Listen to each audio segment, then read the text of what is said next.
stories which are brighter than yesterday. The streets have never been so quiet. The squirrels found a new hideaway.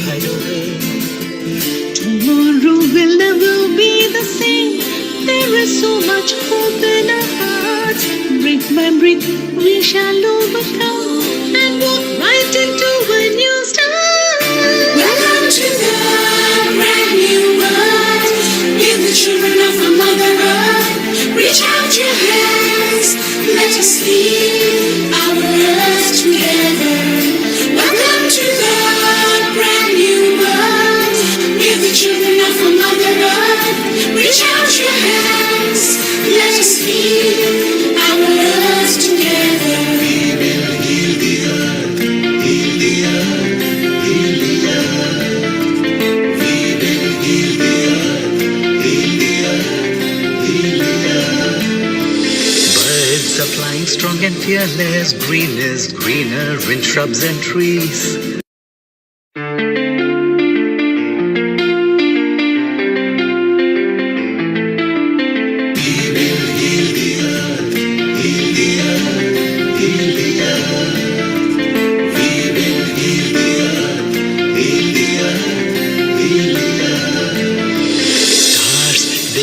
Stories which are brighter than yesterday. The streets have never been so quiet. The squirrels found a new hideaway. Tomorrow will never be the same. There is so much hope in our hearts. Brick by brick we shall overcome and walk right into a new start. Welcome to the brand new world. We're the children of the Mother Earth. Reach out your hands, let us lead our earth together. Welcome to the brand new world. We're the children of the Mother Earth. Reach out your hands, let us lead our earth together. We will heal the earth, heal the earth, heal the earth. We will heal the earth, heal the earth, heal the earth. Birds are flying strong and fearless. Green is greener in shrubs and trees.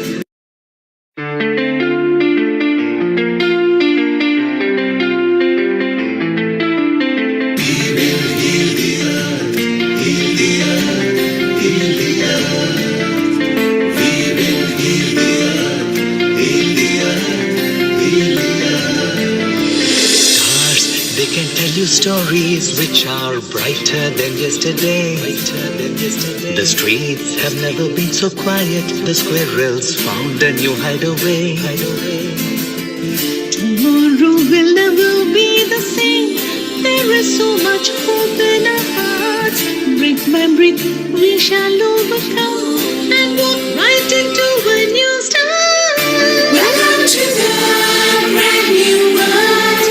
We're the children of the Mother Earth.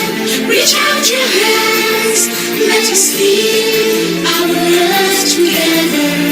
Welcome to the brand new world. We're the children of the Mother Earth. Reach out your hands, let us lead our earth together. We will heal the earth, heal the earth, heal the earth. We will heal the earth, heal the earth, heal the earth. Birds are flying strong and fearless. Green is greener in shrubs and trees.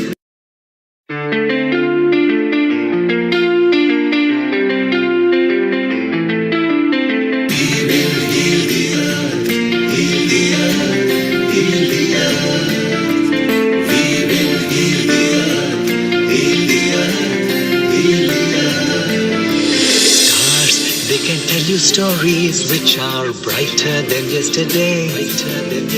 The streets have never been so quiet. The squirrels found a new hideaway. Tomorrow will never be the same.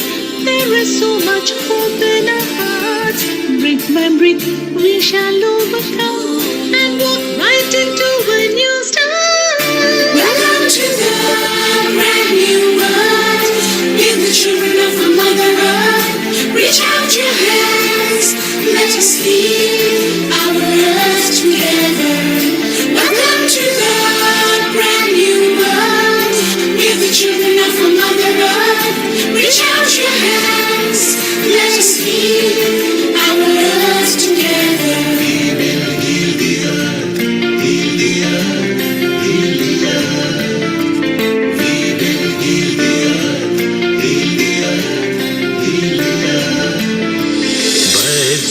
flying strong and fearless. Green is greener in shrubs and trees.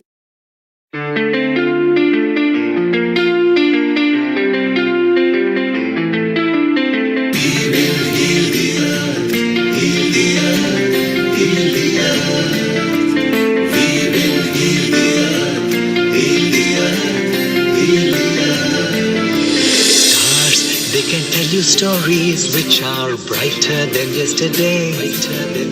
The streets have never been so quiet. The squirrels found a new hideaway. Tomorrow will never be the same. There is so much hope in our hearts. Brick by brick, we shall overcome and walk right into a new start. Welcome to the brand new world. Give the children of our Mother Earth. Reach out your hands. Let us lead our earth together. Welcome to the brand new world. Give the children of our Mother Earth. Reach out your hands. Let us lead our earth together. We will heal the earth, heal the earth, heal the earth. We will heal the earth, heal the earth, heal the earth. Birds are flying strong and fearless. Green is greener in shrubs and trees.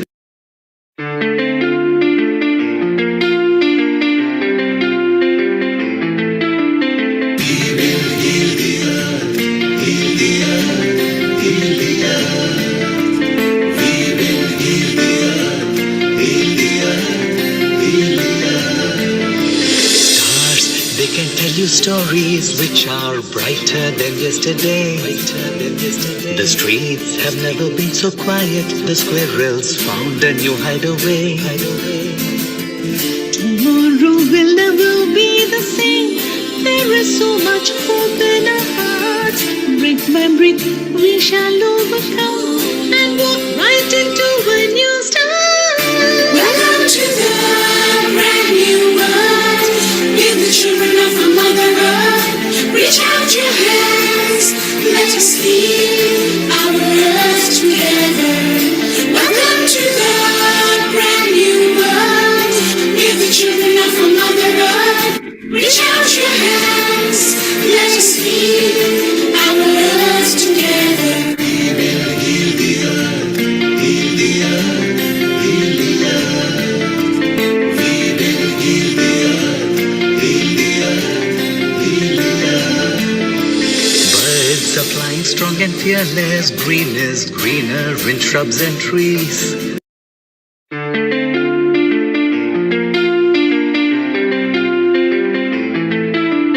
We will heal the earth, heal the earth, heal the earth. We will heal the earth, heal the earth, heal the earth. Stars, they can tell you stories which are brighter than yesterday. The streets have never been so quiet. The squirrels found a new hideaway. Tomorrow will never be the same. There is so much hope in our hearts. Brick by brick, we shall overcome and walk right into a new start. Welcome to the brand new world. Give the children of our Mother Earth. Reach out your hands. Let us lead our earth together. Welcome to the brand new world. Give the children of our Mother Earth. Reach out your hands. Let us lead our earth together. We will heal the earth, heal the earth, heal the earth. We will heal the earth, heal the earth, heal the earth. Birds are flying strong and fearless. Green is greener in shrubs and trees.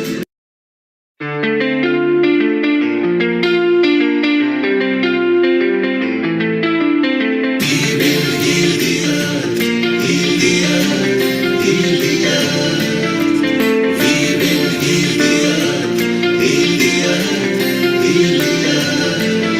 Stars, they can tell you stories which are brighter than yesterday. The streets have never been so quiet. The squirrels found a new hideaway. Tomorrow will never be the same. There is so much hope in our hearts. Brick by brick, we shall overcome and walk right into a new start. Welcome to the brand new world. We're the children of a Mother Earth. Reach out your hands, let us lead our earth together. Welcome to the brand new world. We're the children of a Mother Earth. Reach out your hands, let us lead our earth together. We will heal the earth, heal the earth, heal the earth. We will heal the earth, heal the earth, heal the earth. But and fearless, green is greener in shrubs and trees. We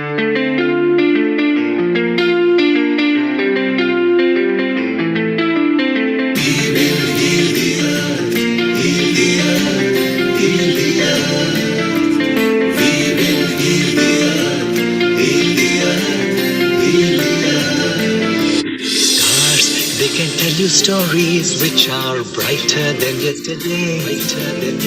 The streets have never been so quiet. The squirrels found a new hideaway. 10, 9, 8, 7, 6, 5, 4, 3, 2, 1. You're live, Alexandra. Go ahead, please. Global Namaste, Global Namaste Women's Self-Care episode of Healing Our Earth. I welcome you all from all parts of the world. We have already here our dear guests and key speakers, and we have, let me see who is everywhere. Yes, from Israel, we have Heather. She cannot stay for long with us, but I'm so grateful that she can join us. Hello, Heather. Dr. Kailash will be also a co-host today with me. Then we have so many panelists, so many topics, so many teams. Please stay with us until 6 p.m.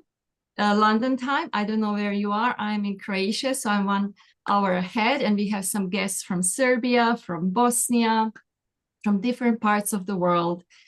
Welcome. Get something ready to drink. I got my lemon tea just to get vitamins, and some radishes. That's also self-care, very practical self-care. So get whatever you need to keep you going this afternoon. Dr. Kailash, would you like to say a word or two? Yes, thank you so much. Global Namaste to everyone across the globe. I'm really, really excited about today's episode. It's all about women's and self-healing. Like Alexandra just said, we've got some exciting speakers today, so get ready for that. So over to Alexandra to introduce our first guest, who's from Israel, I believe. Thank you so much.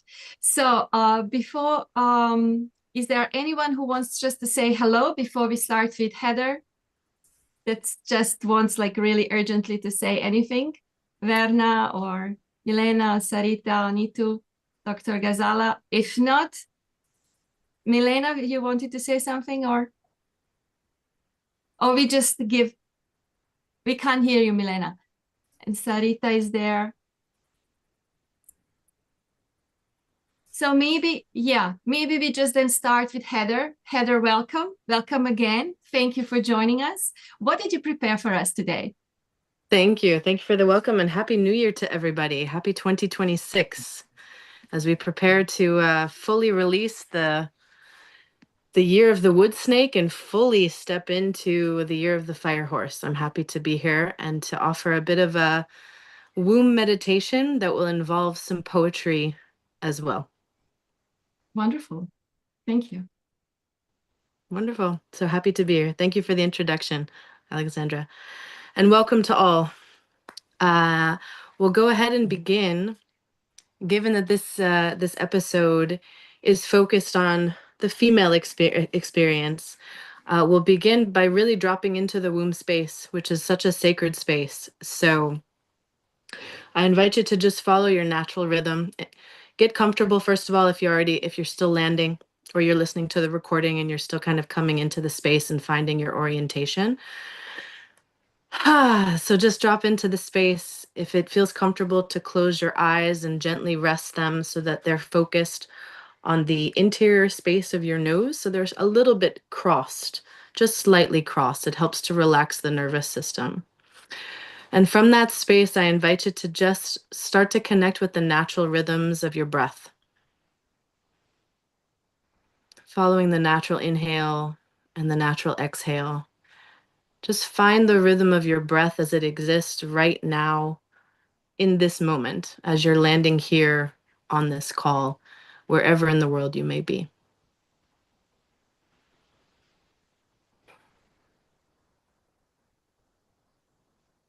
And I invite you to expand that concept, that sensation of the natural breath into the womb space. For those women among us, obviously. Dropping into the deep pelvis and connecting with this sensation that the womb is able to inhale and to exhale, that it has the capacity to expand and to contract, as if the universe is breathing itself through the womb. And just feel that sensation of the inhalation, the exhalation, the expansion, and the contraction. Play with it as a multi-dimensional expression and sensation, so that it's not just existing up and down or front and back. It's existing on the multi-dimensional planes that are the womb space itself. So it becomes a very full and juicy breath.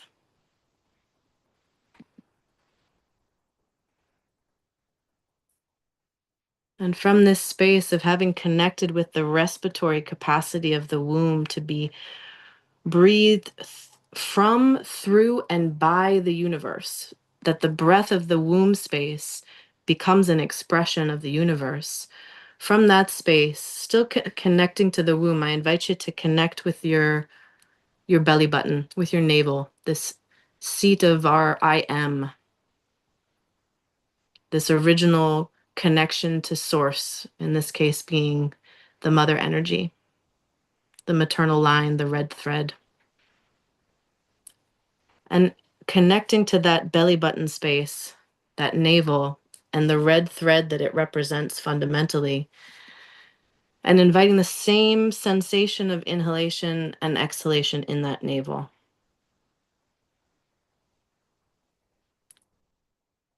And from that navel, dropping down through the breath, inviting that connection, descending down in whatever path feels natural and easy and authentic to you right now in this moment.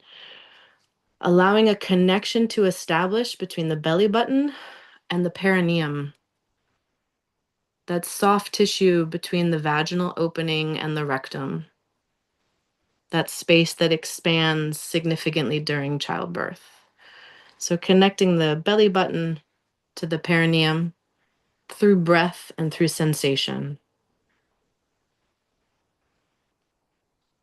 And continuing, we're anchoring into the pelvis with this breathing. So we're coming from the belly button down to the perineum, getting closer to the deep space of the pelvis. And then from the perineum, allowing the breath to ascend up to the sacrum, to the back space, the lower space of your spine. And just taking a moment to breathe into the sacrum and feel that ability again to expand and to contract. To expand and contract, to inhale and to exhale. And taking a moment just to honor the fact that at the base of the spine here in the sacrum, we have a sacral lake. This space that generates 1/2 liter of cerebral spinal fluid every day. So connecting to this powerful regenerative capacity of the sacrum and its connection to the previous 2 points of the perineum and the navel. And go ahead and close this connection of a trifecta, of a trine, essentially, from the belly button, the perineum, the sacrum, and now closing this trine from the sacrum to the belly button. Allowing the breath to bring a sense of completion and expression in this anchor that we've now established in the deep space of the pelvis. And feeling how your breath, this capacity of inhalation and exhalation, may have changed now that you have a different orientation of the pelvis with this anchor within it. Just take a moment to notice any differences in how you now sense the deep womb space, the pelvic space, and everything around it as well. That ultimately women's health comes from the womb. So much is connected to the womb as the source of our creative and intuitive powers. And how we orient to her is important. There are women who are walking around with retrograded uteruses, wombs that are tilted back. And imagine how that impacts how you show up in the world. A little bit tilted, a little bit off center. Her positioning, the womb's positioning, matters. So how you anchor into that deep space of the pelvis is important. And breath is one mechanism and portal that we can connect to that orientation and that deep anchoring so that we are leading womb-led lives and that we can deeply orient from the womb as a throne. I would invite you to consider the womb as a throne, the original throne and the original place through which we can navigate our lives as women. And from that place of deep alignment, we have easier access to cohesion. The more cohesion we have, the more clarity. And with the more clarity, the more courage we can access as a physiological state. Courage as a physiological state. So from this space of having anchored into the womb space with this powerful trine of the belly button, the perineum, the sacrum, and then back to the navel again, connecting still to the inhalation and to the exhalation. The capacity to inhale and exhale, to breathe, to be breathed by the universe in all 3 of these points. I invite you to step into a state of receptivity for a poem that's entitled The Mighty Womb, or My Mighty Womb. It's a poem I wrote a few years ago, and I'll go ahead and read it while you're still connecting to this space of the womb.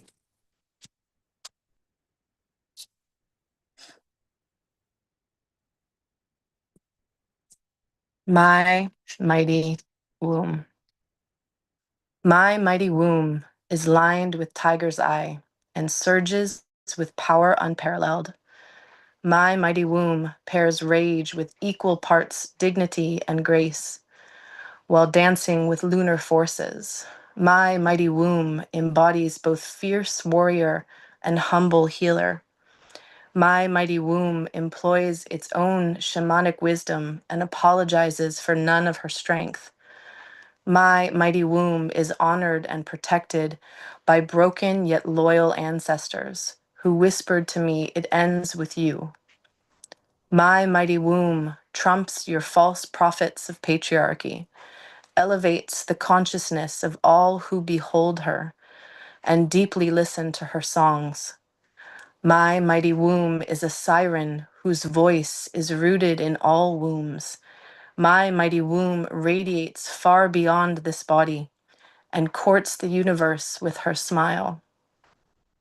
My mighty womb is as old as the cosmos that bore her and finds her power in emptying because she has known infinite fullness. My mighty womb folds for no one. She simply expands and rushes in rhythms only Venus and Kali understand. My mighty womb speaks in ancient tongues that melt the undeserving into liquid mercury. My mighty womb, my mighty womb.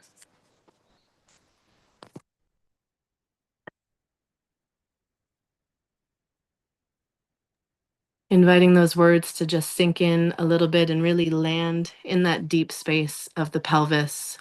And as you're ready to begin reorienting to the external world for those who have closed their eyes,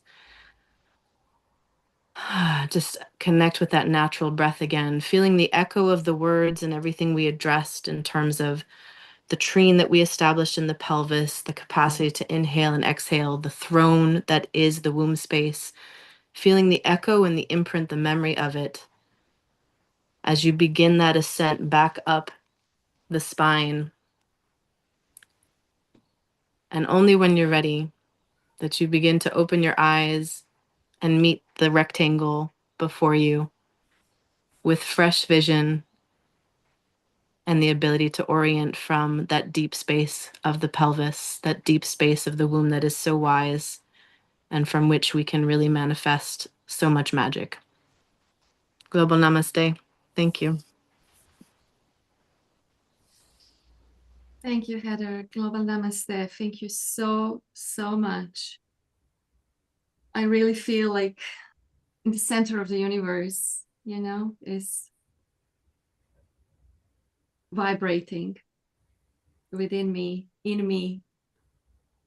Amazing.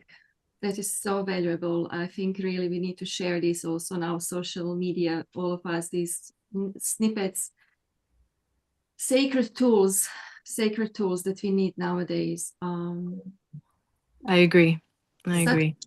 Powerful, effective method to connect with the most important creative force in our lives.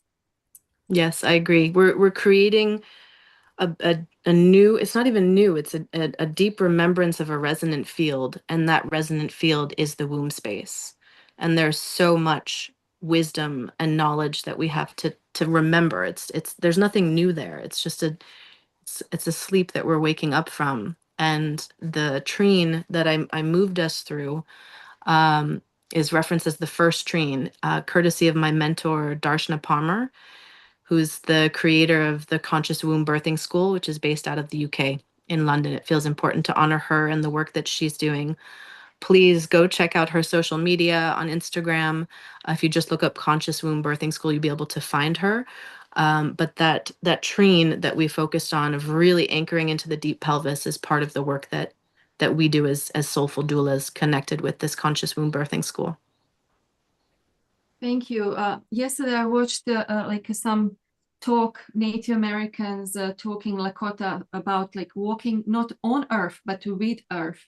So, but now Yes. I think I will also walk with my womb, like really very aware of that space of creation. Thank you so much. My pleasure. Thank you.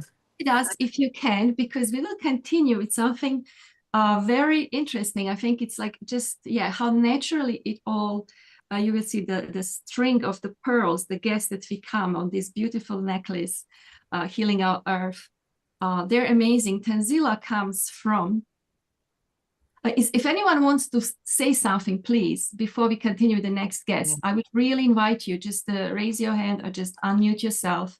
Dr. Kailash or anyone, because I believe there are some insights. Yeah, absolutely. I really agree, Alexandra. This was so beautiful, Heather. You always put me in a trance, with your meditation. It was, and I like, the concept that you said, the womb is a throne. And I was like visualizing this throne, and really it kind of, from my womb, the roots, it kind of empowered me throughout my body. And it was beautiful as always, and I just love the poem as well. So just wanted to ask you about the poem. Where is that something that you have composed, or how did that Yes. come out? Yes, my poetry has always been, especially since just before becoming a mother and after becoming a mother, has been very rooted in my body. Like it's body-based poetry. that arises. So it's very intuitive, it's very sensation driven, and that poem just moved through me like wildfire, truly. Every word, it was so powerful, and I was wondering if you could share that poem with us, and I'd like to pass it on to my friends and family as well. With So pleasure. beautiful. With Thank you so pleasure. much. Thank you. Thank you. Anybody else who wants to speak? Yeah. Okay, so over to Alexandra to introduce your next guest then. So we've got Verna here. When you see the spotlight, do invite them. Verna, global namaste and welcome for the very first time. And you can make your comment on what Heather just delivered. Thank you very much. Thank you for inviting me to be here. I appreciate it very much. I found myself in a deep trance. So something I have adopted since meditation since some time back now, having experienced breast cancer and all the other stuff that went along with it. So it's a way of the body being able to heal itself. So recognizing that and working from a deeper perspective and understanding that we are our healers and we are quite capable and everything is within us. So I appreciate it, Heather, and listening to everybody else. So yes. Thank you, Verna. Thank you. Thank you. So, Alexandra, people are connected to us on a YouTube, Instagram, Facebook, our website. And today's session is to motivate and inspire women. So women can share tips with each other. But we've got a lot of men who are also connected to us, and they can get educated so they can know how to treat women and maybe improve the life. And Alexandra, maybe at this point, let's bring in Tensila as well. Have a little chit chat and see what she has got lined up, and then again have a joint conversation. Over to you, Alexandra. Thank you so much, Neil. Tenzila, would you like to unmute yourself from Bosnia and Herzegovina? Yeah, perfect. Yeah. Tenzila, I know that you don't speak much English. Did you get a little bit from what Heather was talking about? Jesi nešto uspjela shvatiti što je Heather govorila? Jesam.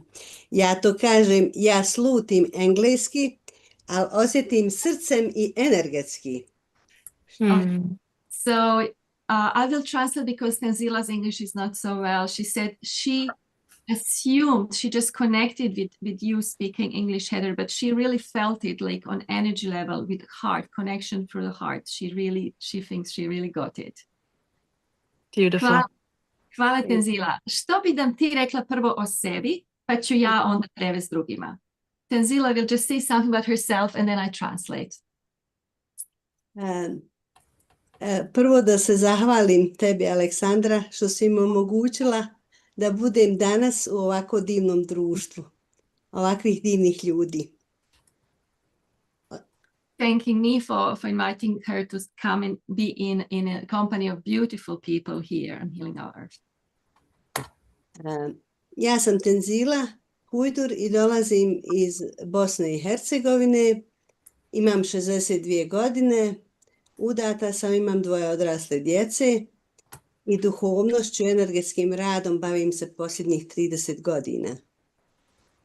Well, I'm Tenzila, I'm 62, I'm mother of 2 children, I'm married, and I'm really working in this spirituality for the last 30 years. Na samom početku sam susrela se sa plesovima univerzalnog mira kao metodom relaksacije, opuštanja, a I dubokog rada energetskog. So at the beginning of these 30 years or 30 years ago, I really just connected with universal dance movement for peace. And that really brought me a lot of relaxation and really calm and soothing moments in my life. Ja. Poslije sam tu naravno nadogradila sa puno drugih tehnika energetskog rada. Later, I started with other techniques. I developed many more techniques than that I used in my. Kao reiki tehnika, regresoterapija, neuroemocionalna integracija, porodične konstelacije i tako. So I really developed then my work through all these different methods, like regression, Reiki, family constellations, and so on. Posljednjih godina se bavim dosta sa sufizmom i sa šamanizmom. And now, a couple of years already, I'm really working a lot with Sufism and shamanism. Ali moja prva ljubav je ples i pjesma. But my first loves always stayed with dance and singing.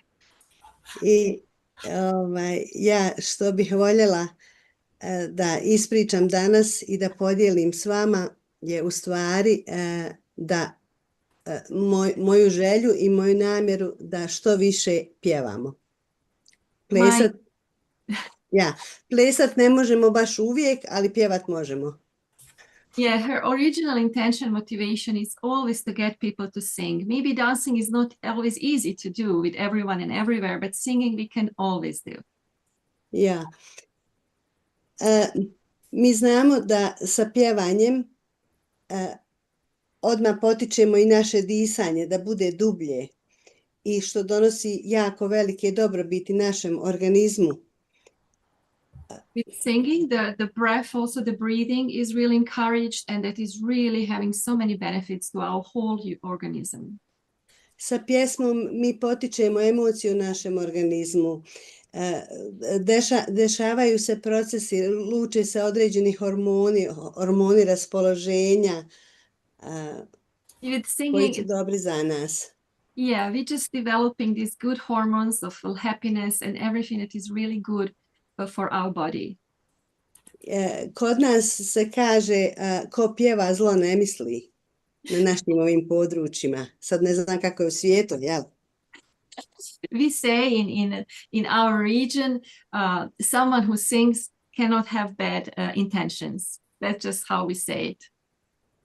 Zaista, samo se može biti pozitivan, jel, kad se pjeva i kad je raspoloženje. Sad to naravno potvrđuje i nauka, puno je istraživanja gdje su ljudi starije dobi koji oboljevaju od demencije, na primjer, da im je preporučeno da pjevaju. Puno je zborova gdje ljudi pjevaju zajedno, utiče na njihovo zdravlje, utiče na njihov socijalni život, utiče na njihovo mentalno zdravlje i tako. Now also the science is coming up with that we knew for a long time, that really singing, especially also as we age, it's really good for dementia, for our mental state, doing it especially in a group of people. It's really a good thing to do. Ja. Pjevati možemo što naše srce želi. Svi mi imamo naše narodne pjesme, klasična djela ili rock ili šta god već. We can always sing either our folk songs or our own songs or classic or pop or rock, whatever we like. Ali možemo pjevati mantre i molitve. And also mantras and prayers. Ja sam kroz plesove naučila koliku snagu molitva, mantra ima na naše tijelo. Koliko je to u stvari od silnog ponavljanja bilo koja mantra iz bilo koje kulture i tradicije, koliko je ona energetski jaka i kako ona djeluje na nas. Through my dance and also through my energy therapy work, I really realized what the power of mantra, of repetition, or prayer, it has tremendous power on our state of being.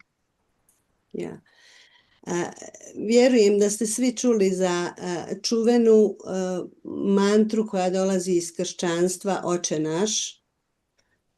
So she believes that, Tenzila believes that everyone heard about the prayer that comes from Aramaic, about a God, prayer to God, our Father. Ona se pjeva na različitim, odnosno moli na različitim jezicima. ali ja bih danas da je izmolim na aramejskom jeziku, maternjem jeziku Isusa Hrista i da otpjevam tu pjesmu, odnosno molitvu. She would like to offer that to us, that to do it in Aramaic, in a language of Jesus Christ, and she would like to say it or sing it as a prayer today. Hvala, može? Hvala. Ja. Prvo bih je rekla na našem jeziku, a Može. ako si ti spremna da je onda kažeš na engleskom, pa bi ja onda rekla na aramejskom i onda je otpjevala. Može. So first she'll say it in her language, then I'll translate it in English, and then she'll do it, sing it in Aramaic.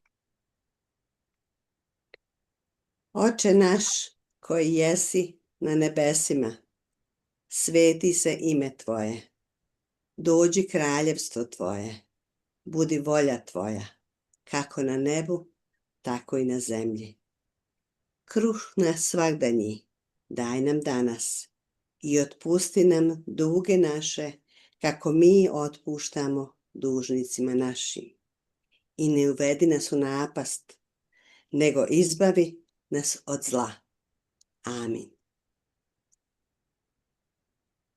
Our Father, who art in heaven, hallowed by thy name. Thy kingdom come, thy will be done on earth as it is in heaven. Give us this day our daily bread, and forgive us our trespasses as we forgive those who trespass against us. And lead us not into temptation, but deliver us from evil. Amen. Ab wunderbar Shemaya, netkada Shemoch, tete malkutach, nehre tseviana aikana, de bashmaya afba a ach.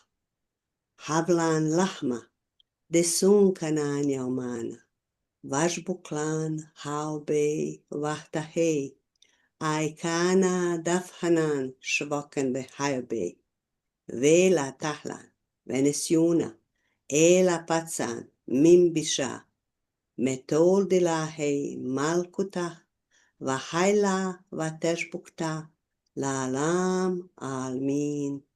Amen.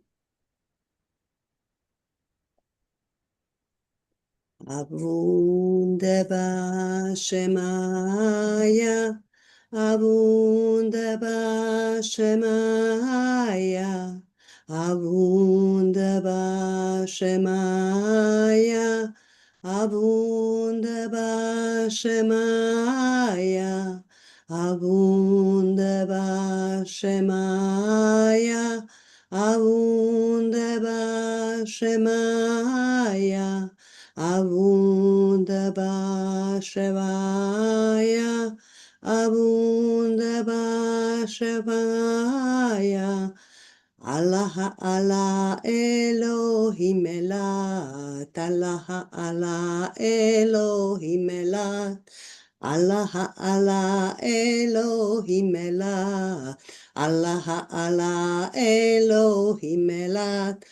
Allah Allah Elohim Elat, Allah Allah Elohim Elat, Allah Allah Elohim Elat, Allah Allah Elohim Elat.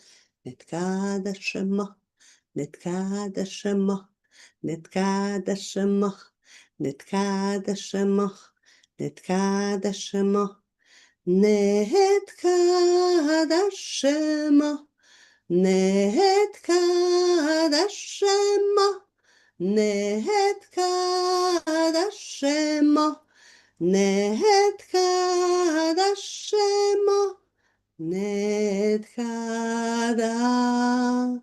Shemo, Netkada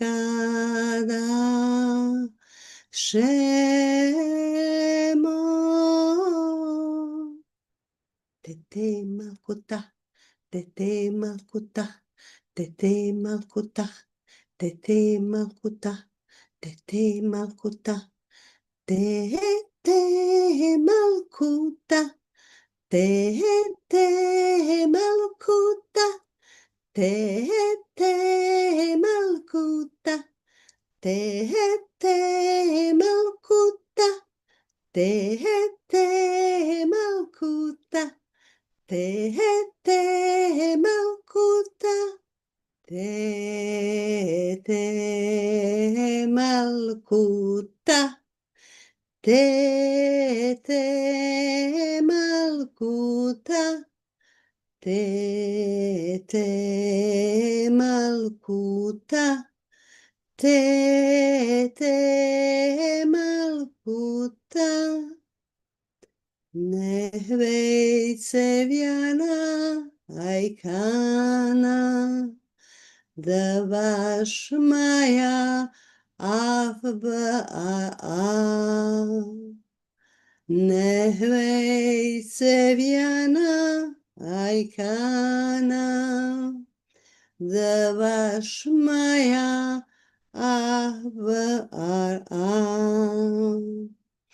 Nehvejceviana, aikana, dvašmaja,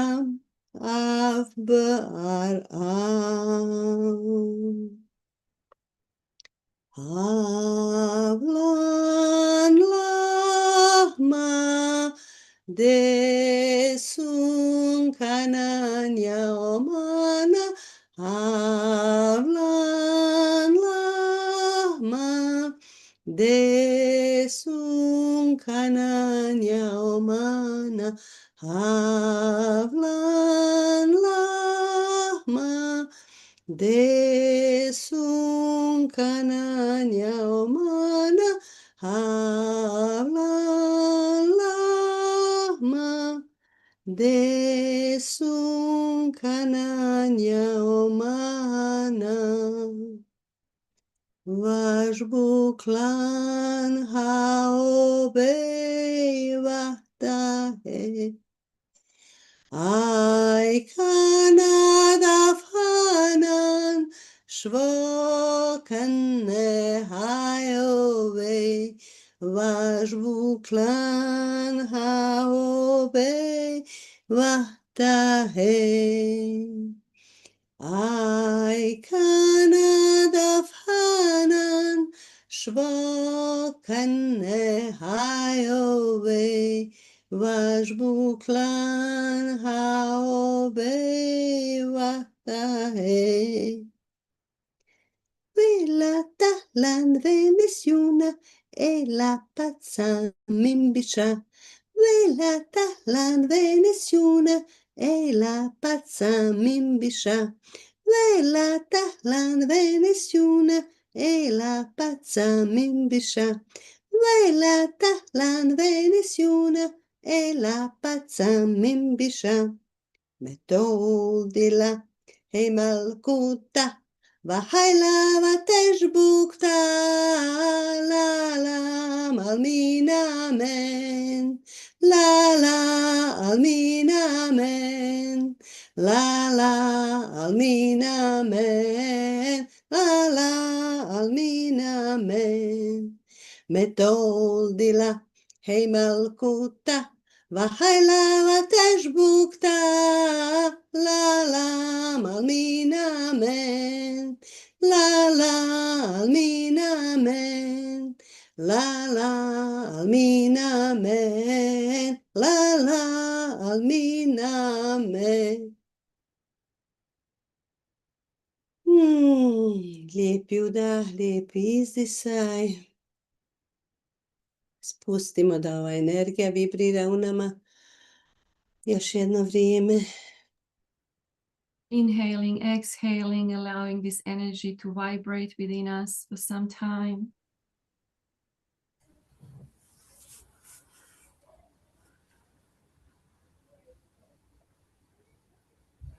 Ja nisam rekla da je ovo dijelo u stvari jednog od mojih učitelja plesova. Znači riječi su tradicionalne, aramejske, a melodija i pokreti su od Nila Douglasa Kloca, jednog od učitelja. On je inače doktor koji je doktorirao na tim starim jezicima, na arapskom, na aramejskom. Naprimjer, mi molitvu Oče naš znamo samo u 8 stihova, a on je čitavu knjigu napisao, svaki slog je objasnio. Ovo što sam ja sad izmolila.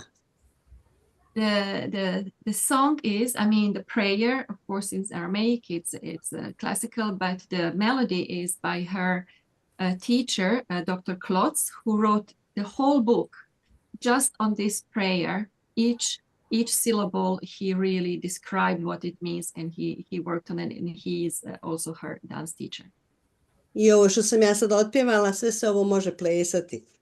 To traje otprilike nekih sat i po. This is actually something that we usually dance, 1.5 hours. This prayer dance 90 minutes.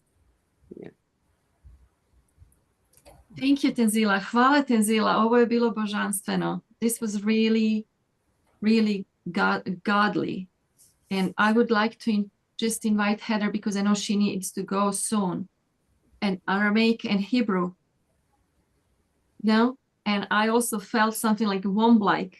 No, it's like, so this father is not just like masculine, there's this feminine energy. So it's kind of amazing that two of you opened the session today about women's self-care. Yeah. It's so powerful. Tensila, thank you. Thank you for sharing that. As you were speaking, and then the singing it's a perfect expression of spell casting for me. And with the Aramaic, there are some words that I recognize, obviously, because of the overlap with Hebrew. But it's more than that. Just as Tenzila, just as you understood what I was offering at the beginning energetically, and it's the same way with the singing. It's spell casting. There's a frequency to it that is universal, and that we just intuitively and innately understand in the marrow of our bones. Yeah.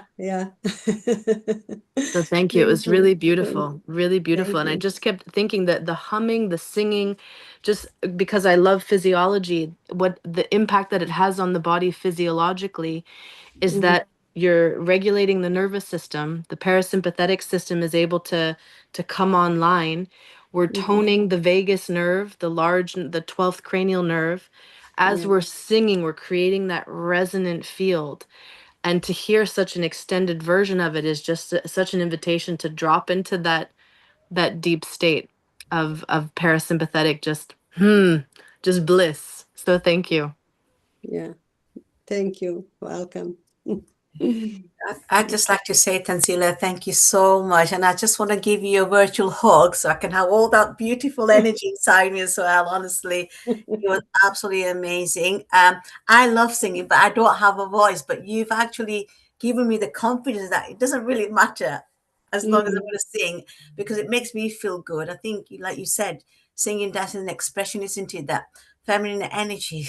And I like to do more of it. And today, after listening to you, it's given me much more encouragement, I would say, and lots of confidence to do that. So many, many thanks. Thank you. Thank you. Yeah. Thank you, Tenzila. That was very melodious, and I truly, truly enjoyed it. Thank you so much. And music is definitely very therapeutic. Yeah. Amazing health benefits of music. So thank you for bringing music to our lives. Thank you. Yeah, I think it, as everyone said, it was melodious, but also what I know about music, it doesn't matter the language, it just brings something sensational to the body, and it helps to relax and helps you to spend time with yourself. So it's very healing when you allow it to work from the inside out. So I appreciate what you have delivered today. And it's something that I think everyone should do, singing. Because I used to be a worship leader, so I know the power of singing and how far it can take you. So I appreciate it. Thank you for that melodious rendition. Wow, Verna, that's so powerful to have it in a worship space as well. When you have the collective voices coming together and harmonizing, Yeah. it's so powerful. You can feel the reverberations, especially in like a cathedral space that's acoustically designed to hold it. It changes you on the cellular level. level. Truly. Yes, Truly. yes. I mean, even as we're speaking now, I can feel the sensation, you know, you can feel your whole body is synchronizing and it is bringing some kind of peace and calm. And the more we do it is the deeper we get into it and it's more energizing and relaxing at the same time. So yes, Yeah. it's really It creates such a beautiful cohesive field. And yeah. that cohesive field is what we feel that goes beyond language. And it's oxytocin, the universal language of oxytocin that's being released and Mhm. flowing everywhere in our system. Mhm. Yeah. I need to say farewell, but thank you all for such a beautiful opening, and I look forward to seeing you again in the future. Welcome to the new additions to the group. I hope to see you again soon. And Thank you, Alexandra. Thank you. Hvala svima. Hvala svima. Hvala Hvala, puno. Tenzila. Thank you also, Tenzila. Stay with us, Tenzila, if you can, because Yeah. you know already our next guest, So, Milena. Alexandra, before we Yes. move to Milena in Serbia, Yeah. if you could just slightly translate for 1 minute to Tensila, that everybody appreciated, and that music is an international language. And while we are at it, Neetu, who is here, she's going to do a session as well a bit later. And she's a nutritionist, and she has been there in the last 3 episodes at Healing Our Earth, in a different episodes. And Verna is new. She is joining in as a panelist, so she'll make a comment. She's also a resilience coach and an author, and she loves helping and healing women and rediscover their strength from trauma. So maybe after a chat for about 15 minutes with Millennia, we'll again break into half an hour chit chat where we can learn a bit more about Verna, and Neetu can just give a bit of tips before she has her official session later. So let's welcome Milena, because she understood what Tensila was doing and she was enjoying and smiling. So let's welcome Alexandra Milena, her comment, and then chit chat with her. Over to you. No problem. So just we will see if Igor can unmute Milena. Tenzila, jesi sve razumjela? Nil je htio da ti prevedem kako su svi bili zahvalni. Ja. Yeah. Tenzila Naslutila sam. Yeah. She understood. Mi se Thank you. čujemo poslije emisije. Ja. Ne može, ali tell Ja. you. Ljubim. Pozdravljam Milenu posebno. Dušicu. Isključim se. Ja. Evo, Milena. Jel nas čuješ, Milena? Milena, can you hear us now? Can you hear us, Milena? Or can you say something? Milena has a, maybe there is. So she can hear us. If you could tell us, they need to join the, their speakers are not on. They're not hearing us. You can't hear us. Did you put like headphones in or something? Yes, she has used the Bluetooth. See if she can. Yeah. If she can hear you. Maybe just without. Her microphone. Her Microphone. Yeah, sound microphone output is not on. Your output is not on, Milena. Ask her to join the sound. No. Let's mute her. Oh. Ask her to join the sound. So Alexandra, you can keep on talking. Yes, no problem. And so it's wonderful that different people at Healing Our Earth, we allow everybody. There is no discrimination by caste, creed, religion, and whether they speak English or not. We want to listen to them because they've got their own salient values. And so it's so beautiful, and that's how we can move forward. So it'll be very nice. We've got other people here as well. Zoom is where we allow people privately. I think Sarla is here as well. Sarla, if you could tell us which country you are from, maybe just come in, pop in and say hello before we can also include you. Unmute yourself, Sarla. Right. I am from London. Aha. And I am Gujarati. So okay. Speaking in my language is Gujarati, but I do understand English and all. I've been here in London for nearly 50 years or more.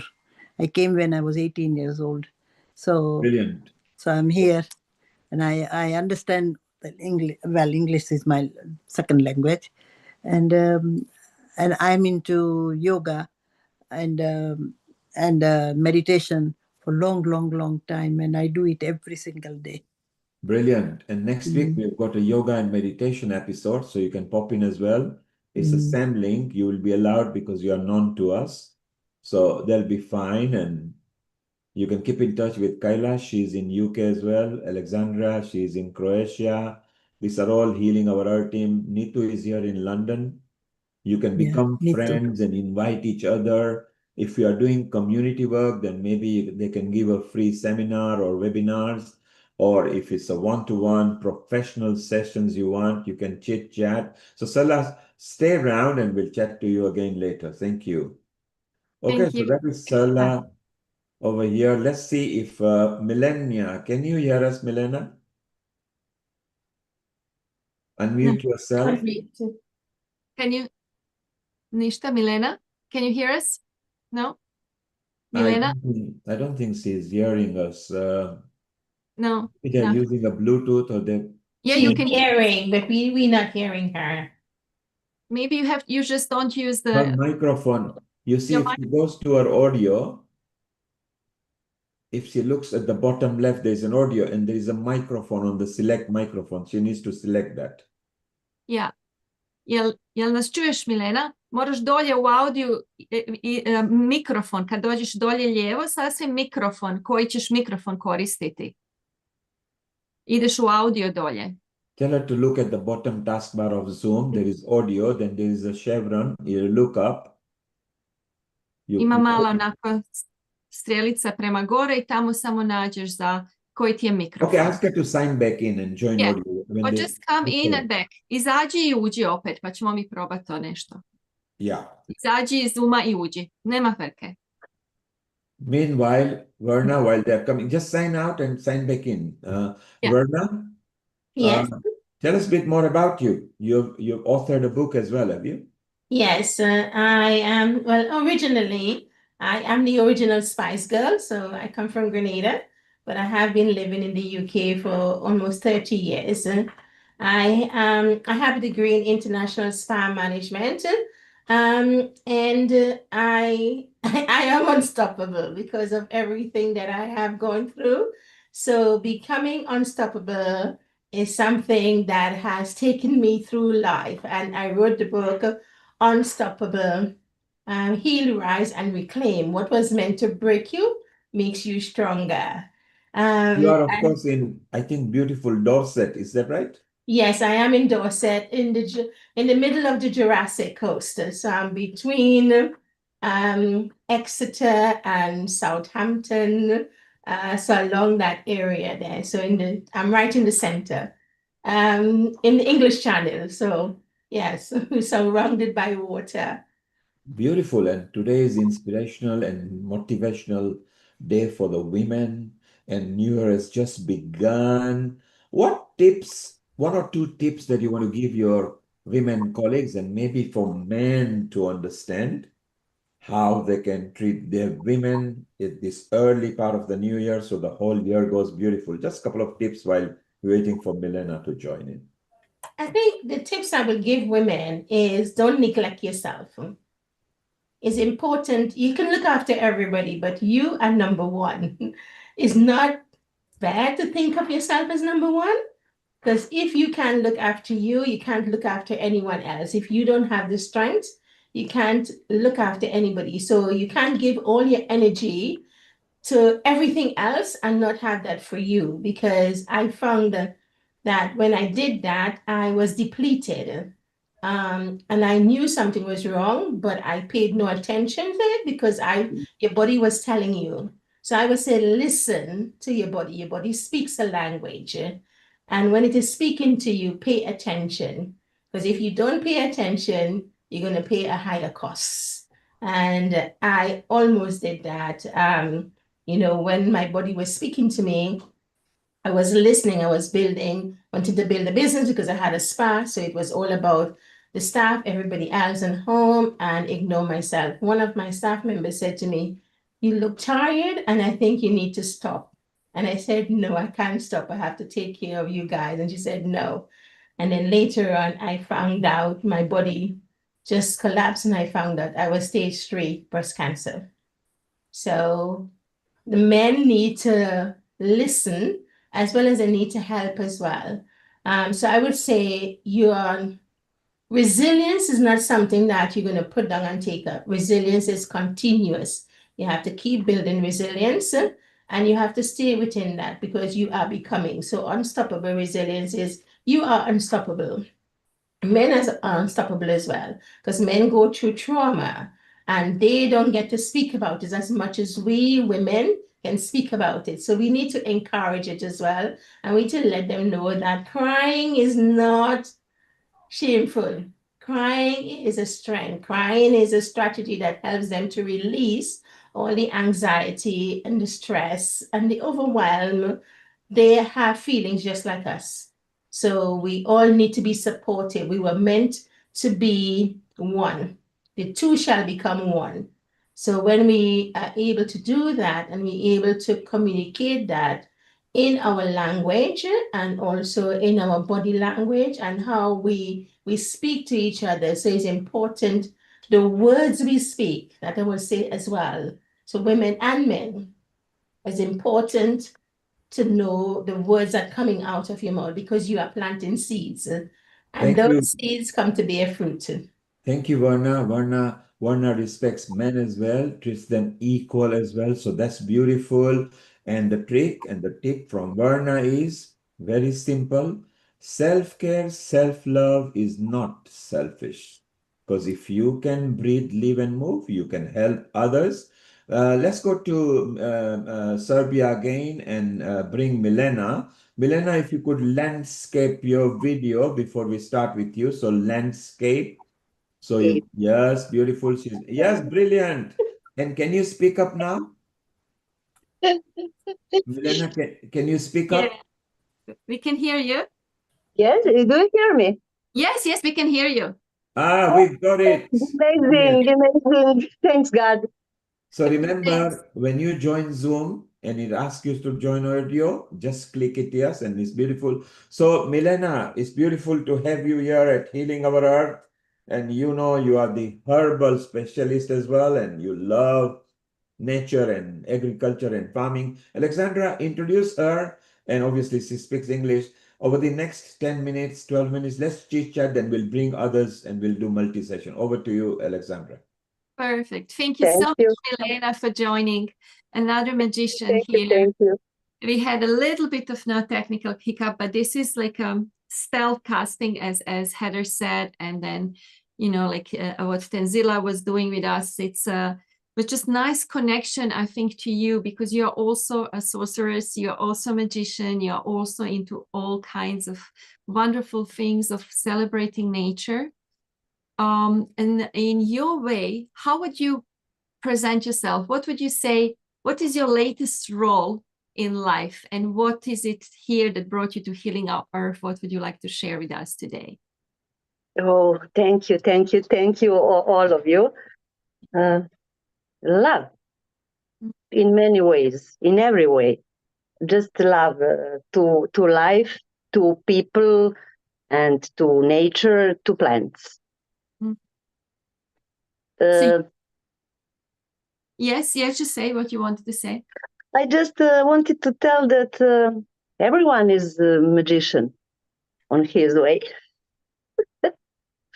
that is our I don't know. Hoću da kažem da je na nama na koji način ćemo koristiti tu magiju.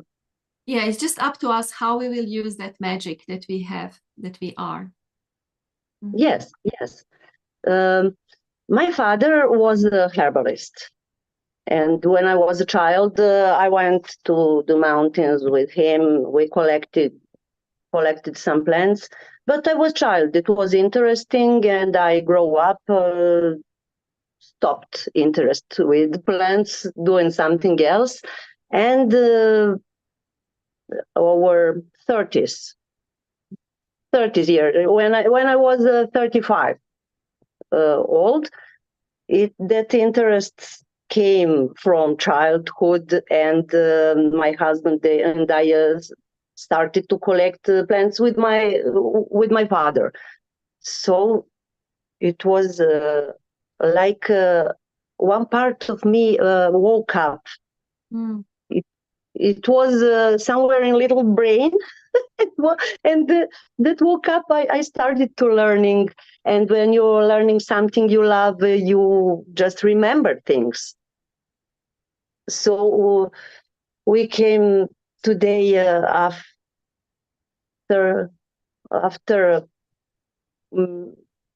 10 years and more. We doing that. We collecting plants, making plant drops, oils. Creams. Oh yes, yes. It was there is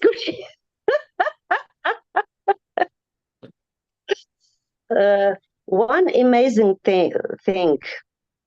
Just today, I dropped me for that cream. That is cream with only 2 plants, but that's all you need for day and for night. Smilje, immortal. Immortal. Immortal. Yes. Mm-hmm. Yes, that's one plant. And the yellow nightshade is Yellow. second. Mm-hmm. And Yellow olive oil.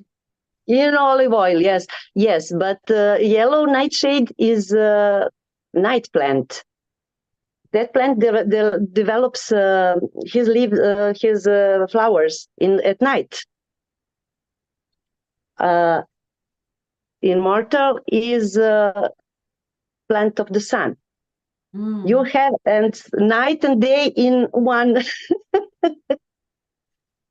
So there's no need to have a cream for day, cream for night. When you nature gives us everything. In one plant you have everything. As in one cream that you made, because I think with you, your intention, your motivation is really very special, is like really respecting the nature, taking just how much you need, leaving for the animals, leaving to the plant, leaving to the soil. Yes. Really. Yes. And your company is called the Well of Health. The Well of Health. Yes. Bună zdravia. Yes, if we understand that we are part of nature, that we are respect, love it, and you are oduševljen si kad naiđeš na biljke. Delighted. Delighted, yeah. Yeah, delighted. And you collect some plants. You part of them leave to the animals. You said it to animal, to some plant for to develop seeds. Yes.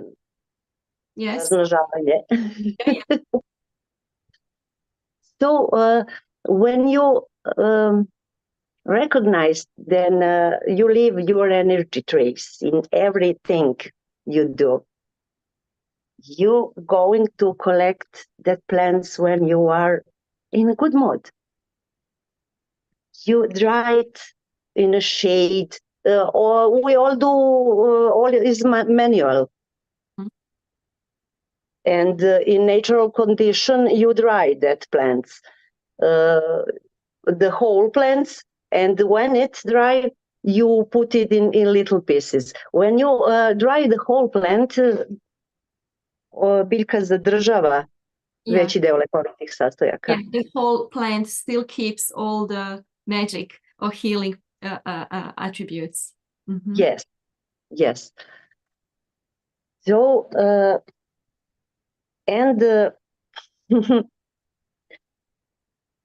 I prayed God a long time ago that only people who comes to us to ask for help, that da ne kukaju, da budu fini, da imaju veru u isceljenje. Reci mi to. So she really always prayed to God that people who come her to ask for healing and help in healing process, that really have belief in healing. They don't just like complain and are just negative, but really are positive and really believe in healing powers of themselves and plants.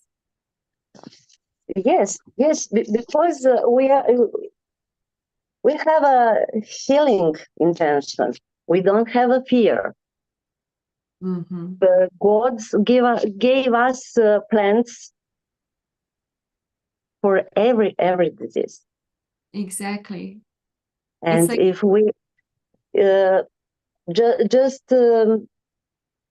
be careful, what do you thinking, what do you talking, and use the natural products. It's simple. It's very simple. Yes, very simple. And when we start talking, we otkrijemo kako reči koristimo. And then when we start talking, then we discover also what kind of words are we speaking. Are they coming from fear or they come from healing and positivity? Yes. It's really important. Yes, and when you talk gently, walk gently, you're feeling better.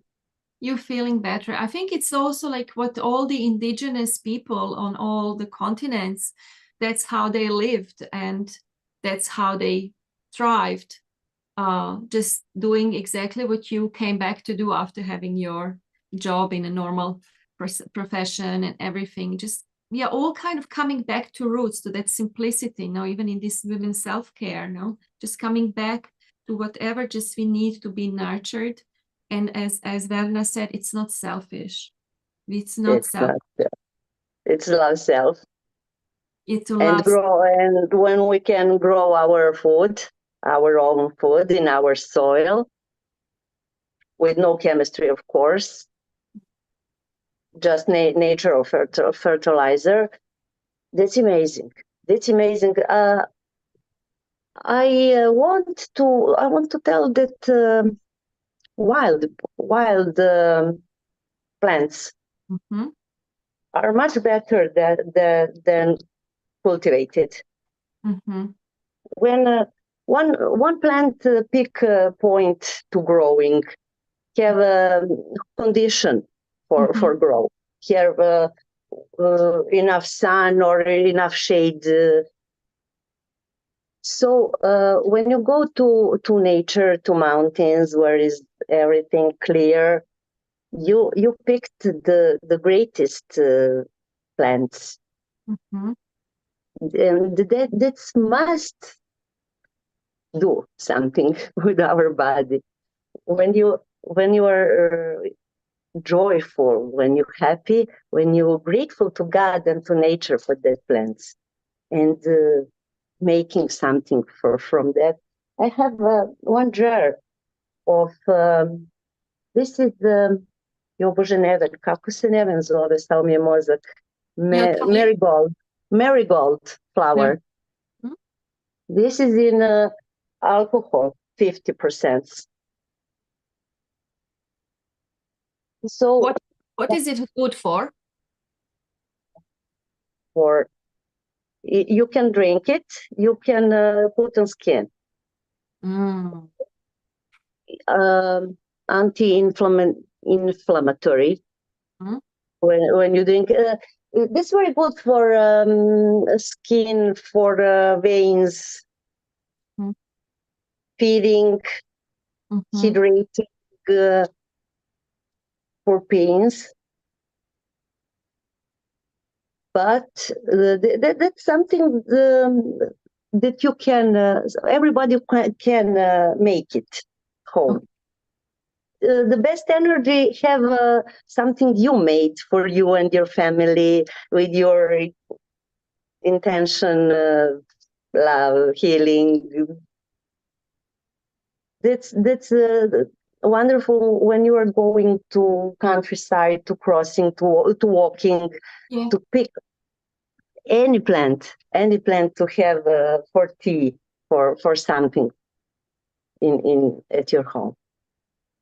That sounds so good. So maybe, yeah, I know this is definitely not the last time for you and Tanzila. You'll come and join us again. Maybe then you can really prepare something, because we have like a vegetarian kitchen, like episodes where people cook and bring recipes. So maybe one day you can also bring us a couple of ingredients, couple of plants, and help us create our own creams and help people who watch all over the world and have these recipes for them. Okay, that would be nice. That Super. would Super. Thank you so much, Milena. Thank you. Thank you. Are there any questions for Milena? I think this is Shona. She's like Earth. She's like giving and talking and like just like, oh, let's spread love, let's spread flowers and like even wildflowers, and like people want to, yeah, kind of categorize. She says, no, all plants are good. It's wonderful. It's so beautiful. Yeah, just being like Earth, like accommodating everything and everyone. Yeah, I think you're going to, yeah, I think it's really, as a therapist myself as well, and growing up in the Caribbean, we use a lot of plants. My gran was all about what's in the garden. So whatever illness we had, it came from the garden to heal us. And I sort of adopted that as well, because I saw how it works, and I saw what type of food that we ate and how that worked for the body. So we are earth, and we were given that for a purpose, because earth have everything in it for us. All the healing that we need are in the plants. The plants have a lot more than the medication that we will take, which causes a lot of inflammatory in the body. It has like binding, coating, and fillers, and all that just cause different ailments, constipation, all of those things. So taking the natural plant, and remember we had to detoxify our body 3 to 4 times a year using aloe vera or whatever the case might be, or zebra peak. And you mentioned marigold. My mom used to eat the marigold. So she used to chew it and things like that. So hear you talk about it, it just brings back a lot of memories as a kid growing up and seeing all those things being used to heal us in many different ways. So thank you very much, Melina. I appreciate that. Thank you. I'd like to say thank you so much, Melina. Again, you're just talking about plants with so much smile and energy. It's so nice to see that, your passion for it as well. And when we talk about the plants, it takes us back to spirituality as well, because in the Hindu scriptures, we say thanks to everybody, even the plants, the animals, and plants are used in lots of spiritual rituals, as well as in our food. A lot of food are plant-based as well, and for our health and well-being. And Ayurveda is one example, where it's all plant-based as well. And you mentioned aloe vera. Aloe vera is one of the things that I've been into as well. Even the plant, if you've got a burn or something, you get a little bit of liquid from it, juice, put it on your skin, and it just heals like magic. So yeah, but that was very enlightening, Melania. So thank you for that. Thank you. Thank you, Milena. That was very insightful. Yeah, I'm into holistic health practice myself as well. Truly believe nature or Mother Earth has so much to offer to us. I don't think any one of us ever had a chance to try all the plants. There are many, many plants with healing properties, and they have amazing phytonutrients, as we call them. All the colors, vibrant colors, offering us antioxidants, amazing health benefits of those. On my website, actually, I have a downloadable PDF version for talking about health benefits of different colors. So if anybody's interested, please feel free to explore my website. It's only very simple one-page website. So as you keep going down, right towards the bottom of the website, there are free downloadable resources. So you're welcome to explore. But yeah, thank you for sharing about marigold. Like you said, when I was young, we used to eat marigold as well. So it just brought all childhood memories back. I still remember that taste. Yeah. And I'm all about plants, herbs, variety, and we have plenty of scientific research backing up health benefits of all of these plants. So thank you for bringing plants to today's episode. Thank you, Nitu. And what an appropriate time for you to have come in because you are a nutritionist as well. And Milena, as Alexandra said, you can maybe join the nutrition or integrated health or kitchen episode in future. So you're part of this family.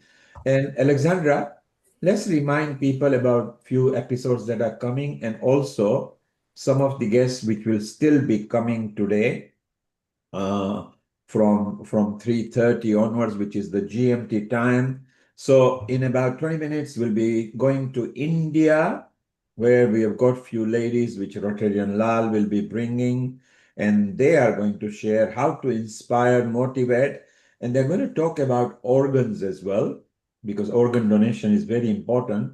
And somehow, women in India give more organs than anybody else. So let's see what inspires them. And then later, Sarah Mills, she's part of Healing Our Earth. She's going to come at 4:30 GMT time. And then Nitu, who is already here, she will give her bit of session and she's here as a panelist as well. And then Dr. Ghazala Jabin will be coming and she's already tuned to us. And then Veena Jain will be coming, Self-Care Journey. And we move to Janet Broughton and then Julie and Fiona. Then we go to USA. So we travel different country where Sharon Rose will be there. And we go to Costa Rica where Wai Ching is and a lot of guests coming up. So we just want to remind them there are plenty of guests coming, and in about 10 minutes, we'll tell them what episodes are there. Let's continue this chit chat. So, Milena, you are part of Healing Our Earth, as is everybody else over here. I like it, the fact that you love nature. So, we need to reset our life and go back to nature. If you can grow your own products without pesticides and insecticides, and you know that because the energy that you put in, so that energy then goes into the kitchen and you lovingly prepare the meal for either your loved ones or the family who you love anyway, then good energy goes into food and food goes into body and body replenishes mind and soul. So I think it's very important that we understand this, which is beautiful. So it's nice. And let's chit chat further on this. Varna, do you like nature? Do you like going back to nature? Do you think society really needs to reset the button because we are zooming very fast into AI, internet, smartphones? We actually send messages to our siblings or our offsprings via text, come down, the dinner is ready. I mean, have you noticed that? You got your lover or husband sitting next to you and say, "Are you okay? Shall we go out?" And we have stopped talking in person. So what do you think on that, Varna? I think it's so important to go back to nature. I mean, living in Dorset, I like going for walks because the sea is very cleansing. So if you heard of thalassotherapy, when you breathe in that sea air, you can feel it penetrating into your body and it's cleansing. So I like taking walks. I like picking the flowers because I don't know all the plants because I didn't pay too much attention when Gran was picking plants to know what it is to eat and what not.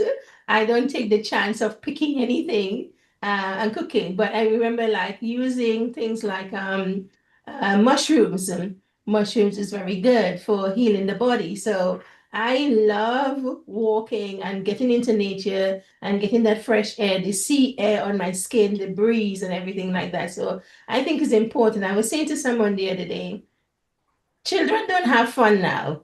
They think smartphone is fun. Fun is going out and playing skipping ropes, jumping hoops, doing all those things and getting all that energy burnt out. So I can understand it's a different era, but if anything was to happen, most young people will not know what to do. They can't really boil anything or cook anything on a fire stone, because I grew up with using the firewood, using 3 stones and firewood and the pot on top. Even that, how my grandmother used to bake her cake and bread. So nature all the way. Yes, I do believe that Beautiful. we should do that. So Verna recommends simple nature. Go, look at the birds, look at the bees, talk to the trees, walk, breathe the fresh oxygen. And whoever you meet on the way, just smile and a pleasant hello and will give you confidence. And she mentioned very clearly, the children think that playing games on the smartphone is the way of the life. 60 years back, there was nothing like that. There were, in fact, no smartphones 30 years back. There were not even telephones in everybody's house 60 years back. They didn't even have refrigerators. There were no processed foods that much as how it is. So very good point. And Kailash, you are an educator. Do you feel somehow in the school system we need to bring, not forcefully like how we did PE, the physical education, do you feel we need to bring connect to nature, connect to human bodies kind of exercise in the school? Absolutely, Neil Kumar. This conversation, debate, discussion, whatever you want to say, is actually being, in process as we speak.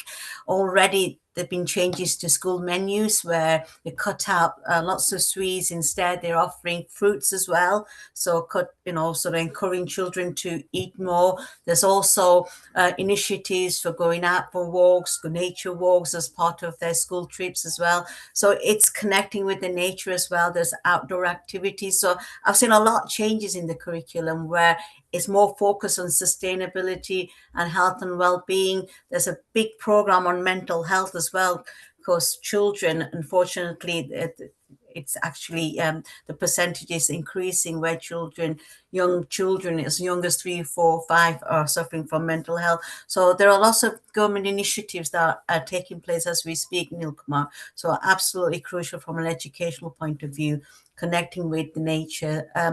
Through the LEAP, as you know, I was involved in the climate change sustainability, and we did a lot of work with schools promoting how to be more greener, how to be more sustainable, and children were really engaging in that project and coming with lots of ideas and creating posters and actually putting that into practice as well. So I know this change is happening as we speak, which is very positive, Neil Kumar.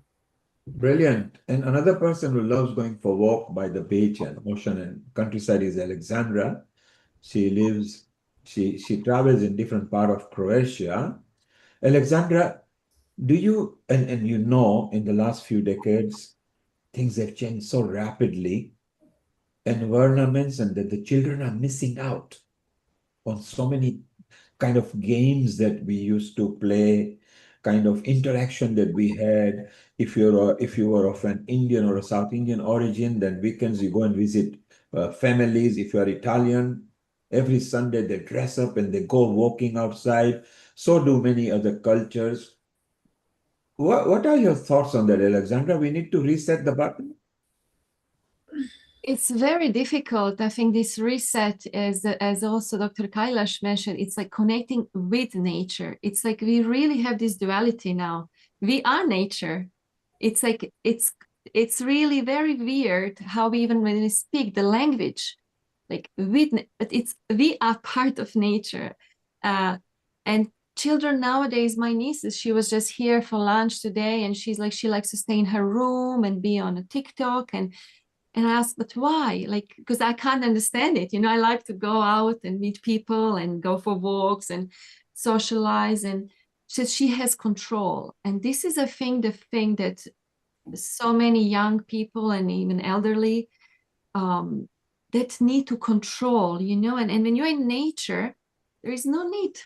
There is no need to control. You just let Earth help you focus, allow her in, just allow it.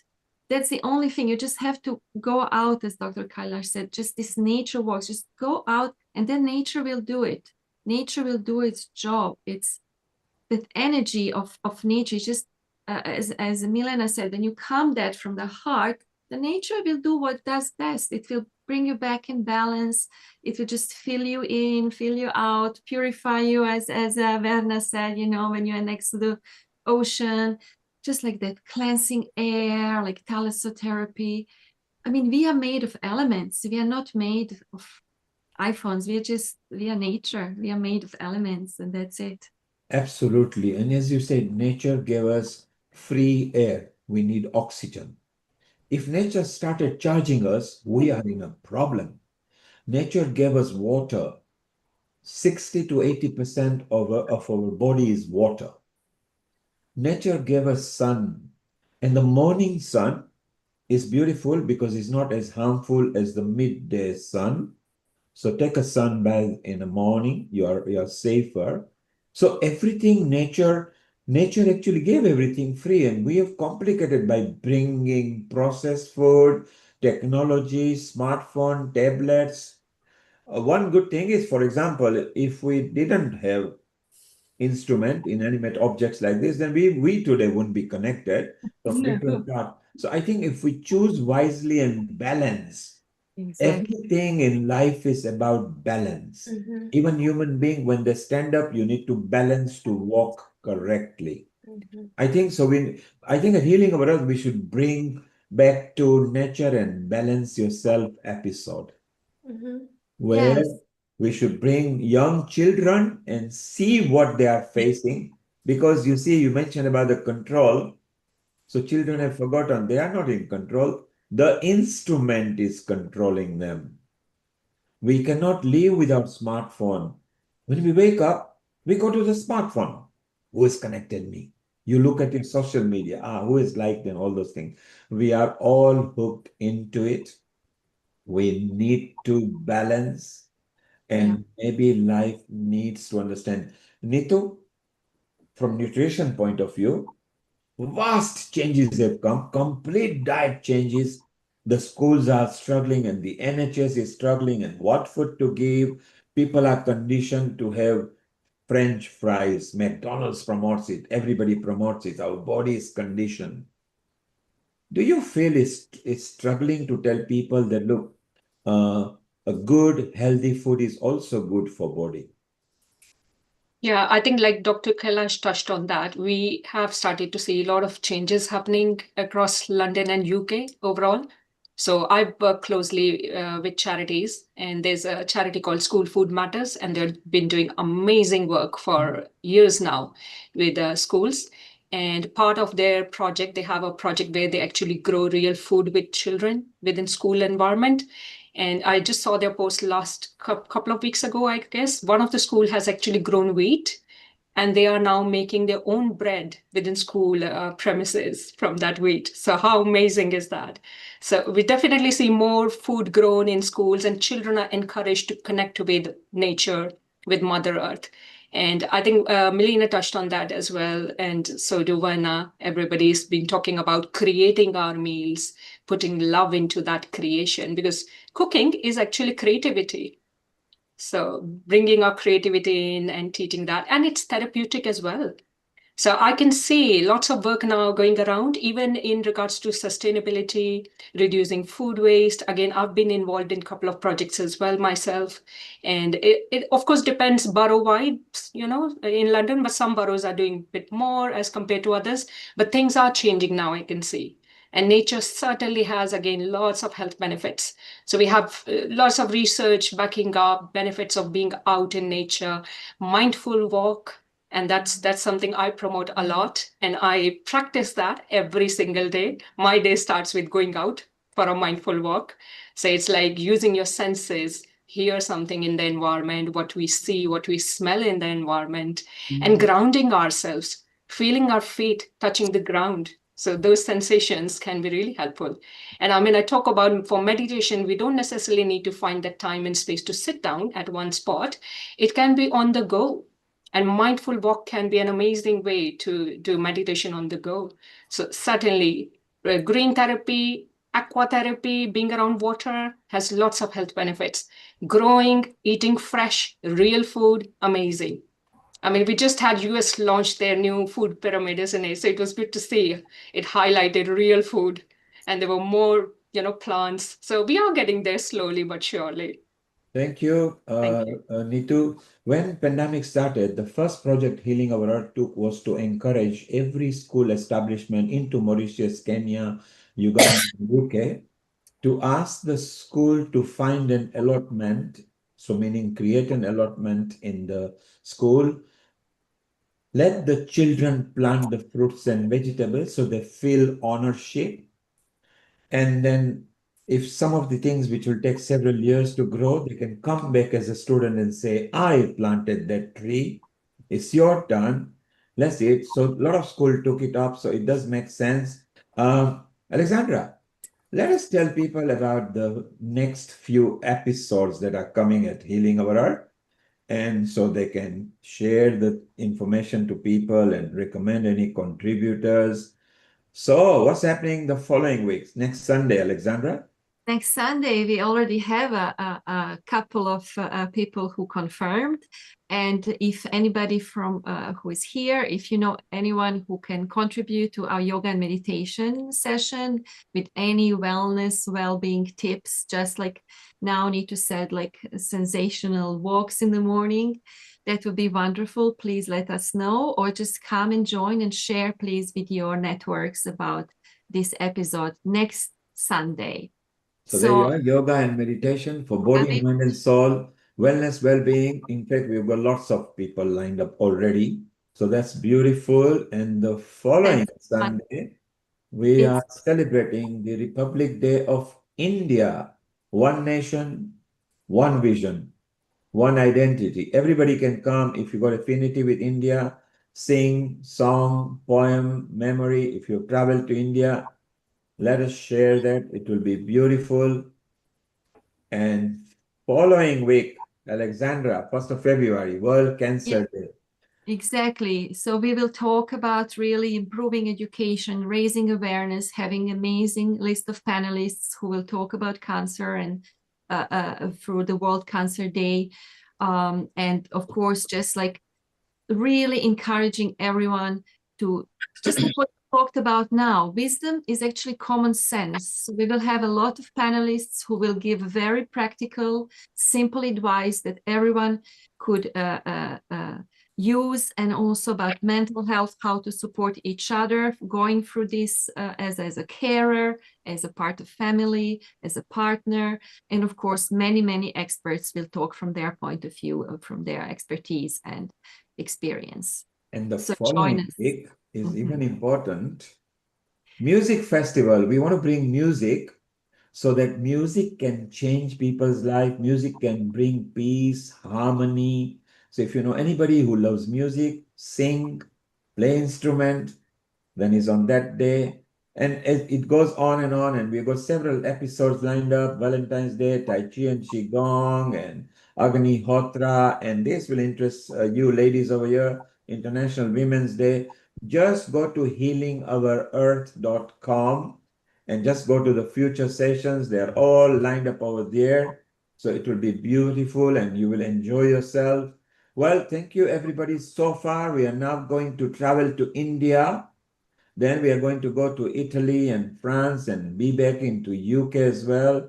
And at this point, we are going to welcome our senior host and a co-producer, and he's part of almost every episode, Rotarian Lal Goyal, who is in India. Let's welcome him. He's the founder and charter president of Rotary Club of Organ Donation International.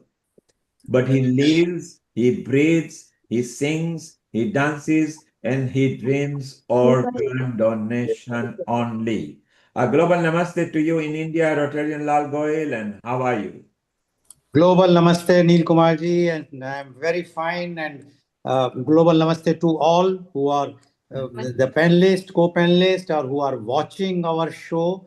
Thank you very much, Mr. Neil Kumar, for inviting me as usual again and again. And today the topic is very interesting. And although my views are a bit different because the topic says women inspiring the gift of life, and I feel that women always inspire, but what about men? What we are doing as a society? So first I would like to put forward my views about this topic, what we are discussing today. And then I would like to go for introducing my panelists who are there already.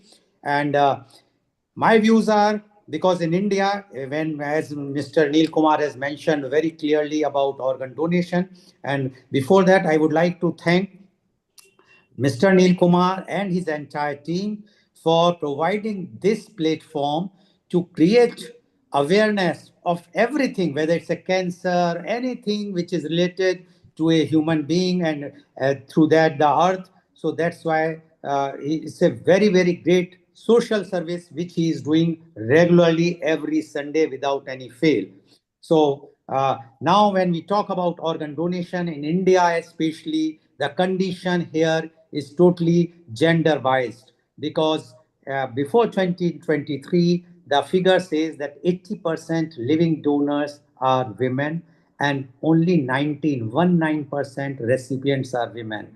And that's why my views are very different today, because I know that women are always inspiring, motivating, but it doesn't mean that they will not take care of themselves, because today's theme is also self-care.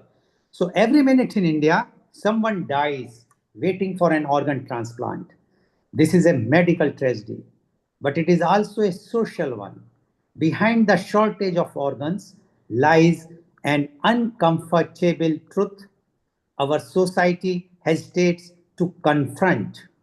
Gender bias deeply shapes who gives, who receives, and who is expected to sacrifice. India celebrates women as symbols of sacrifice, yet rarely questions why sacrifice is demanded from them so routinely. In organ donation, this bias becomes starkly visible. Women give more, men receive more, and society calls this normal. This is not just a story of compassion, it is a story of inequality that demands reflection, responsibility, and reform.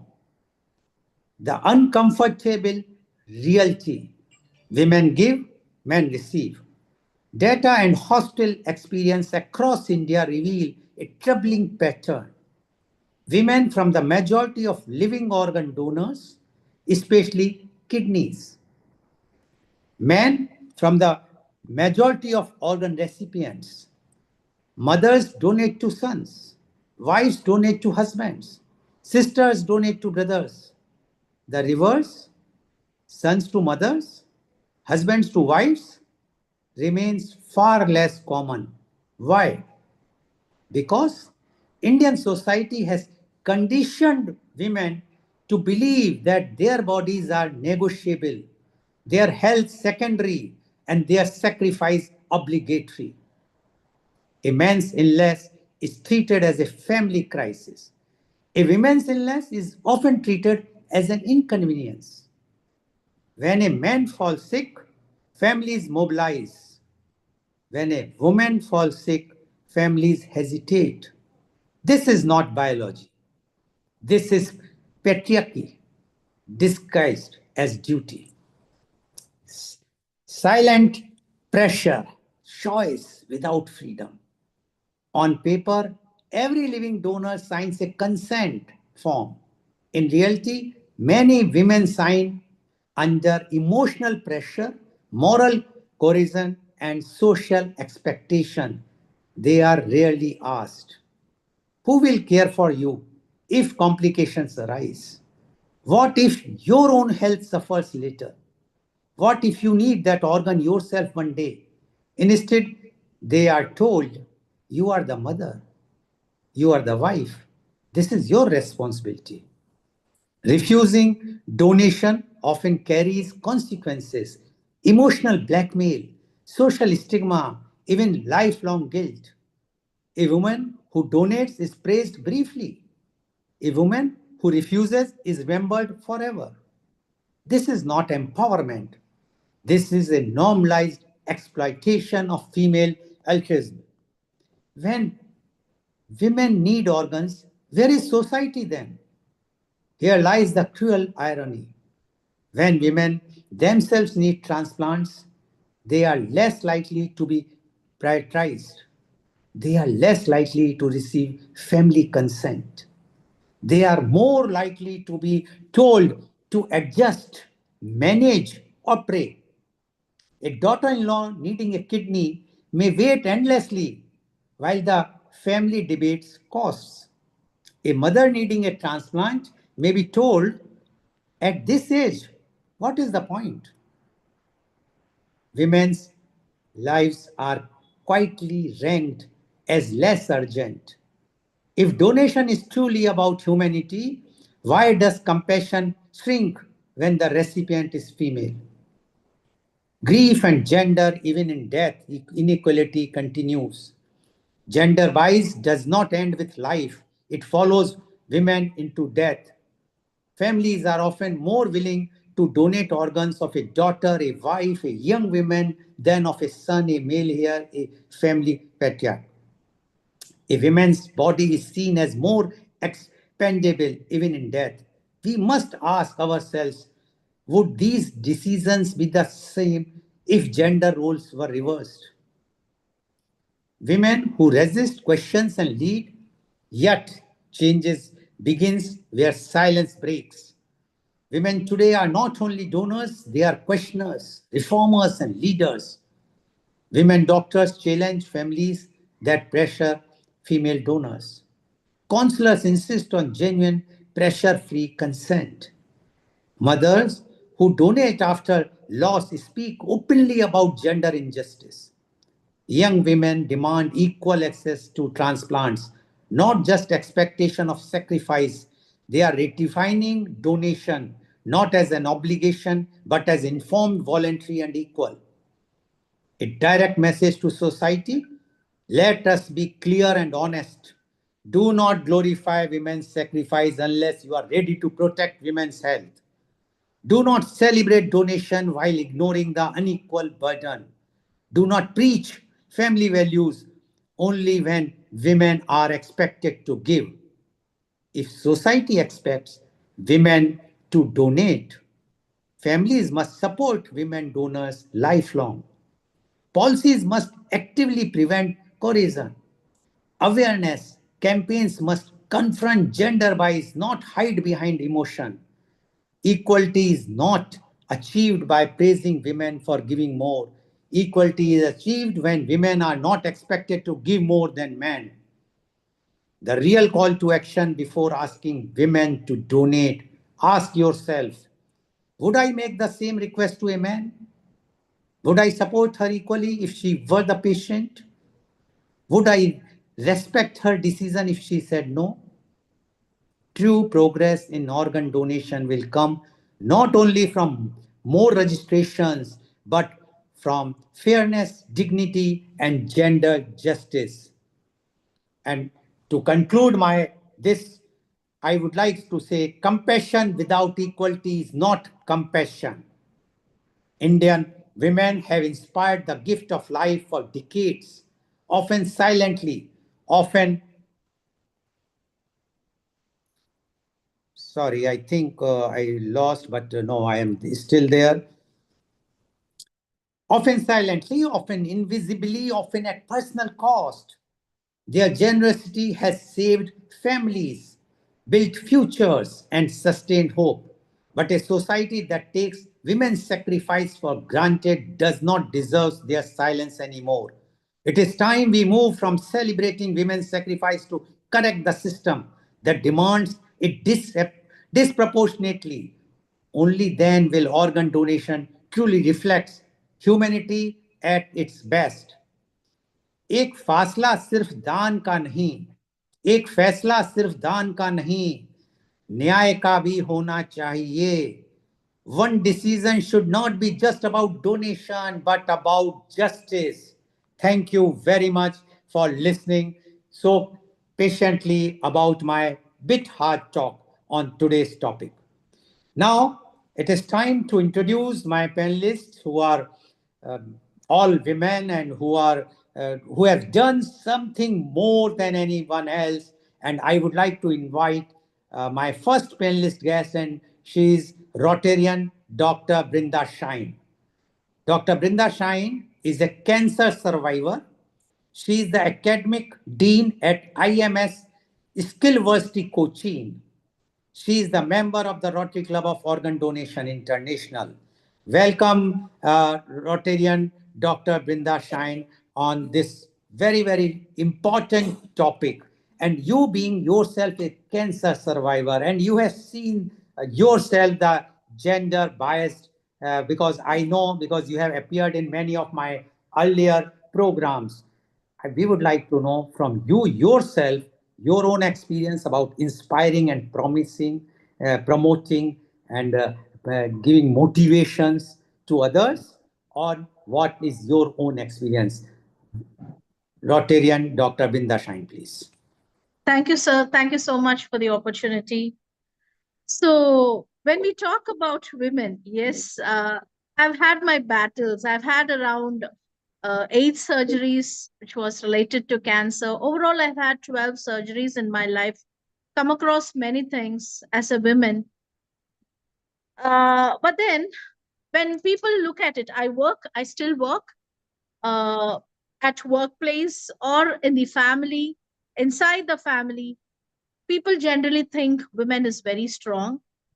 And especially when someone who takes the pain with a smile, who wears the makeup and goes, for them, it is like, that person can take it. The pain is taken for granted. But before that, how the society or the world sees a women, women are generally seen as givers. So when we say Shakti, so that's what women is called as Shakti, power. She has all the energies of, full of energy, full of life. So even if we look at the science area, like science perspective, we know that mitochondria, the cell, the energy powerhouse of every cell is mitochondria.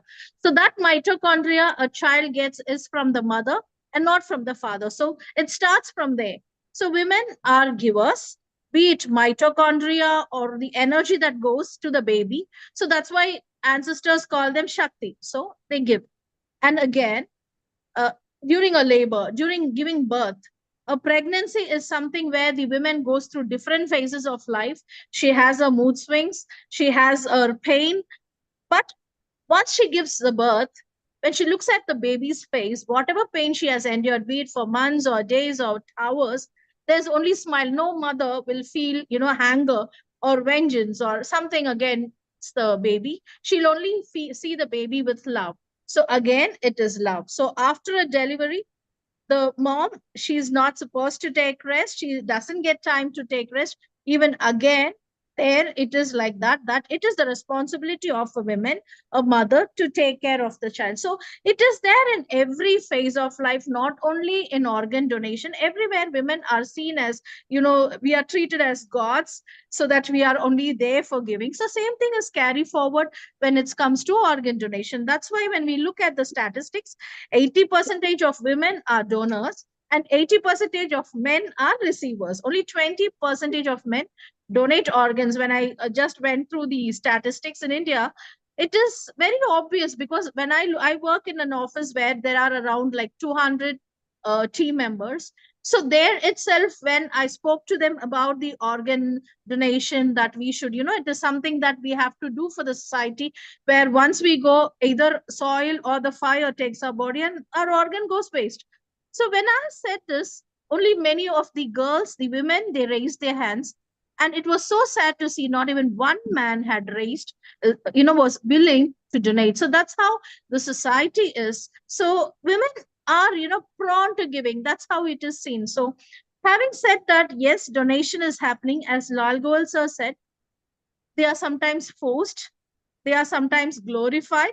So there are different aspects which leads the women for that. And one of my team member, her husband is, like he drinks. He's a, he drinks in the sense he sets alarm at 4 a.m. in the morning, wakes up, He drinks and then he goes to sleep. He's an alcohol addict. His liver started, the function has gone down. It is stage 4 liver cirrhosis. The doctor said that he has to stop drinking, otherwise he might, there's only less chances of living further.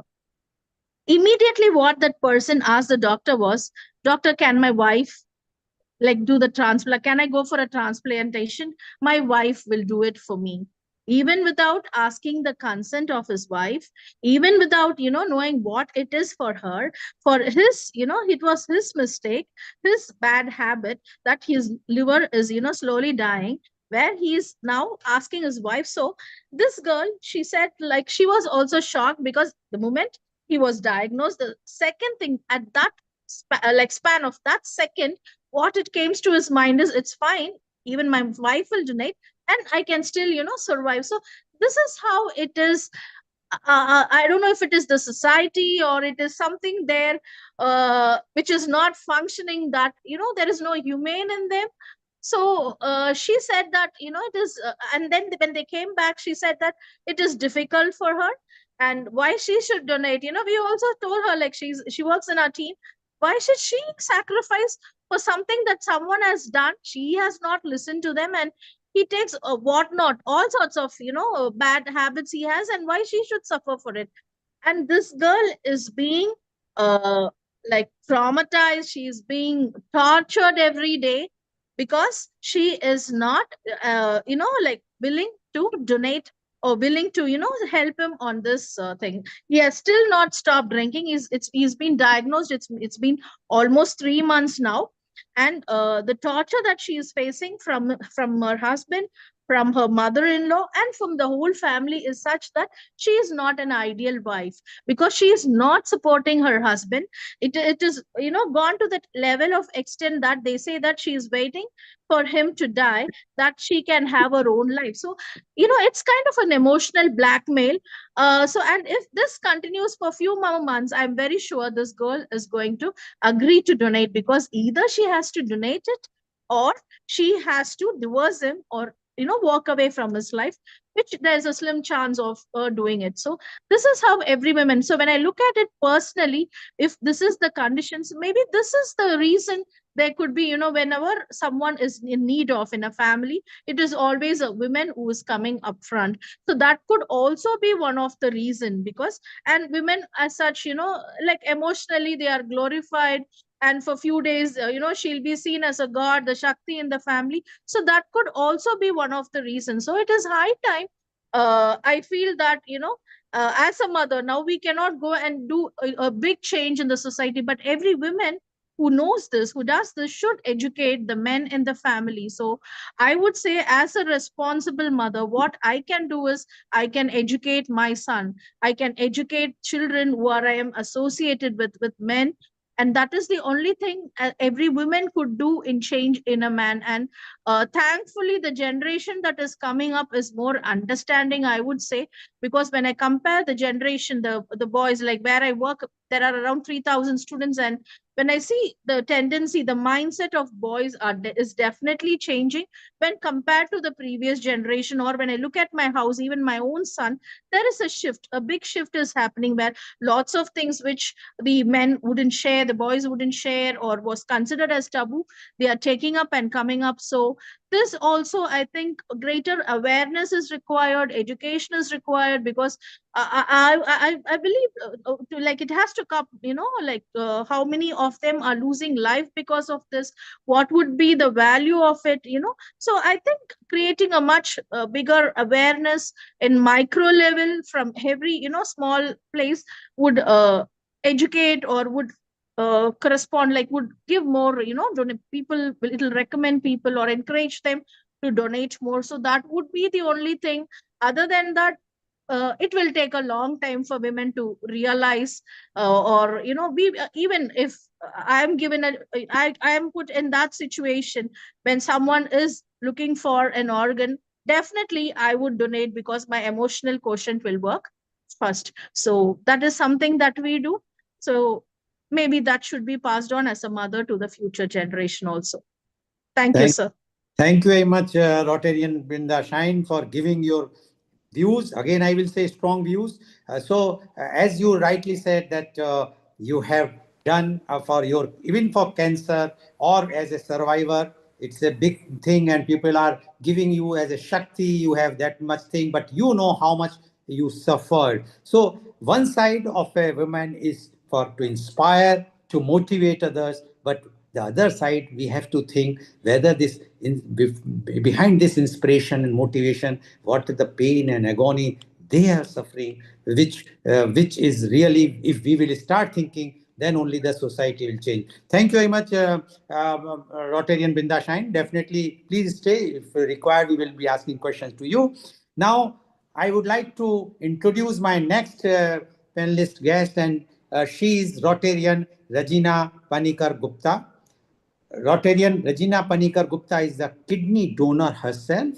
She donated her kidney to her husband. She is the honorary member of the Rotary Club of Organ Donation International. She stays in Sunnyvale, California, USA. Welcome, Rotarian Regina Panikar Gupta on our show. I know that when I spoke to you early morning, Indian Standard Time, at that time you were suffering from with the viral, I'm glad that you have tried to join and you have joined our meeting program, which shows again that the tolerance and the power which women are having. Having said that, again, I will say, although it's a very inspiring, very motivational that what the women are doing, but the percentage in India is very alarming. It's not good. Although you yourself is a kidney donor, we would like to know under what conditions you have donated and whether it's a inspirational or motivational or it was under pressure or you have donated willingly, and what are your views about today's very, very important topic about the inspiring and motivating when we are talking of the gift of life. Rotarian Regina Gupta, please. Thank you, Mr. Goyal, for a warm welcome. So I donated my kidney to my husband in 2011, and he was born with a kidney disease, and it's a genetic mutation that runs in his family. So it wasn't based on anything outside, more of a disease in the family. So in 2010, I stood up and said that I would be a donor and got myself tested at the Stanford Hospital, which is a well-known facility in the area I live in. And it was April of 2010 when I went in, to test myself as a donor. A month later, on my birthday, in the month of May, I got a call saying that I was a match. And it certainly was a celebration for all of us. And then for 1 year, I was to get myself prepared for this transplant.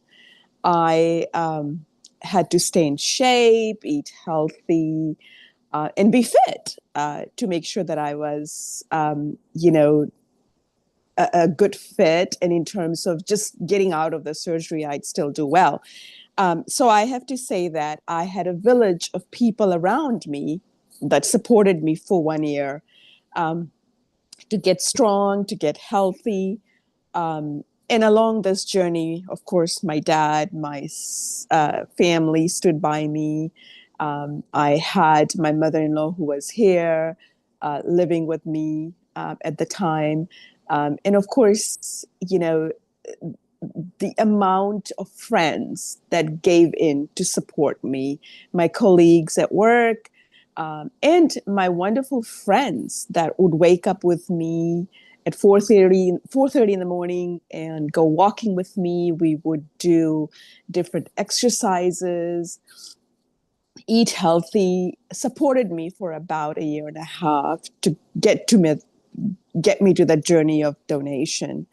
The inspiration behind this, or I just say why it was important, was my daughter was just 9 years old at the time. So it was very important for me to make sure that she had her dad around so he could see her graduate from high school, college, and so forth, right? These are important milestones, very important milestones for my daughter. So that was my inspiration to make sure that Sunil was around to see all of these.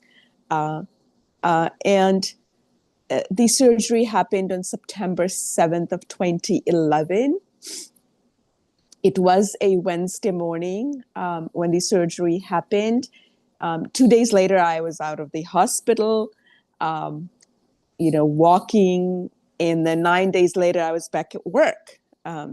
So obviously, things are a little different in the U.S., where you right after surgery you have to walk and things like that. So all I want to say is that the support system I had, I think, really did help me get through all of this. And the journey continued, and I've lived a very normal life. In 2016, I was diagnosed with a very late stage of ovarian cancer.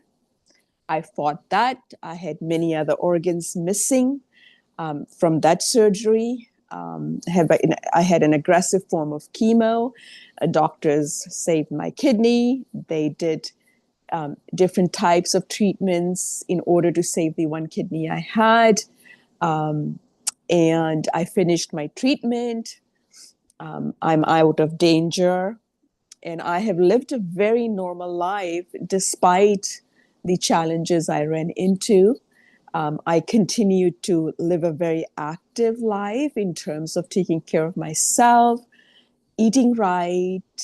And I'm a big advocate for anybody in the US. I speak to many people who are considering donation, whether it's a man or a woman, and telling them my story about donating, whether it's liver or a kidney. Primarily kidney is what I work on. I'm part of different organizations here where I'm also educating people on donation. But other than that, I have not had any major issues where I could not live my life normal. I have not ran into any situation or encountered any hardships. I feel that,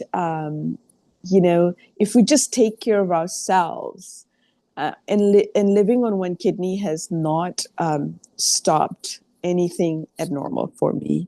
So on that note, I feel donation is a very important part of our lives, and we should be able to give to save another life, and primarily for doing good to our society. We're born with two kidneys. There's a purpose. Why?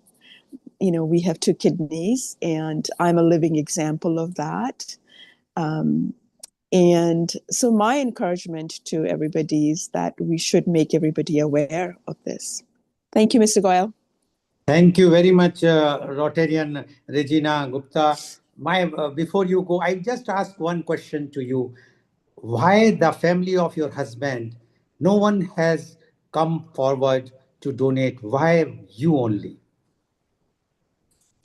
Yeah, good question. So, Sunil has two other brothers. One has the same disease, so he was probably not a good candidate. And I don't know about the other brother. And Sunil's mom had fought ovarian cancer herself, so she probably wasn't a good candidate. But yeah, unfortunately, I don't know why nobody came. But, as I said, it was important for me to make sure that my daughter Simran had her dad around for all her milestones in life. And that's what I wanted to see. And I am very fortunate to say that he's seen a lot of those milestones. Okay, thank you very much. Thank you. Rotarian Gupta. Please wait. We will be coming to the next round when we'll ask some more questions to you. Now, I would like to invite my next panelist guest, and she's Rotarian Rupa Arora. Rotarian Rupa Arora is a liver donor. She's a regular participant of organ transplant games, whether it's in USA or in India. She is the honorary member of the Rotary Club of Organ Donation International, and she stays in Chandigarh. Welcome, Rotarian Rupa Arora, on our show. This particular show is organized by Healing Our Earth, and this shows is going across the world by with different modes of the social media. Um, as you have heard, our earlier panelists, they have told about the conditions in under which circumstances they suffered. Like Dr. Brinda Shine mentioned how she suffered as for the cancer, so many surgeries, and she has given the things she told about her colleagues and others who were working, but they were forced to donate the organs. Now you have heard Dr. Rotarian Regina Gupta also, and she voluntarily donated her kidney to her husband. But in your case, being a liver donor to your husband again, I would like to know because same thing, same story. The wife or the sister or the mother always come forward to donate organs. We would like to know from you your views about today's inspiring. Is it because you want to inspire the society or motivate the society, or it was compulsion, some pressure on you, or you think that no, this is something which you have done voluntarily because you wanted to save your husband's life and to save the future of your children? Rotarian Rupa Roda, please. Thank you, sir. Good evening, everyone present over here. I am Rupa Arora from India, and I am also a teacher in Chandigarh school. Sir, you asked me about the organ donation. I just want to say that it was only the love that motivated me to donate my organ to my husband. There was not any compulsion from anyone from the family, and I donated my major portion of my liver, that was 65%, to my husband in 2011. Because there was no other chance to save his life, or my motive was this: ki I want to save my husband's life on any cost. Uh, uh, yes. There was fear, there was afraid of losing him, but on organ donation, I just want to say that when we hear the word organ donation, many people immediately feel fear. Question come to mind: will I survive? Will my health suffers? Or will my life ever be normal again? मैं भी इस fear से गुजरी हूँ. I had doubts, worries, and emotional moments. But what helped me was correct medical information, trust in God, and trust in doctors. That was the main thing. Uh, and the support that I had from my family. I want to say this very clearly today: life after liver donation can be healthy, active, and reproductive. The liver is a unique organ. It has the natural ability to regenerate. With proper care, nutrition, and follow-ups, donor can return to their normal lives. Uh, after after donating my major part of my liver to my husband, I am living a very healthy and completely normal life. I had completed three master degrees after my surgeries. I am blessed with son after 3 years of surgery. And I also participated in bird transplant games which were held in Newcastle Gateshead. Uh, uh, I also got to participated in Guinness World Record, which was held in 2000, at Chicago in 2018. After donation, I became more conscious about awareing the people, because there were so many myths which prevails among the society.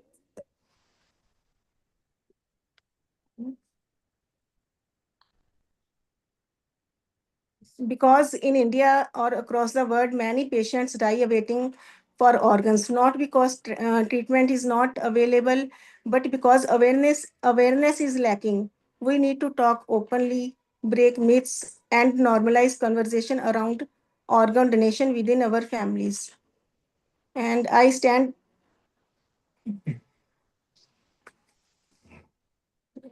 Yes. That's all. Okay. That's all. Okay. Okay. Thank you. Thank you very much. Can you listen me? Can you hear my Yes, voice? yes, yes. Okay. Hanji So sir, yes. thank you very much, Rotarian Rupa Arora, for giving your views. My question again, the same question which I asked Rotarian Regina. Why Hanji. you? Why you? Why not any male member of the family of your husband? Sir, because I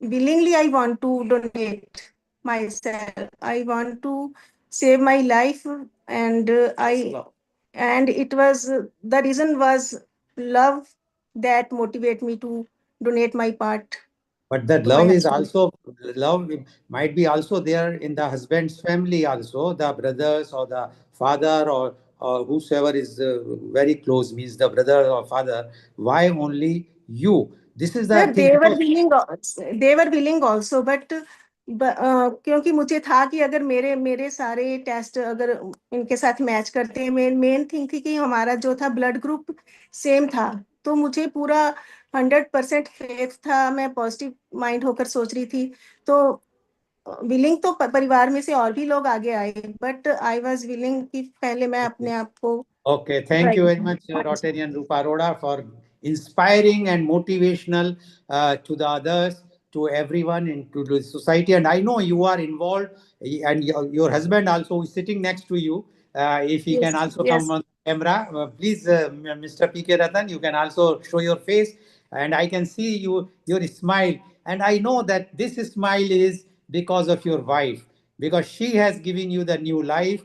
And I know that the work you people are doing to inspire others in organ donation is tremendous. I have visited Chandigarh. I know the way you people both are dedicated for this cause. And this is inspirational and motivational, and that is what our topic is. Although I have tried to turn the topic in some critical issue which is prevailing in India, but yes, women are always inspiring and motivational. Thank you very much, Rotarian Rupa Arora, and thank you very much, Rotarian PK PK Ratan. PK Ratan, please, because I am a habitual of a Rotarian Rupa Arora's surname, so that is a difficult thing. But thank you very much. And now I would like to introduce my next and the last, but not the least, guest. And if you can open, switch on your video, please, Rotarian Deepa. Please switch on your video. We can't see you. Please I'm switch on your video. I'm just trying that. Actually, it's not coming. I thought the camera is on. It's not on. Oh my. Camera is not on. It's on this thing. So just switch on your video so that we can see your face. There is some video. You can see the sign. You just click that. Yeah, If you, it's on. It's on only actually. why it is not coming? Because I can't see you. Okay, try to sign back in again, please. Yeah, yeah. Okay. So while she's signing back again, Rotarian Yeah. Lal, go ahead.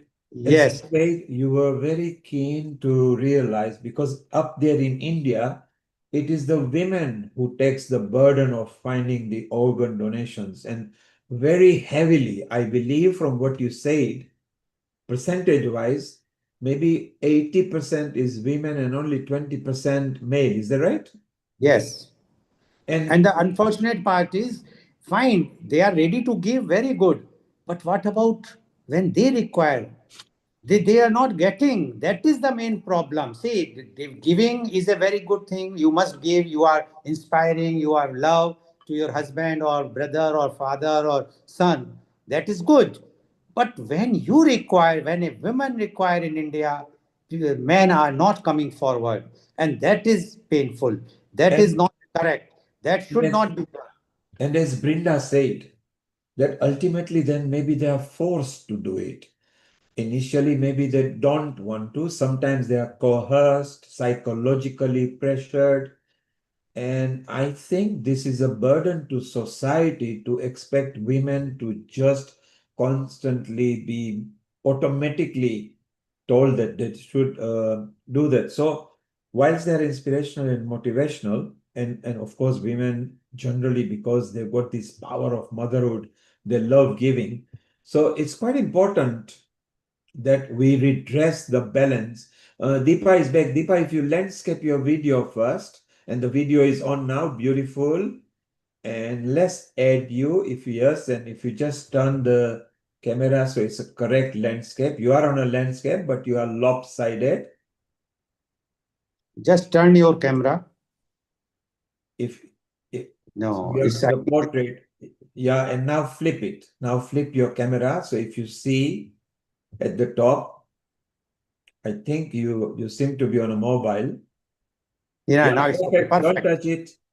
Don't Yes. touch it, and you can unmute yourself and go ahead, Rotarian Lal. Go ahead, all yours. Okay, I would like to now introduce, she is Rotarian Deepa PS, and she is again a kidney donor. She is a medal winner of World Transplant Games in 2023 and 2025. She is the member of Rotary Club of Organ Donation International, and she stays in Bangalore. Welcome, Rotarian Deepa, on our show.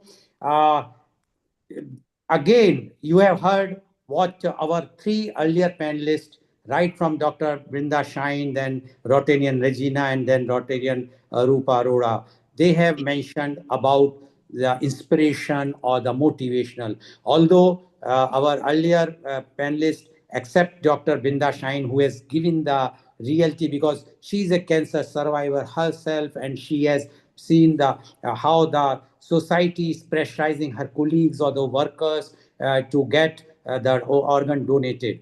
But our Rotarian Regina and Rotarian Rupa Arora donated with their own will, although Rotarian Regina could not reply my question that why the family member of her husband has not donated. After all, wife comes after a certain age. She is not from the very beginning, but the siblings are always there. The father is always there from the very beginning. So anyway, you have donated your kidney to your son. We would like to know from you your inspiration, your love, your motivation about your own story about organ donation, how it happens, and why you have decided to donate. Rotarian Deepa, please. Yeah. Thank you, Lal sir, and thank you, Rotary Club, for inviting me. So, as everyone tell, there is some reason will be there. This is mother's love. And second thing, as you told, he was 9 years when he diagnosed with this CKD, that is chronic kidney failure.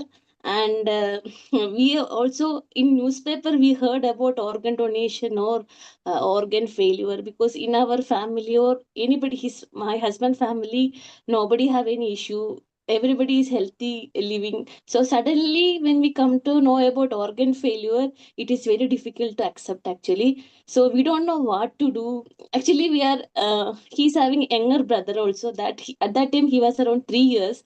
So I was actually feeding the guy at that time this issue happened. So we don't know what to do.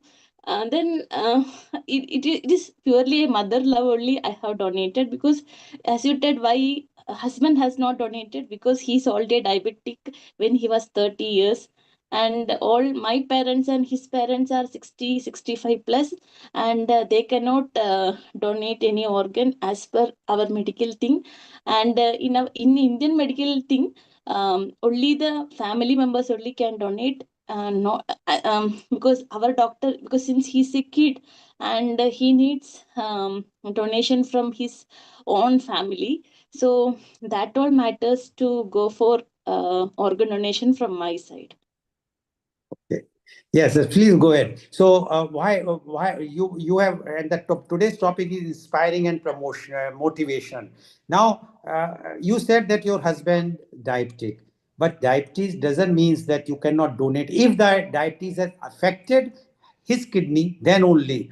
After all, you are feeding at that time, and that time it's a cruel thing to take your kidney. I don't know why. I do not want to create any rift among yourself and your husband, but I personally feel that in India, this thing, the love, sacrifice, the emotions are all good, but the man should also think seriously why they cannot come forward and donate their organs. That's why. So when it was decided that the donation has to take place, and you were at that time feeding your child, at that time no one has suggested that why not your husband to donate the organ. No, no. We have tried for him also, but there is some complications with him.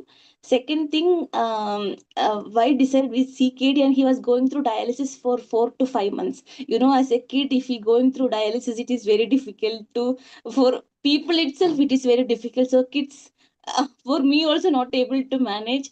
But doctor at that time also we don't know about organ donation, or we can replace the organ, because we are new to this actually at that day. Because as I told, all are living healthy. In newspaper maybe I heard that this organ donation or organ replay, that it will say we can keep the new organ. So I don't have any knowledge. But when we, that is the thing, it was sudden for us actually in the family.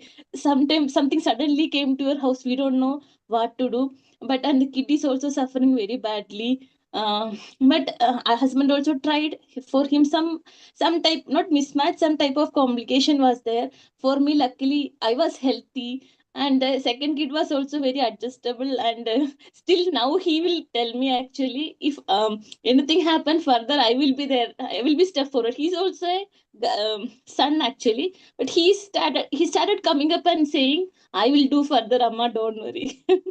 Very So nice. So now you are also played, participated in the World Transplant Games in 2023 and 2025. I think that 2023 was in Australia and 2025 in Germany, and you won the medals there. So you found any problem during the participation, whether when you are participating, in which game you are participating? normally for donors, it is like a long jump, or it's not for recipients only. More games actually. Donors actually, it's like supporting the recipients. Actually, ball throw, or that long jump, 100-meter race spin, like that only it is there. So this time I have done for long jump, dart, ball throw. Um, and then 5 kilometer walk. So actually, these games we are going mainly for him also to know that organ donation, organ, that's a new organ, will not restrict his life. He should come forward, he should move forward, he should run a normal life.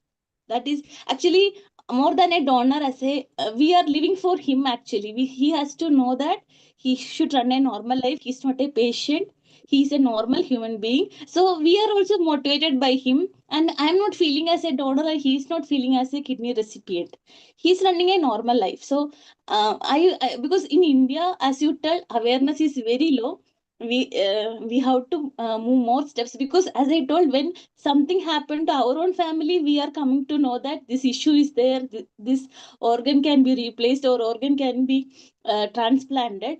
But unless otherwise, I, as a normal Indian, I don't know. Truly speaking to you. So maybe this awareness is very low in our thing. Maybe we are from government also. This for as of transplant games also, Indian government has to take it up further, so that more people will come, because it's an inspiration for them. In the when we are going abroad, we are seeing a lot of people having more than 2 3 transplant, different type of organ transplant, how they are surviving, how they are coming up. All are positive minded. They are thinking that they can live more. So I think in India also awareness should be there. Only instead of family members, other people also in, how it is in abroad, other people can donate, like that in India also it should come forward. And people should know what is this actually. So many people doesn't know. They know only few diseases in our uh, life actually, diabetes or some can. Nowadays I'm just telling some 3 4 diseases, only major diseases they are thinking actually. CKD, the word, those who gone through only know what it is. CKD, what is liver failure.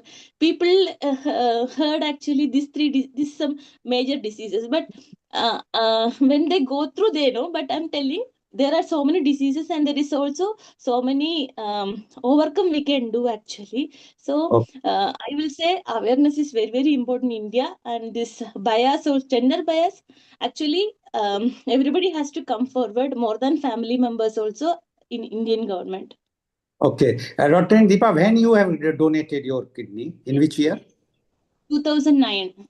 2009. So it's already 2019, right? No, no, 19. 2019.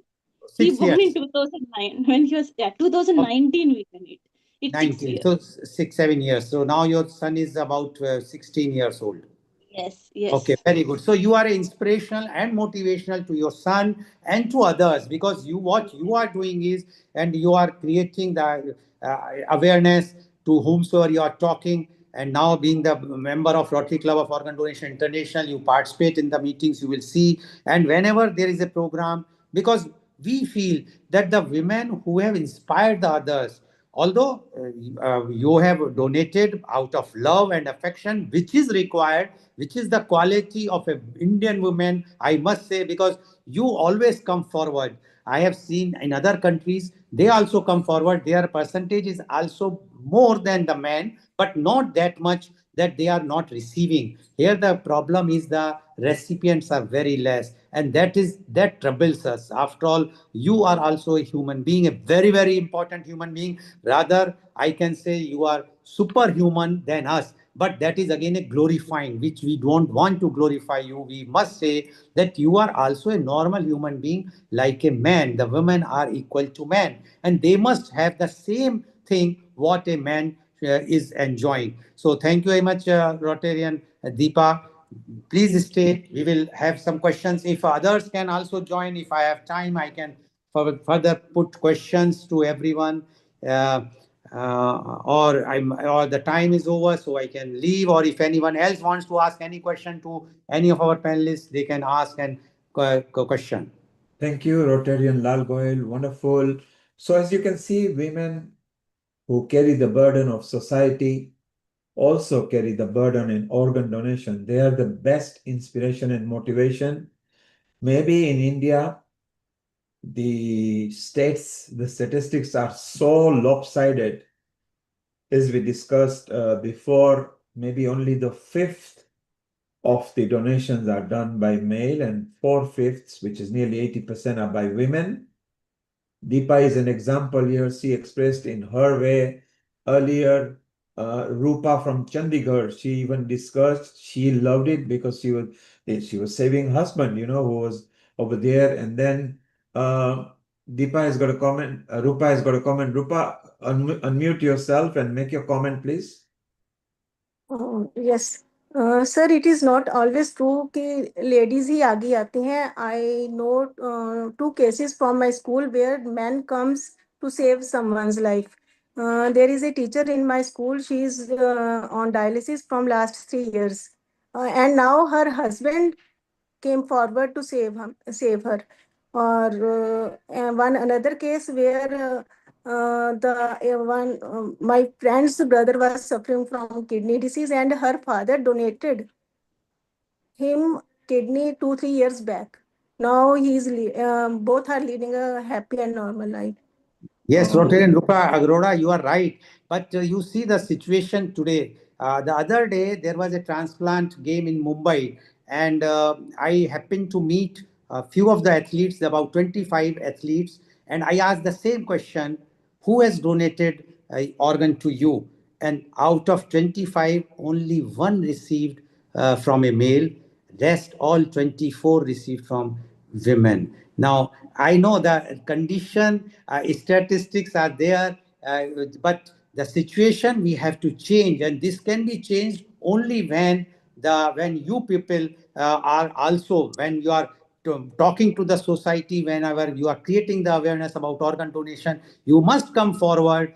Tell the people, yes, we are ready to donate, but why not men? They should also come forward. After all, they are having the same and equal responsibility as women. Why only the women is glorified as the most inspirational or the motivational. Why man is not glorified as a inspirational and motivational? And I am sure that the next time when Mr. Neil Kumar keep a program, he must keep a program on glow man, and he must keep a topic on man, inspirational and motivational man. And then I would like to talk to them also why they are not coming forward. I can see the hand of Rotarian Regina Gupta raised. Rotarian Regina Gupta, yes, please.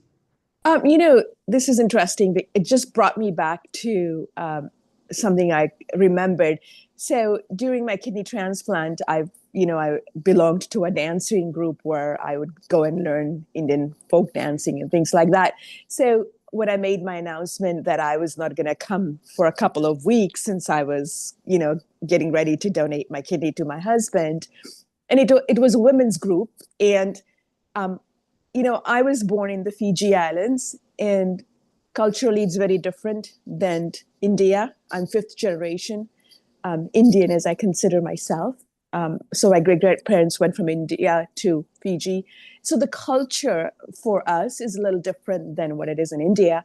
So in this dance group, as I made my announcement, one of the ladies said to me, "So why should you give your kidney?"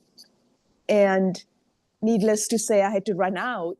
But as I got home, she sent me a long email to tell me why I should not be a donor for my husband. So I felt the stigma and the education around, just people in general is lacking. Whereas I have found that in my own community, it's like, it's all about giving.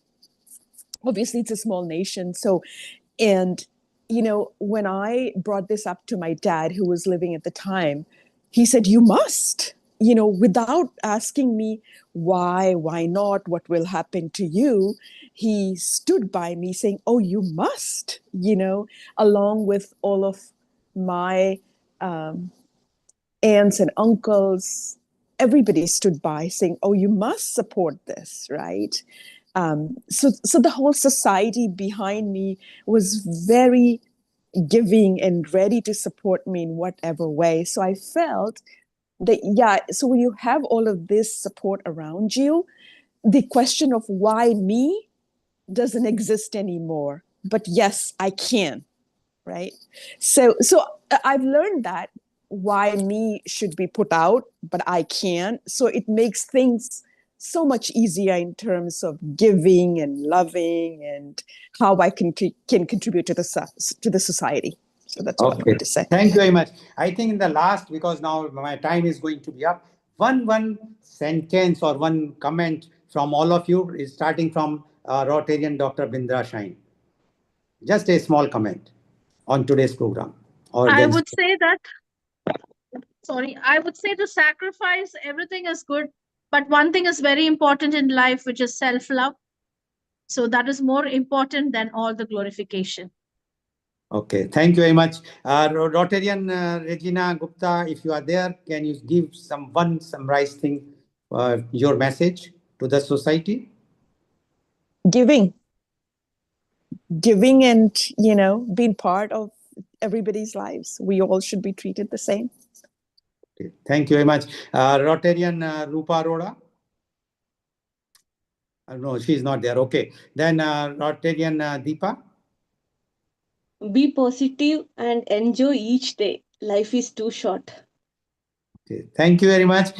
That's all from my side. I can see now Miss Amrita there. I have not seen in the beginning. So global namaste to you, and over to you. Global namaste, Rotarian Lalji. Although Thank I you so much. I have changed that some topic towards because my pain is, I know that they are more, you all are very inspirational and motivational. But when it comes to yourself, when you are sick, when you require, you means the women require the organs in India, the conditions are not good. And we have to change the mindset. We have to come out from the orthodox path or whatsoever we say, and we have to take a decision, very bold decision, that no, it is not correct. Everyone, yes, if there is a no availability from a male side, Because I know that in one of my program, one of the organ donation coordinator from Delhi, she told me that when the doctor comes out from the ICU, after the checking the patient, and he declares that this patient require a kidney, all the male members start looking towards the female member, the mother, the daughter, the sister, or the wife, who is going to give.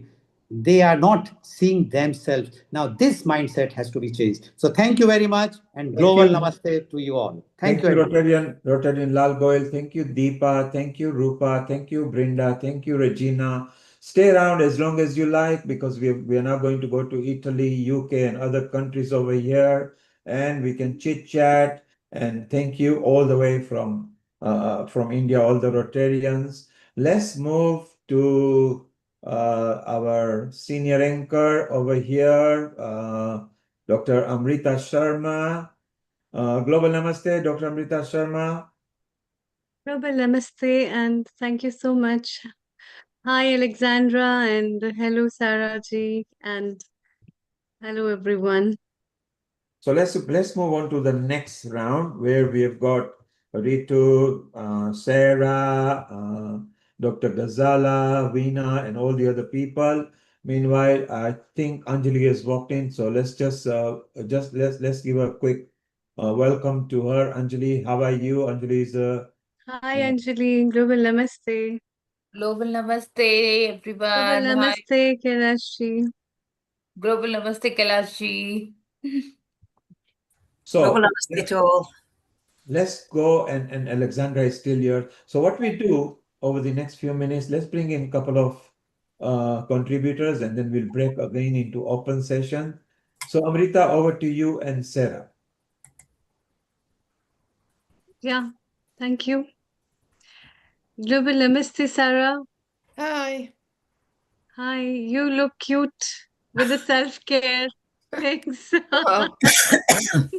I think getting ready by one own self and looking at the mirror and giving time to yourself is also a type of self-care, where you sometimes realize on your face, oh, these two wrinkles have come, a gray hair is there, there's a tinkle in my eye, or my lips looks good, or my skin is good or bad. I think this is also a very important part of self-care, and who better than you can talk about self-care, Sarah?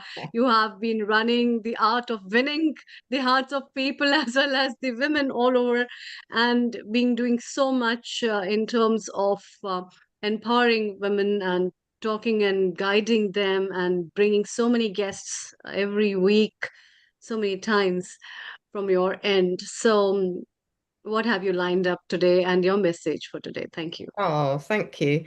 Well, yeah, I have to say that was very timely. Hello, everybody. That was very timely what you said, because I am not feeling my normal bouncing self today. I've had a bit of an ear infection, and it would be easy, wouldn't it, in those moments to just think, oh, I can't do this. I don't feel great, mate. But you know what? When you just scrub up a little bit, like you say, put on some nice skincare, put on some lip gloss. That's for guys and girls, it's up to you. But you just make yourself feel in that place, right? I've even put my perfume on and you can't smell it, but it makes me feel good. So I think that is so important. Like, our mindset affects everything. And, that's really what I'd love to talk to you about for the next 10 minutes, is about creating the year that you want. And it really does all start in here, right? We can affect the health of our body, our physical body, as so many experts on this call will know, by what we feed our mind. So I just want to say to you, it's very early in the year to ask you this, but are you creating the year you want? And I know it seems very early to ask that in this month, particularly the month of January, particularly here in the Northern Hemisphere, where things seem much more slow, right? Winter is in full pelt. We have snow in many, many parts of the UK right now. And it's definitely in those winter months, as I say, in the Northern Hemisphere, before the earth has started regrowing and reflourishing. But this is such a great month for reflection and realigning. You don't have to jump in full pelt. I want to, but we don't have to, because it's ready. We can get ourselves ready to flourish when the spring starts sprouting all around us. This is a great time to really think about that. So I am a really passionate advocate for awakening people to believe in themselves. That is all about self-care, particularly with women. Um, Irrespective of their age or background, so they can win at life, which is why I do call my personal brand The Art of Winning. And I've been leading people in health and wellness and mindset mastery for more than 15 years. And I love using the 80-20 rule, right? For that true thriving. 80% of the time, do the things you know feed your body, feed your mind well. And 20%, if you need to chill and relax and do something you maybe shouldn't be doing, it's a bit naughty, that's okay. But 20% is okay if you're doing 80% of the others. So I just want to ask you a question. Obviously, you don't need to say out loud, but just think about it for yourself. Are you going to create the year you want this year? Or are you somehow hoping it just falls into place? Because that is going to ultimately affect how you care for yourself. Because a powerful year does not arrive by chance. It's created. It's created by intention, by belief, and by the choices we make early on. And so January does matter. This moment does really matter. So I want to share with you 6 of my top tips and tricks that I share with everyone I lead and work with to ensure the greatest self-care for themselves. And I hope they work for you too. Everything starts in the mind, as I've mentioned. And so these are mindset hacks, but they will benefit every area of your physical well-being too, for your absolute self-care and feeling of self-empowerment. So the first one is, you have to ignite some, if you want to change, if you want this to be your best year yet, and why wouldn't we? Because it's the only time we're going to get this year, 2026. The first thing is you have to ignite something in you to make that change. So I would ask you to ask yourselves, what is it for you? What is it that you could do this year, maybe different from what you did last year, to really have that peak, ultimate, fabulous year for you, your mindset, your well-being in every way? Ask yourself what it is. Is it hope? Is it excitement? Is it your health? I hope it is that as well. Is it belief? Is it fear? Is it guilt? Is it passion? What is it? Decide what you want to do and what will really create that feeling and make that your year. Because what's your emotion that's going to get you moving? What's the emotion that's going to get you planning and acting now and moving in that feeling of flow? They will be different for all of us. We are all very different beings in our own personal selves.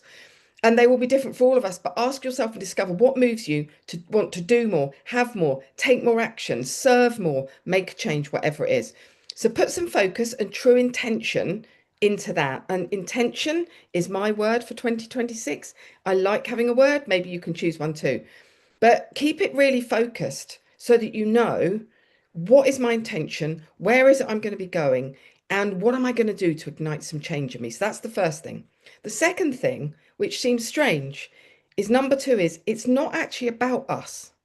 And this is weird because in parts we have to make it about us. We are the ones setting the vision. We are the ones creating the belief. But what I truly mean is think about your expertise in the world. You are all experts in what you do, whether that's your work, your business, whatever that is. But write down, what is your expertise that you bring to the world? What is it? Because you can do anything you like in life and you can get anything you like in life if you can help as many people get what they want. That's a really great thing to think about. It's very powerful because so many times when we're setting intention and plans, we are the ones in the way of moving us all forward, and our doubts and our lack of self-belief and hesitation can hold us back. So we have to get out of our own way if we truly believe that what we have to offer is magnificent and worth fighting and striving for. And we can only grow and change by helping others do the same. So let's think of the people we are serving and then by engaging them with what we're doing. So it's not about us. The third thing is, how we do anything is how we do everything. And when I truly understood this, it was a real wow factor for me.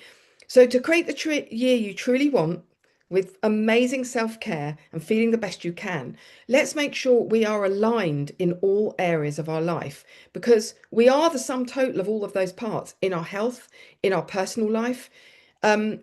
we have to work hard at it and consistently to learn to stick to our schedule, to review our actions, to do what's to redo what's not working, and to go again no matter what. And that's how we do everything, right? Whether we make our bed in the morning or don't make our bed in the morning, that affects how we show up in a meeting, how we speak to people. It's all related. So when you change your habits, if they're not working for you, change them. So you will be able to nail who it is and you can get into that flow. So remember, you won't get the same results over and over again by doing the same. You will get the same results by doing the same thing over and over again. So make sure that you leave today clean and tidy and fantastic, because you don't want to take anything left over into tomorrow. Tomorrow's a fresh day. So leave your room looking good at night, wash up your dishes, whatever that is, right? These are incredible little things that will really make you feel the self-love that someone else mentioned about yourself. So get serious about it, you know? I really think that's important. And number 4 is know that it's worth it. It's worth it to have those intentions, do the change, whatever that is. Think about others other than yourself. And know it's worth it, because so are you. And 2026 is going to be whatever you make it to be. So if you want it to be a year of abundance and alignment for all of us, you have to decide. You have to make your decision. What's your time scale? Make a plan. Do it today. Expect challenges. They are going to come up. Health challenges will come up. Family challenges will come up. If you're going to put your heart and soul into anything, you have to keep learning. You have to keep growing, and you have to go, it's okay to fail. It's okay. It didn't work. But for the life and options that will come with creating the vision you want, when you've done the work, you'll be so grateful for the person you've become. And I have seen so much growth in myself in the last 15 years and in all the people that I work with. So make it a fact for yourself that you are worth it. You're the only one that you can actually control. So you might as well control yourself with love and kindness and care. And I think that's, you know, write down those things. What 3 things for your business can you do every day? What 3 things for your personal life can you do every day? And work on that relationship with yourself is the greatest self-care that you can ever do. And the 5th tip is all intertwined. Setting a roadmap with an end destination for 2026 and having a vision to take you there. Imagining and visualization 5 minutes a day is a game changer, because your mind doesn't know whether you've actually achieved something in your mind or whether it's just your vision. If you feel it enough that what you want to do, how you want to feel, what you want your health to be like, your mindset to be like, your community to be like, your work to be like, your mind will work towards it. It's a very, very clever, smart tool, but you've got to program it. It's like any computer. So you know, ask yourself, where is your vision at? And can you plant some seeds to know that everything is intertwined, our mindset, our body, the people we hang around with, and create those daily positive affirmations that can change your life. And if you want, stick them up on your mirror, speak life into them every day, because your thoughts become your actions, and you can reprogram old stories. If you don't believe in it, do the research yourself. And lastly, decide to do it. You can move your body. I always remember hearing Mel Robbins say this. You know, you've got about 5 seconds between thinking about something and then your physical body going, yeah, I don't want to do it. I'm not going to do it. So 5, 4, 3, 2, 1, move your body, just do it. From thinking about it to doing it, and take the action. And if I take the action steps, where will I be this time next year? That's what you want to ask yourself. And if I don't do the action steps, where will I be this time next year? So that was a bit of a fast run through. I've kept it short and sweet. I can pad it out much more, but I know we're on strict time, and I appreciate all the other speakers that are here today. But if you want any tips or tricks or hacks on anything, you can find me, Sarah Mills, The Art of Winning, sarahmills.arbon.com. You can find me on Linktree, The Art of Winning. You can find me on LinkedIn, and it's just always wonderful to be part of this amazing Healer on Our Earth and women's self-care movement. So thank you so much, Amrita Sharma, and thank you to everyone. You always lift me higher. Thank you, Sarah. Thank you. Anjali, your 30-second comment on what Sarah said, then we'll move to Alexandra, back to Amrita, and we'll go to Neetu. So Anjali, your quick comment, please. Okay, Alexandra, your quick Anjali? comment, please. Maybe Dr. Anjali did not hear us. That's okay, Alexandra, your comment, please. Yeah, it's just really wonderful. The whole concept, you made it very clear, Sarah. I will have to rewatch this on YouTube and just write it down. I was just like mesmerized, and I just like, you're so convincing, you know. So I was just like, yes, yes, yes. But I just kind of forgot what you said. But so I will just go back, listen to it, and write it down, and really commit to create this year the year I want.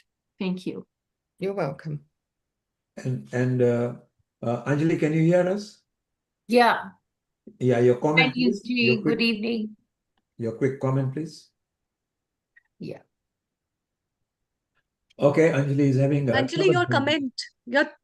It's In 30 okay. seconds, can you just comment? Sorry. Maybe she's Hi. Yeah, please go ahead. Okay, no worry. You can send her a message. She's frozen over here, so she's got broken internet communication over here. Anjali, can you hear us now? Amrita, go ahead. She's got a broken communication. Just go ahead and let's bring in Neetu. Neetu, your comment, what Sarah said, then it's your few minutes and we'll chit chat. So over to you, Neetu, Amrita. Thank you. Global Namaste, everyone. And Sarah, thank you so very much that your talk was so inspirational and motivational. And it aligns so well with my practice as well. So I was feeling really excited listening about 80-20 rule. I'm a public health nutritionist. So when I talk about nutrition or food intake, I also touch on 80-20, offering ourselves a little bit flexibility now and then. And absolutely love the quote. Thoughts become our words, words become actions, action becomes habits, and then character, and that's how we decide our destination. So we definitely have to keep checking back in with our body, mind, and spiritual well-being, making sure we are practicing affirmations, as you said. I'm again big believer of affirmations, visualizing positive, keeping a positive mindset, getting rid of any habits that are not serving us. And do not wait for forming new habits, because we have that power. We can take the action when we want. So thank you so very much. That was very insightful. I enjoyed it. Thank you. Thank you, Sarah. In fact, the biggest example is the moment back you were telling me I'm not feeling that well.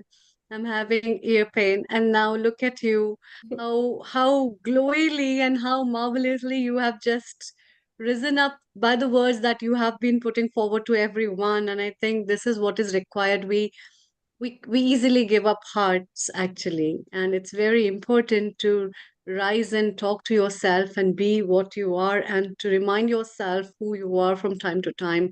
It's an important part of self-care, which I think you very nicely keep up with yourself. And I think these kind of things really matter in everybody's life, and that is why we had brought for you all so many people, all from all walks of life, women talking about different aspects of self-care, which is a very beautiful thing. Thank you, Sarah. Thank you so much, and we wish you a speedy recovery. Take care of yourself so that your ear pain gets better. And as we move to our next speaker and guest contributor, who is a registered nutritionist in United Kingdom, I welcome Neetu Pasricha. Global Namaste, a very good afternoon to you. Global Namaste. Thank you very much, Dr. Amrita. Global Namaste, everybody, and thank you for this opportunity. So I'm a public health associate nutritionist in London and founder of Holistic Health Nutrition, because like I've been hearing all of amazing people today, I also strongly believe in the powerful connection of body, mind, and spirit. So it's the holistic approach to health and well-being.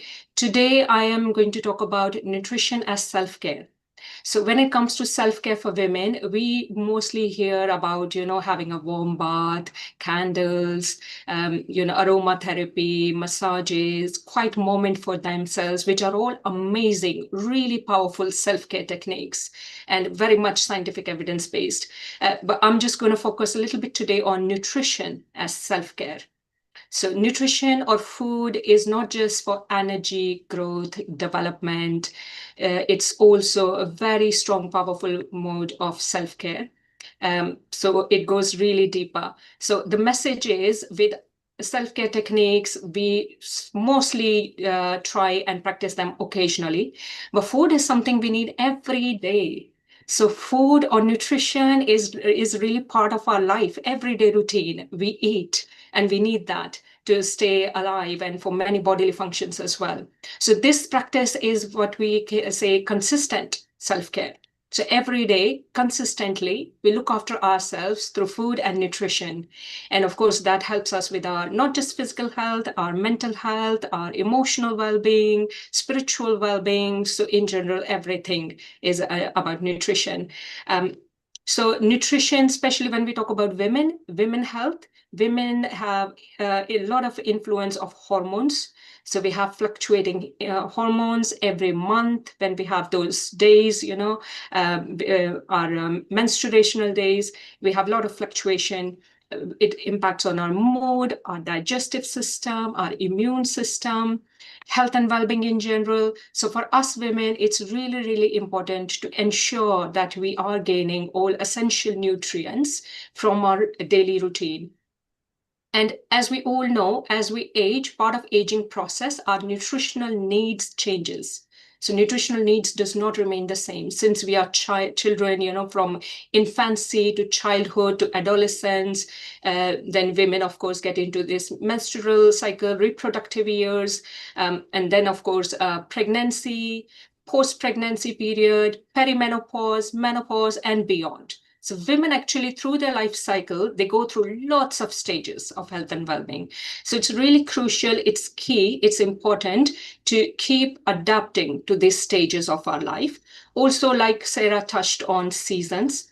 So seasons can have an impact on our health and well-being as well. So it's important we consider seasonal changes as well, and adapt our diet patterns or our routine accordingly. And as we know, nutrition and lifestyle has a very, very important role in our health and well-being. So anything to do with metabolism, sleep, any disease or health conditions, it all brings back. It's all integrated, interrelated. So with women, what happens is we always have been, like everybody's been talking about giving today.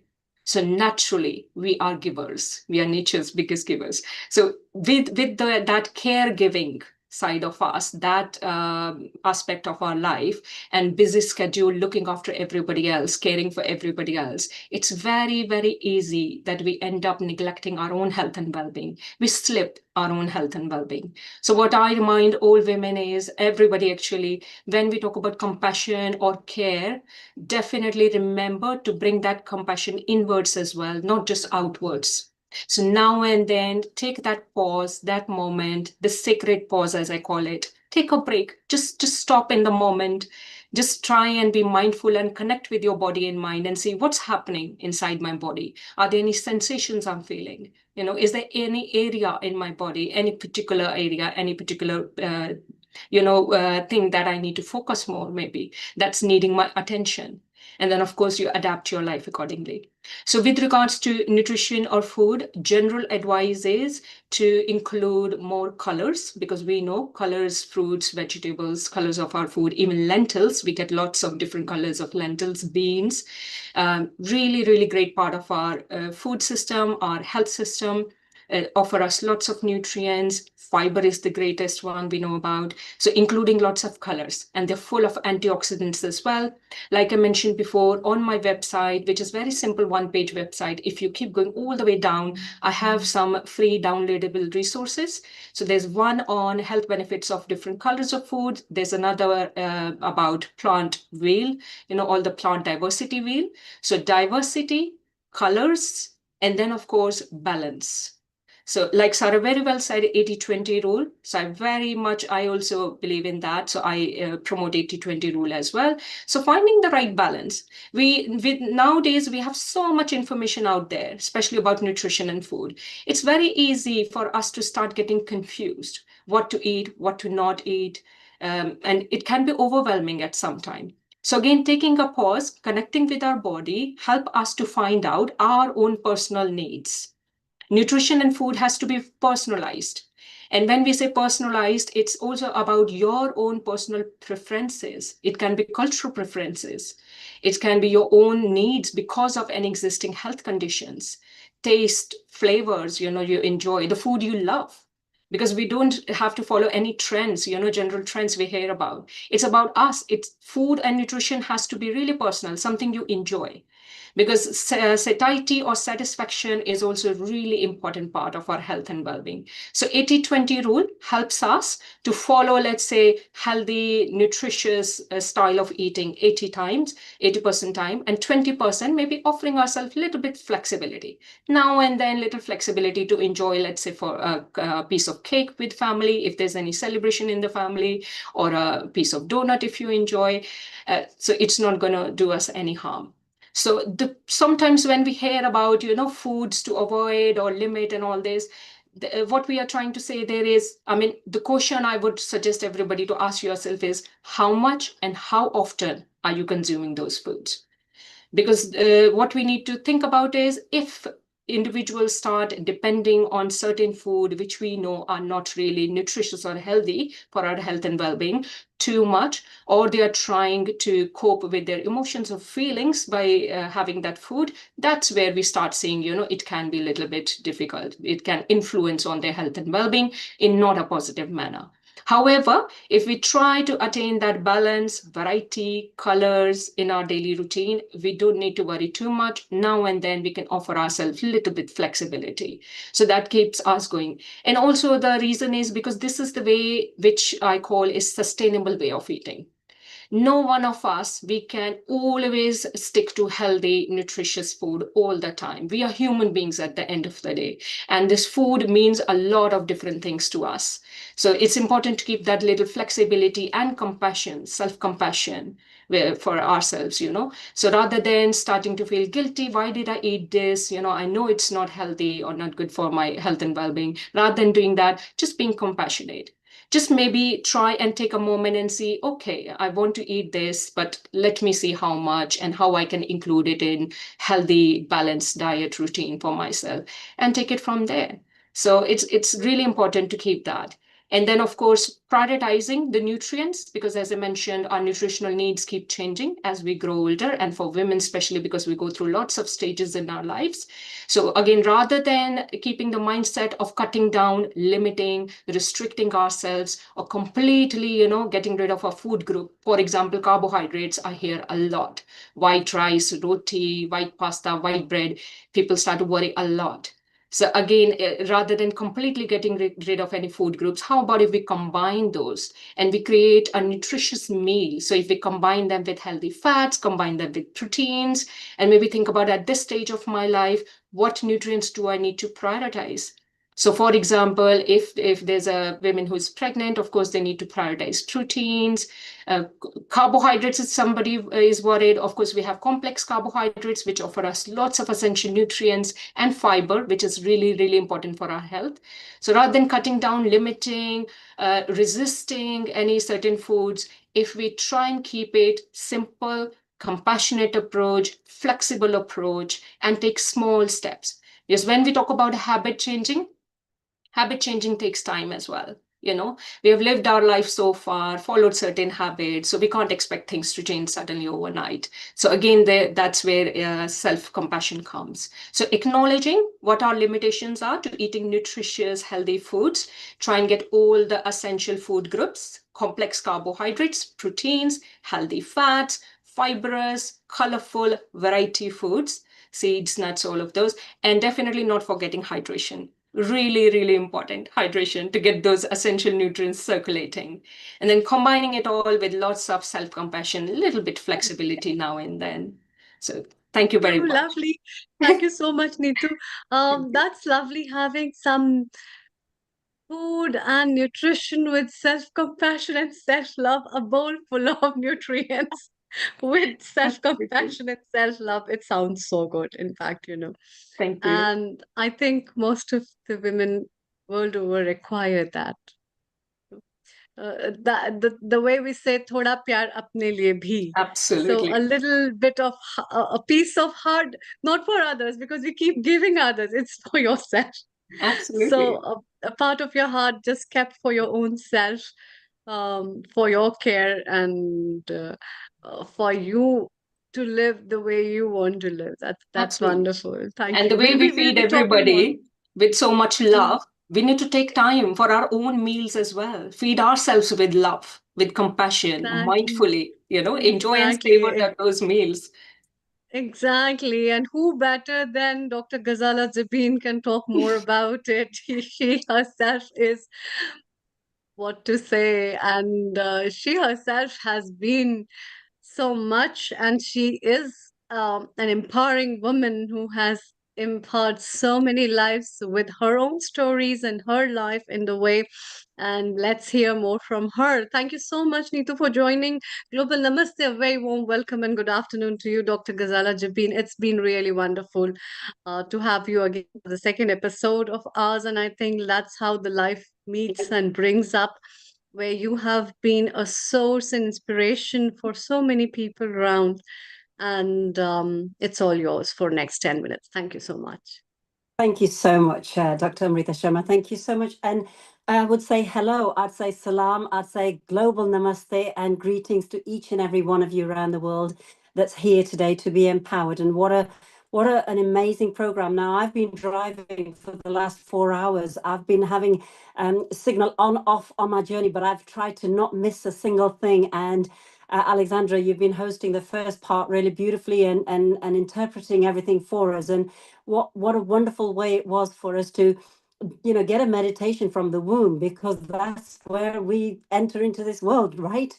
I found that really empowering and beautiful start to our program, and also the amazing stories of everybody that I've heard that sacrifices. You don't realize, you think you've done something that's been tough and you've come through it, but then you hear somebody else's story and that's just mind-blowing, and that you just feel that you are really together with some really special souls out there. So a little bit about me. Dr. Ghazala Jabin, based in Wales in United Kingdom. So I'm originally from Pakistan. I was born there. I was brought up and educated here in the UK. And I've been living in Wales for over 30 years. So my education upbringing has been mainly here in the UK. So I wanted to share with you a little talk today about my topic, which was the inner work of a lady leader. And as we are dealing with women's self-care, I thought, well, as also a lady leader, and I run a group which was designed to educate, equip and empower women leaders, from women leaders that are just becoming into that space or suddenly find themselves in leadership, and also to those that would like to know, how do I become a lady leader? And then in addition, it is when we do have lady leaders out there, who's cheering the lady leader too? While she's cheering the others, who's her cheerleader too? So this is a very united way that, whilst the world could be divided, this is a great platform where we become very united. And also I've just really been also enriched with today's program, which I'm going to replay back later on from some of the wonderful, wonderful golden nuggets that we've had. So let me take you through to 5 points that I'd like to share with you, a little bit about how I carry my journey. And it's going to be from a personal level and a professional level, and also some of the other key areas that hopefully you may get a snippet, clip it from today to help you, and keeping it light today. I normally can do big PowerPoints and big conversations. Today we're having a really comfortable Sunday chit chat and sharing great stuff. So the first thing is that, on a personal note, I always say, how do we start the day? Yeah, we know how we've come into the world through the wonderful journey in our womb, but when we are now people in our own independent breathing space, and we're becoming people and we're growing every day, what is our sort of wake up in the morning feeling? So I have mantras that are very much now, they say when you brush your teeth, initially parents tell you, go brush your teeth. Have you brushed your teeth? And then you get to brushing it and then it's on autopilot. That's the mantra. We should be on autopilot with our mantras. So I always I wake up and I wake up with a smile. Unless I've had a bad dream, but I put on a smile very quickly. And I always say, today is a good day. because I've set the intention. And the word for me this year is intention. Let's make sure that we create that intention to set the pace, set the tone, set the scene. And that's why they talked to me about the Dr. Jabina set the scene. That's what we're doing. Intention is a key thing that we want to say to ourselves. And that intention is actually, it also puts you like you put your clothes on. You know, when they say, when you look good, you feel good and you do good. And that's the part of the mantra I always say. Then during the day is how do we get through life with the day? And it's not just through it, but what do we got from it? And when I talk about this personal journey from the morning to the night, it's no different than from birth to death. My mom-in-law, she's a retired nurse. She's sadly passed away late. Mom-in-law, she used to say, we're all, there's a fact of life. We're all born. That's fact because we're here, and we all will leave as well. And wherever we transition, we will leave. But it's what we do in between that matters. That's like your day. And what are we going to do for the day? We've woken up, we're going to go to sleep. What are we going to do within the day? So the day is in our working space. We also look at when we work, who are we and what are we trying to achieve? And the workplace also, I'm going to share with you two of the most powerful, simplest coaching questions asked in all aspects of life from professional sports coaches. And I've studied as sports science for coaches myself at Bangor University. And these were part of how do we assess personal best. And also, these are the great leaders that have come around from the world. And also, it's taking it back to simplicity is each person in their home as well. So these two questions, so if you want to make a note of it, please do so. But you can always reach out to me for in-depth side of it as well.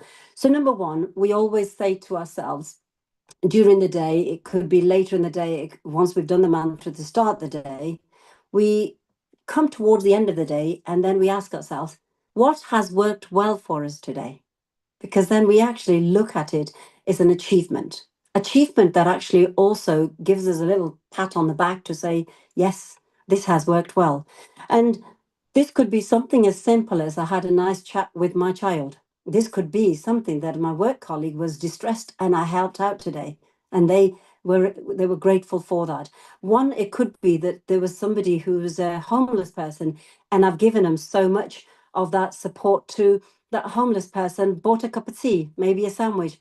And that's worked well because I helped feed a little life out there that's in challenged way, whereas I'm quite fortunate.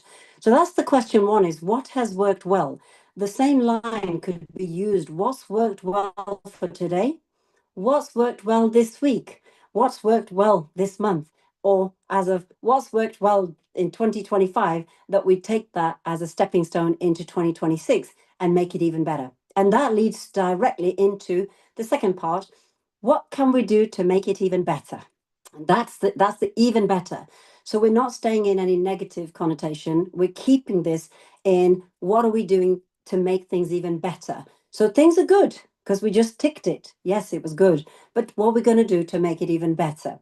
And that could be, well, tomorrow I'm going to wake up half an hour early because I've got some podcasts that I want to listen to with a subject that's of interest, because that also leads into our growth aspect. And that is my number 3 item. So first was personal.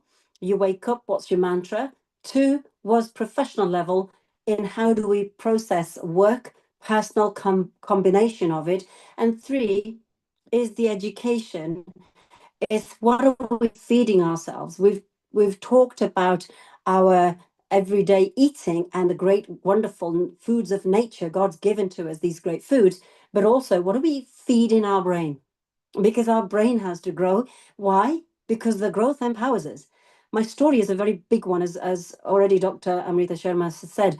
I've impacted a lot of lives. Why? Because I've had an impact on mine too, but it wasn't always in the best light.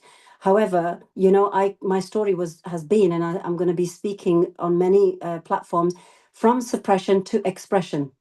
So this was because all I wanted to do, being born in a culture which suppressed you from growth of education, and I fought that to create an impression by fighting for my education. But I'm not going to be dealing with that talk today, but that's just a snippet of my growth mindset. I loved education. That's what it was about. So then again, feed yourself with what's going to empower you to help you get to the next level. And then the other part was when you go to bed at night, just reassess very quickly before you put your head to the pillow at night is where's your gratitude? What were you most grateful for the day? And when we start having simple little habits like that, that actually allows you to sleep peacefully, because we know that sleep is a great healer of many, many things that go wrong with our body. So that's that part. And then item number 4, and I know I'm a timed thing here, so I'm keeping it in my title of Speedy Gazala way. Okay, is time, because time we know is precious. People don't always give us time, and sometimes we say we don't have time, but actually we all have the same amount, as we've talked often. But the question is, who do you spend your time with, or what do you spend your time on?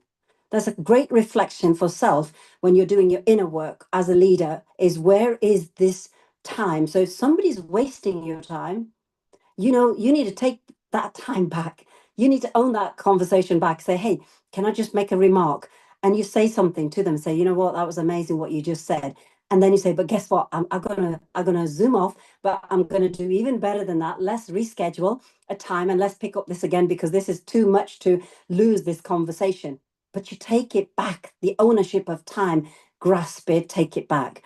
And then 5, the 5th final thing is wisdom, because we all have teachers. We are also teachers, and amongst there, we're also lost in the big jungle of life.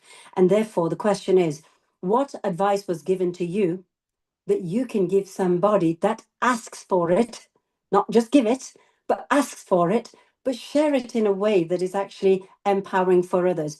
And one of the best advice that was ever given to me by a manager in my younger days, who was a little bit ruthless manager, and just said, Yeah, can we have Veena now, because we are running short of time actually. Yeah, no worries. Yeah, just time is, but yeah. So basically, words of wisdom. So with the words of wisdom, I'm going to hand it back over now to our wonderful Veena, one of my students and fellow sisters. So back to you. Thank you very much, everybody. Thank you very much, Dr. Ghazala. We will have Wow. you from time to time, and what a wonderful tips you have given. Importance about the time, with whom you spend the time, and what kind of time do you spend, which is very important. And who better than Veena, your I won't say who, but then yes. Okay. Global Namaste, a very good afternoon, and welcome, Veena.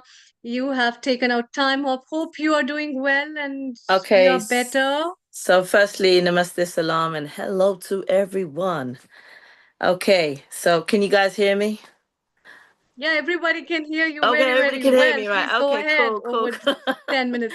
Yeah. Okay, so I just want to say to everyone, Ghazala Jabin, as you know, she's my mentor, my guruji, and everything. I want to say thank you for inviting me. Right, self-care. Right, firstly, guys, apologize I didn't come from 2. I've been in hospital and I've just come back about an hour ago. I've had a shoulder surgery and things went a bit complicated yesterday for the last 2 days. So I'm here. That's the main thing. Self-care. So I want to say my name is Veena Jain. I'm Artistic Wave. My stage name is Storm V. I'm a natural performance director. I haven't really introduced myself properly because I've just been listening for the last week as well. It's a great honor for me to be here. Thank you, Neil. Thank you very, very much. I'm a mother, 3 kids. I looked after mum. Mum passed away. Looking after daddy, and got 3 beautiful children. One's married, the other one's 21, and I'm dealing with my younger one. And I'm a widow, but I'm okay because, this teaches us a lesson. So I'm powerful. I know I'm powerful for myself. If I'm powerful for myself, I project it out in a most beautiful way, in a humble way. I'm no PhD, doctor, and everything, and I'm so honored to be here. Life, it's been always a challenge. I don't know how I've done it, but I never thought about obstacles. I just did it. I've served from 2 people in a class to 10,000 to 12,000, 20,000 people. I don't know how. I think I think for myself, but I don't think deep for myself because I focus on art. Thought process is food. The other process is how you portion yourself before you can portion your children. After portion your children, how can you portion out there? Meaning by giving that love and support. Art is not only about youngsters, it's about someone who's from the age of 2. I'm sure you've seen people, dancers at 2 years old, because I have. I've seen dancers, 102-year-old lady. I served myself to the youngsters, to the elderlies, because I just wanted to serve because it made me happy from day one. And it only started from seeing a beggar, them days in the 80s. She used to walk around and she used to wet herself, and I used to nick tights from my mum's shop, my parents' shop, and give it to her. Or I used to take my roti, roll it up and feed it to her. That gave me joy at the age of, I was 6 years old. Them days you could walk from play school to, your house them days. It wasn't dangerous them days. So I saw a lot of communities, elderly, in the 80s. I'm born British. I love the British culture. I incorporate my culture and British culture together, and other cultures as well. You know what? If you want to serve, make yourself strong. I'm not going to say much. Serve the world. You can only serve the world if you're well. I'm not going to go out there, reach my hand if I can't walk. So my advices or any tips, be powerful within your mind. Your food should be good. Food is what you are, and we all know this, and you guys are really powerful, and I'm very honored sitting here. I don't know what I'm doing on this platform, eh? that's how I'm feeling, but I'm just really honored. My cue is, if you want to know about me, it's all going to be about art and how you can project out there by helping people through art. I suppose this particular talk would be for in February, I think it is. I don't want to say much and take much time because there's so much more I can learn from you guys. But my power is different to all of you, and obviously everyone's different. And I feel like a baby in this group. But I've been doing this for 29 years. And the only way I can explain it is probably another platform from next time. I just haven't got much energy, to be honest. And that's the truth. That's Stormzy at the moment. So sweet, Veena. That's very nice. So tell me, what has been your inspiration in your life? You keep I have my dancing, mother. you teach, you're a choreographer, and I you am. have been making people dance and laugh and smile and move where people Even for are the into people so at much the of end of sluggish. care, end of life care. I've been doing it. It's not easy. Wow. Yeah. My inspiration first is my mother. I've Hmm. carried her dream. She was one of those who performed before Muhammad Rafi came on in Stratford in 1960s. I work with the celebrities. No big deal for me. They're all human like us. And grounded. It's the way. If you True. want art, you have to be grounded. My inspiration is going into the elderly people's home and see what they can do in their age and make them feel young. Yes. And I have a beautiful group who are in their late 60s to 80s to 80s. And they're my actual group I'm performing with. We are performing together. They're my babies. They're my mummies, but I'm their teacher, Lovely. but I have that. And We will be talking about this in yes. the dance Oh workshop that yes, we we'll be will. hosting very soon, and that'll be True. exclusively about all this. And look at the smile, like Dr. Kailash and Janet have on their face, because they see a light on somebody after our years go, isn't it, Dr. Kailash? Yeah, Oh, Global Namaste, a very warm welcome to both of you. Thank you very much, Veena, and look at the smiles you've given to both of them. What have you to say about what she said just now? And then we move to Janet. Global Namaste and a very warm welcome to both of you. Thank you. Again, what can I say? Each and every speaker has really uplifted me today, and listening to everybody's stories today about self-care, about love. There's so much to learn from and so much to imbibe and to share. And the messages about intention came up twice. And so that's the word I'm going to be using today as well, to keep that clear intention and to remember to give gratitude every day as well. And I think there's so much learning to do, and I think there's more learning as well. So with that, I'd like to introduce Janet today. I'm so delighted to have you today on the program, Janet. I know this is your first time. So just a little bit of background to Janet. I've just got a little something to read out because she's a very impressive personality here. So I want to get this right. So Janet began life in hotel management and then used her experience to go on to teaching in FE and higher education. She spent many years in education, gaining an MA in education management. However, on reaching 40, she knew things had to change for her personally and was inspired to join a yoga class. And that was the beginning of a journey that has led her to where she is today. And that's a really inspiring story as well. I'm sure Janet will share that with you at some point.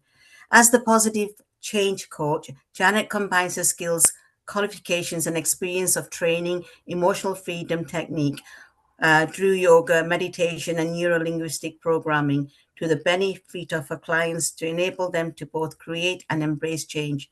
Janet is an international trainer for emotional freedom technique and spreads this worldwide. So welcome on the program, Janet, and over to you. To give Thank your you very much for inviting me, and it's lovely to be here and hearing all your stories. What I'm here to talk about, I've called it Tap into Freedom, emotional freedom technique. Sometimes EFT is shortened, but a lot of you may have heard of it as tapping. That's how it's generally become known. If you think about acupuncture, but without the needles, we tap instead. And I thought, we've got a short time together, so rather than me talking, with EFT, you have to do. You have to, so it's seeing is believing, and until you experience it, I could talk forever. So I'm guessing some of you have been sat here quite a while, and as much as it's all very interesting, it's gone dark outside, it's a cold day, certainly here in the UK, and feeling a bit tired. So I think we're going to raise your energy. So what I want you to do, if you can, sit firmly in your chair, put your feet on the floor. Get yourself grounded. And then I want you to just follow both what I do and what I say, because the words are very important in EFT. And what we're doing is tapping the meridians, those energy lines that flow through the body. The points that we tap are where they come together in groups.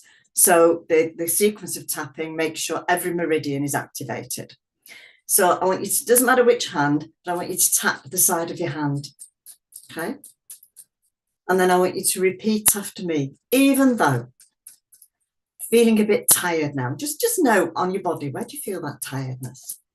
I totally and completely love and accept myself, okay? Even though I'm feeling tired, I totally and completely love and accept myself. Even though I'm feeling tired, I totally and completely love and accept myself. Okay, that's brilliant. So now I want you to take two fingers, so thumb across the little finger and the index finger. And now, but first of all, we'll start with the little crown, top of your head.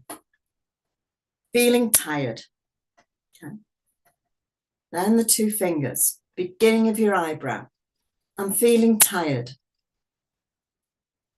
Side of the eye. I'm feeling tired. Under the eye, that little cheekbone bit. I'm feeling tired. Above the lip. I'm feeling tired. And I want you all saying this out loud, not just thinking it. On your chin, I'm feeling tired. A soft fist on your collarbone, I'm feeling tired. And then the flat of your hand underneath the arm, I'm feeling tired. Nice big breath for me. Okay. Now, some of you may have yawned, some of you may have felt tingly, some of you may have giggled, all of which are reactions where you are releasing the blockages. So when we have negative emotions, it's just the flow of energy is blocked. And this tapping is something you could do for yourself, not on big things. Please, please do not do it on the big stuff in your life, because you need to work with somebody who can guide you through and draw out the information and so on. This is not a 2-minute fix. It needs somebody who's qualified. However, you can use it for those, you know, I've got a meeting tomorrow that I'm nervous about. But like you've just done now, you're feeling tired. So if you were to rate that tiredness at a 10 when we started, what number would you give it now? Just go into that tiredness where you were feeling it and feel what number is it now. Okay. So hopefully the majority of you would have felt that go down. What we always do, I would keep tapping until you're able to say naught. It's gone. Now that was just on something simple. You were feeling tired. There would be many people, what I'm working with is emotions. It's emotional freedom. And it's our emotions that trap us, that make us feel like I can't, I'm scared, I'm worried, I'm frightened. All those negative feelings that we have stop us living our lives. So we tap those negative feelings away, and that freedom then becomes ours, that we can actually use it and feel stronger and powerful. I often add in for my clients when I'm getting to those lower numbers, so we just want to put some positives in, I regain my power, and you should see their faces. Yeah, I like that. I'm powerful. So you want to draw that power back into your life rather than being at the mercy of other people and of your negative emotions that other people have given you. A lot of those emotions are very deep and usually come from childhood. Unless it's been a traumatic specific experience, a lot of it is the way you were brought up, the messages you were given, and that's what we're tapping away. I train people all over the world to become EFT practitioners, and I was watching a video. They have to record sessions for me. One of my students was working with a lady, and very commonly when she said what the problem was, she said, I've been working on this for years, I'm 50 and it's still there. And an hour later it had gone. I've worked with people who've told me, in America, for instance, I've been in therapy for 20 years, you've just solved it in an hour. Now, there's two things there. It's direct. It's not just keep talking about it. People get sick of talking about it. This is an intervention that does something. And it will make tremendous difference to your life. It made a tremendous difference to my life. It opened the world up to me. It took away all those terrible feelings I had about myself, that I was worthless, that I was no good, that nobody would want me, that, you know, and it's taken, you know, as you uncurl something, something else comes up. You're never clear of it, but it's having the tool. A recent one of mine was, yes, I was a bit worried when you said working with older people in their late 60s. I'm 68 and I'm not old, but I've got to have hearing aids and I've just started wearing them. And it's not the fact that, oh, old people wear hearing aids or anything like that. My father was deaf when I was born.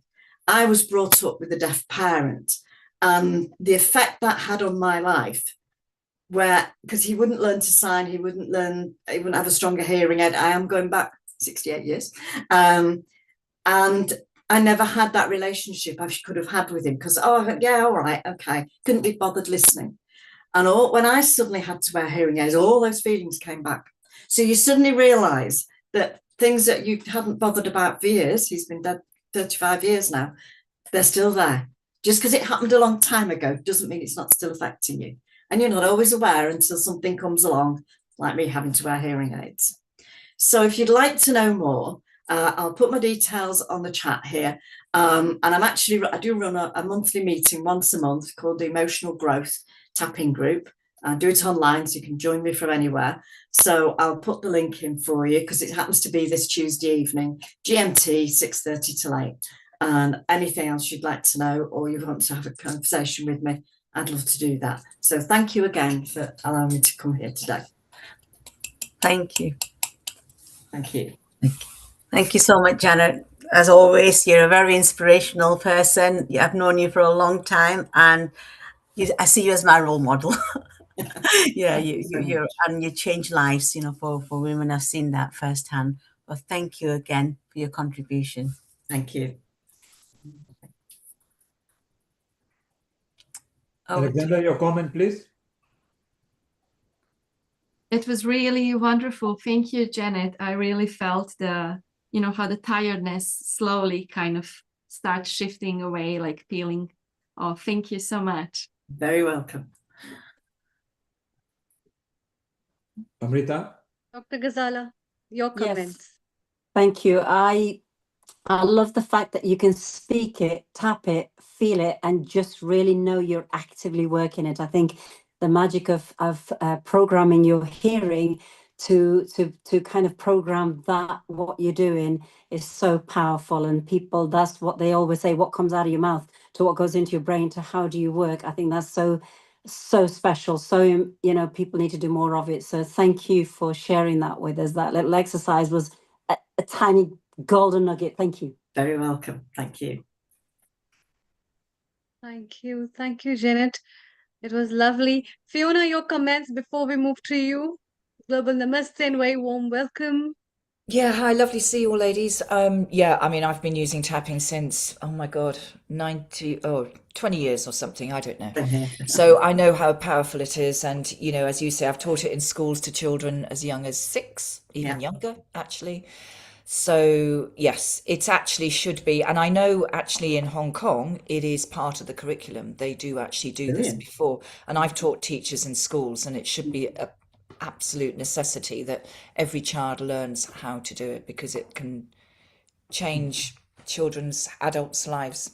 Yeah, I particularly like working with teenagers when they're having all those problems that they come up against, and to be able to free them to live the full life is very rewarding. So easy, but it's very powerful. Thank you. Lovely. Alvina, your comment or your question, please unmute yourself. Yep, got it. Can you hear me? Yes. Yep. I just want to say, my first tapping was from my mother when she used to wake me up. Gave me a good slap in the mornings. Because we had to wake up very early in the morning to wake up. But one thing is for sure, tapping, I actually recognized it when I started doing dancing when I was 12 years old, because I was feeling so sleepy after work. I actually, she hit tap on my head and everything, and it really woke me up. And it just reminded me, because every time I tap, I think of my mum's little tish. And it makes me feel good because I miss her more than anything. I can't lift my arm, but thank you. Oh, you're very welcome. Thank you all. Thank you for the smile, because I couldn't stop thinking. Actually, we always shout at our mum, why? And today I remembered my mum. She's not here, but I've really enjoyed her beats in a nice way. Yeah, well, I've actually been down to the crematorium today because it was my dad's birthday. So happy birthday to your I've father. taken the new man in my life, and I've been on my own many, many years. So I can help that definitely. And he came with me, and I mean, there was my mum, my dad, my grandmother, my auntie. I said, well, you've met the family now. Well, thank you so much. You really made me laugh, and you just gave me great. And yes, I'll be doing this today. Thank you so much. Thank you, Janet. Thank you, Dr. Kailash. Thank you very much. Fiona. Yes. It's about women and self-care, and you yourself also have been working over the years in so many profound ways, sharing with people the healing tips, and especially for women as well. So what have you lined up for today for us? Over to you. Well, I Thank you. thought today, yes. Thank you to those of you who don't know me. I'm Fiona Clark. I started my journey into the healing world in 1991 when I trained as a kinesiologist, and from there I went and trained in all sorts of different modalities, and I now use frequency healing to do a lot of the work that I do, because, you know, we are just energy, frequency and vibration. But what I wanted to talk to you about today was the non-negotiables, because we know, generally speaking, before you've even opened your eyes, when you wake, just before you really become consciously awake, you can feel that the mind is probably still just starting to tick away about what you're going to do during the day and what needs to be done, what didn't get done. Have you had a good sleep? Are you feeling whatever it is? And I know most people put the feet on the floor and then they're on turbo boost because they're running around doing whatever they need to do. I don't do that because the non-negotiables are the non-negotiables. The non-negotiables for me, and I'm going to talk to you about it, and I'd love to know what your non-negotiables, if you have any, are, and if you don't have any, what are you going to create? Because how we start our day is so profound in the way that our day will continue.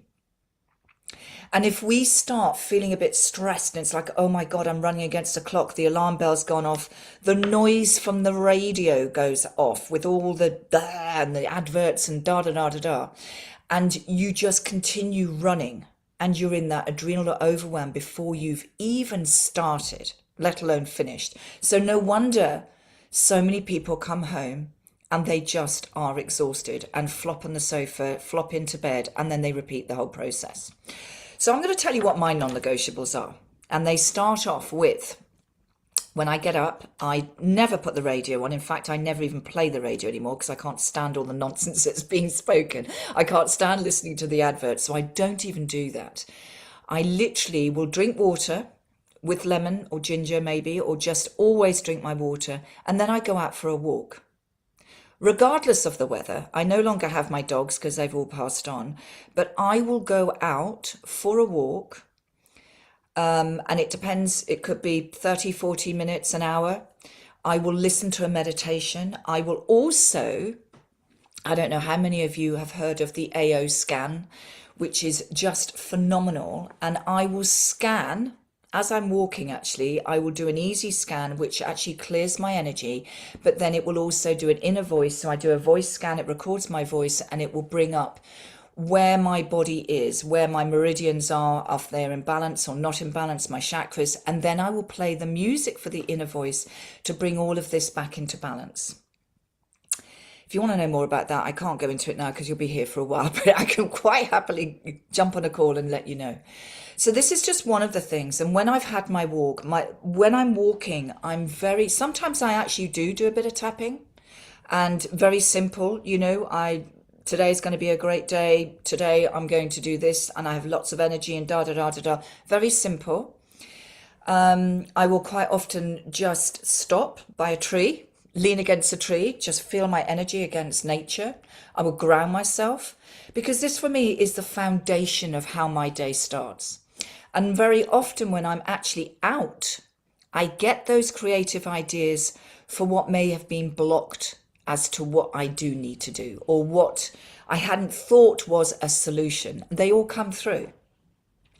So that sort of like takes me into the walk, and then I'll come back and I'll go on my yoga mat and I'll do my yoga and a bit of meditation, and I will do my frequencies and I will drink more water. That's my basis. That sometimes changes, but it is an absolute non-negotiable. And what I've noticed when I don't do that, you know, if your routine goes out of sync, like you've gone away or you're staying with people, is that I actually start to feel really quite discombobulated if my routine goes out of sync. Because I need that space for myself. I really need that time to start my day with a high vibrational energy. I don't want to be connected with somebody else's energy. I don't want to be listening to the blaring music of a radio or whatever else. If I'm in the car and I've gone out early, I chant because I love chanting. So I will chant my Gayatri mantra or whichever one it is. And I will chant for 40 minutes, 50 minutes. I sometimes do that on my walk. I do lots of different things. But for me, it is an absolute necessity to remember how we really focus on how we want to go through our day. Because stress is accumulative. It doesn't happen like that. It's accumulative. And so if you stick with this process, or any process that you've got, and you don't have to do what I'm doing, it might be completely different. But whatever it is the foundations that we build that create the magic in the day. So I don't know if anyone wants to share what their non-negotiables are, or whether you don't have any non-negotiables. Quite happily be honest about it, because you start off, and when you create a habit, we know that it takes at least 30 days to really create a habit. It becomes a part of you that you just cannot do. And I know so many people who get up, they'll drink a coffee before anything else. Now, when I did my kinesiology training, or 35 years ago, whatever it is, we were told every cup of coffee you have, and we used to test it, actually, muscle test it, you need to drink half a litre of water. So to start your day off just drinking coffee before you've even flushed it, given it the inner shower with a nice couple of glasses of water, is probably not the best start. I know some people who go and sit in front of the TV and start watching all the news. I can't do that. I just cannot do that. So I'd love to hear from you. What are your non-negotiables, or are you ready to create something else?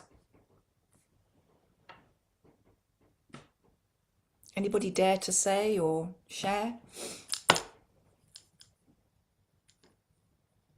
Yeah, I can share. If somebody else is interested, somebody else can also share. But then,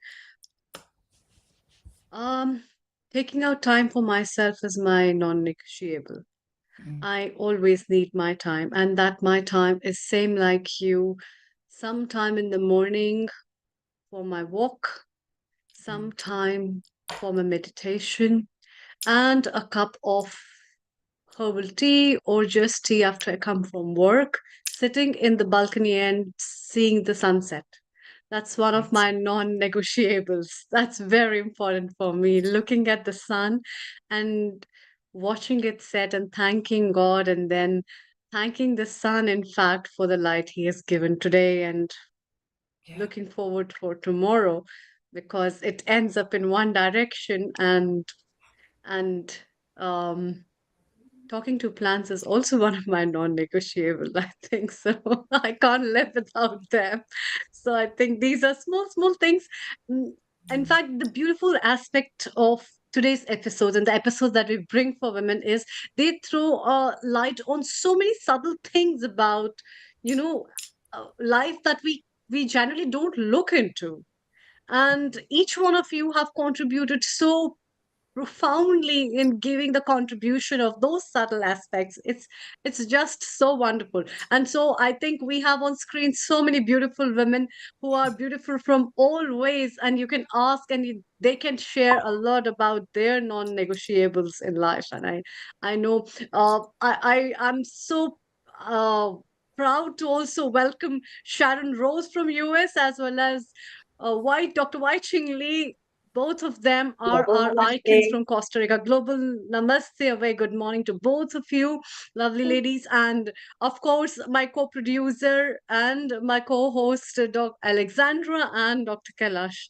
So these are the wonderful ladies who can throw more light on their non-negotiables in their lives. So Alexandra, let's go from you first. And because you have been one of those who is herself in the so many ways beautiful.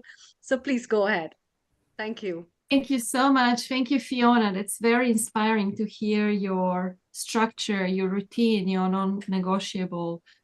It's like kind of common sense, no? Like before, also the women were telling, we need to take care of ourselves first. Now, Vina also says, so many other women, we need to take care of ourselves first in order to give to others. So yeah, I love nature also. Just being in nature, that's for me absolutely everything. That's the way to go. Just imitating nature, fake it till you make it. That's why I like to be there, just to be as non-judgmental, as present as the nature is. Absolutely. And actually, I don't know if anyone does go out there and hug. I don't actually hug the tree. I actually like to stand with my back and my head against the tree, and I can literally feel the energy all the way through my chakras. And I find it's such a great storyteller, which is why I love the chakra energy system. I love the meridian energy system. I work with them an awful lot. And it's just, it can tell you so much because sometimes we don't necessarily slow our minds enough to actually consciously check in with the physical body. And when you go by a beautiful tree, in fact, it doesn't matter how skinny the tree is or how large it is, you can still feel the energy of the tree and how your body is responding to it. And it's such a powerful process. Thank you, Fiona. Let's go to USA now, because then from there we need to go to Costa Rica and other countries. Let's welcome Sharon Rose. Ladies, stay around. We'll have a multi-session chit chat because we've got our Dr. Wai Ching Lee as well. She's our resident contributor during the pandemic. She was also co-producer. She travels a lot of South American countries and the Far East countries as well, and does various in-person meeting as well. Sharon, unmute yourself and a global namaste to you. And how are you? Global namaste, everyone. It's So today lovely is a to see very you here, inspirational. Amalia Wai-Ching Lee. You know that she is the associate producer, one of the associate producers of Quantum Chi. And she's one of the, I would say, stars of Quantum Chi. Her brilliance, her beauty, her articulation, and her deep, deep healing abilities that are generations in her family. So I'm so happy to have her back. How am I doing? Working really, really hard. I don't know if any of you have, put out a film and 2 music albums at the same time. And so it's quite the endeavor. It takes a lot of work. I don't have like a personal assistant or anything like that. It's just me. I have a great lawyer. I have a great co-producer and for music and for the film. And otherwise, it is non-stop work, bringing the beauty of Qigong and Tai Chi to the world, as my dear Wai Ching knows. And I'm Thank you, very Sharon. grateful to everyone on Healing Our Earth who has actually seen the film and written me some endorsements, etc.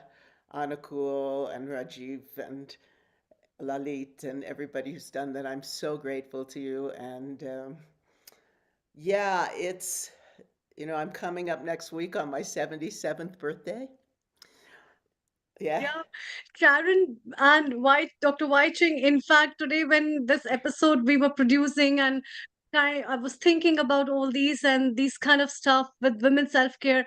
I was just thinking about my life after 30 years and I was like wondering, I want to be like both of you. And I was just thinking about it. So I was just counting the years of my life and thinking, wow, will I be like them after my 30 years? Will I cross that? And thinking about your birthday as well, Sharon. So you Well, are So one of the Amrita, icons, Amrita, iconic people. Amrita, indeed, you will be like them because they're going to leave their legacy to you. And that's the reason why Thank you. young ones are like you here, and we have to find people even younger than that, so that the legacy carries on and the work for healing our earth will carry on. Sharon, before we dwell more into Exactly. you, and Wai Ching, and then we want to even bring some more guests in here who will be there. Wai Ching will be introducing Eri Takia over here, who is a very good musician and a very inspirational. And we'll chit chat, and other women will have a multi-session with Varna, Kailash, and them. Lord Kailash, well done. You've been there right from the beginning. Amrita, it's gone past midnight in your country, so you need to go and retire now. So thank you very much for staying around. Thank you. And a I don't wonderful want to go, job. but still, I had a big traveled many hours. So thank you Exactly. so much. You in this cold weather up there. In fact, funnily, your temperature was same as UK today. We have got slightly better temperature. Last night we hit -4. Oof. And now we are coming to 6 and 7 degrees, and you were in a 5-degree zone. Croatia, Alexandra, fantastic. Stay around. Maybe we'll have a multi-session with each one of you. Sharon, you, Wai Ching, let's have a few minutes of interaction between you two. Then we can bring others and you can all have multi-session. Over to you, Sharon. Well, my advice for all you women out there at this age, it was my dad actually that taught me this. My dad worked until he was 93. He had supermarkets in all these African American neighborhoods and did everything he could to help the community. And he told me to never stop, to just keep going, never stop, and just keep doing what you really love. It brings so much joy. It brings, sometimes we get, I would say, world weary. At this age, I've lived through a lot, and the world at this moment is the most chaotic I have ever seen. Yet I spend a lot of my time creating meditative music these days. And the joy of that and researching the different frequencies, like the solfeggio frequencies, that really contribute to healing. And how does sound and music heal? I mean, we know from mantras, it's ancient. And always I'm looking back to all the Vedic teachings on sound and the ragas and the different times of day and how to listening to these ragas. Like Bhopali, you would listen to it 7 to 9 through 9 at night to bring you spiritual upliftment and joy. And so this is what really keeps me alive, learning and helping and healing. And so speaking of healing, we have a fantastic healer here, Wai Ching. Yeah, Sharon, I am so happy to be with you again and all of you. Global Namaste. I've been absent for a while and, all these beautiful new faces. And also, I just want to say that the healing is natural within us, and then we can tap into it, right? Upon awakening, opening our eyes in the morning. And I want to thank Fiona for mentioning the unnegotiables, right? So, for me, it was like taking the breath. When I come back into my body at night, from the night and then to the morning, it's the breath of gratitude for this life, for being able to be of service, of seva, and doing our dharma on the planet. And this is what I'm doing. I've just popped up in Costa Rica, everyone. So, and it was Guatemala before, and Maureen is having a little grin. So, and the next one could be Dominican Republic and then Bolivia. So that's the flow at this time before maybe going back to Bali and Singapore and Malaysia. So I've been guided here to download the source codes with the mantras and the light languages. So going back to sound healing, Sharon, is that one thing that we can tap into besides the mantras is a mantra that we have is the sound that comes from our soul, our own soul songs. So when I wake up in the morning and I take the breath and give thanks for the breath of life, and like being back in the body and sending the breath to the different channels, the meridians in the body, then coming back and letting my cells just become awake, So, and then the sounds of my cells coming. And so I sounded, and of course, we know when we say om or hum, with the nitric oxide coming in through the nostrils and then through the bronchial tubes into the lungs and nourishing the cells, that the cells become awake and vibrate with the frequencies and harmony of the cosmos of that day. And today, I don't know what time it is there, but it is the 11th of January. So it's 11/1 And it was just 11:11. Yay, Maureen has given me a thumbs up. And Ari as well. I'd love for you to meet Ari later because we were just in this opening of the Quantum Cacao Cafe. And this is one of the reasons why I'm here, is that I'm helping with the download of the source codes, but on the from the quantum field, plus the menu development, some of it, and it's just very exciting to go back to my one previous life before in the culinary field, in the restaurant and catering world, and it's fun. And what's more fun? Working with young people. So I'm Rita. I'm so very proud to work with young people who are stewards of the earth. So everybody there is in regenerative economies. So working with organics and the honoring the earth and healing our earth. So that's why it's so appropriate to be here. And I would like to invite them at some point to come on Healing Our Earth to talk about the cacao. So I've been to the farm and picked up the rose petals from there, organic rose petals, to put into a alchemical drink that it's made with butterfly pea flower. So you know how Yes, I drink that. Butterfly. it's so cooling. And this weather, the Costa Rican weather, it's very warm. I actually wanted to show you the view, which is the Pacific Ocean, and coconut trees and banana plants, heliconias, and a fig tree, a giant one right in front of me, but the lighting is all wrong. So I can, you see, I can see the green there, but it's blurry because I blurred it. So the nature here is very much tropical. It's like Bali. So there's all kinds of wonderful aromatics that I can use for that and for medicine. But speaking of medicine, I see Ari there now. She gave me some medicine, music. She's a violinist. And I didn't know that when she offered a massage, just standing at the counter. And one of the founders, Brent, started massaging me. And then she came on and I said, wow, what are these hands? She was like playing the instrument, right? Our temple, our body. And then later I found out that she says, oh, it's because I'm a violinist. So my hands move in a different way. And I said, wow, I feel it. You play my body as if it's a symphony, right? And so she was tuning in to the sounds and the frequencies, the tones, Sharon. This woman is exquisite. And now she tells me that she wants to become more of a healer with her hands. Then I thought, this is perfect to bring her on. I know it's a bit spontaneous, but I would like to introduce Eri onto the Healing Our Earth. Welcome, Eri. Namaste, very warm Namaste. welcome, Mary. Thank you so much for having me here. It's such an honor. It's so pleased to meet you all. Thank you so much. And yeah, I'm originally from Japan, and then I spent half of my life in Europe, and I come from a classical music industry. I worked in opera house and orchestra.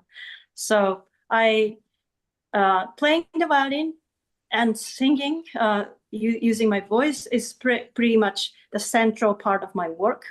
And I also discovered recently, I actually was hesitating to use my hands, but I realized that when I play the violin, I'm actually drawing the sound in the air. My hands are profoundly connected to my heart and beyond.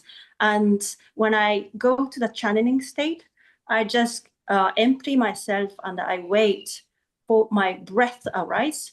And once the breath comes, and then it just take over, and I no longer think or anything, and just my hands, my body, I'm just trusting the intelligence of body consciousness, and just doing it. And that's what's happening when I touch people's body with the sound that is present. And I would like to combine with the music and some joyful transmission that the humanity is so needed in this time right now. Yeah. Beautiful, Lovely. beautiful. Yes, Yeah. that's exactly that. When we do the healing work from our heart, the heart is resonating, right, with the highest sound. Yeah, I Yeah. think we That's what I lost. felt from you, Eri. Thank you so much. It really made a difference to my lower back after standing around in the kitchen. Thank you so And much. working. Yeah, so I'm not sure whether we are capable of hearing some of hers, but it was so exquisite when she played in accompaniment to in a kirtan just a few days ago. So that made me think of inviting her on because her violin playing was really lovely with the harmonium and the tablas, you know, it was exquisite. I don't know whether we can, but then next time, Yeah. everybody, any do you videos want we to could play see? for us? Eric, are you capable Yeah. of? Yes. Yeah, and we Yes. would like to have her in our dance workshop episode as well, which is just an upcoming episode in few weeks. So we can have Eri, please Beautiful. do join then as well, and let's have a violin massage from you at that time as well. Please go ahead. Yeah. Eri, you are a co-host, so you can share screen. Make sure there is no copyright music, okay? Yeah. I'm not sure if I can share. Yeah, you are a co-host. You can share. Look at the bottom, the green button. Yeah. You just did. Because You just did. And when you join this audio as well, okay? yeah. So bring the non-copyright video on your desktop. Once it's playing, then you Well, share the actually, screen. I'm on my phone. Ah, it will be tougher on the phone then. Yeah. Let me Share. see if I Do can. you want to Share. throw? You can throw the link if it's a video reel. Yeah, there's a link that Is I it a have. video? Is it a video reel on a I can YouTube? forward it. This link. Is it on a You can forward it to YouTube? No, it's on Instagram. No, then you will have to share it yourself. Uh, No panic. Take your time. We'll keep on yeah. chit-chatting. Actually, there's somebody. Yeah, I think I need to do the screen this way. Okay, let's keep on talking while she's trying to sort that out. Yes, and there's somebody Yes. else actually that Yes. I would love to invite, and that's Aurora, a beautiful singer, celestial music next time. Yes. And let So me see Aurora what can come in the what we got. We've got a music fest episode coming. beautiful. Yeah, she's not able to join us today. I have the link, but Yes. I'm not able to share. So you can only, but if it's Instagram, then you'll have to pay it yourself. Just play whatever you are doing on your desktop, then share the screen and join the audio. Okay.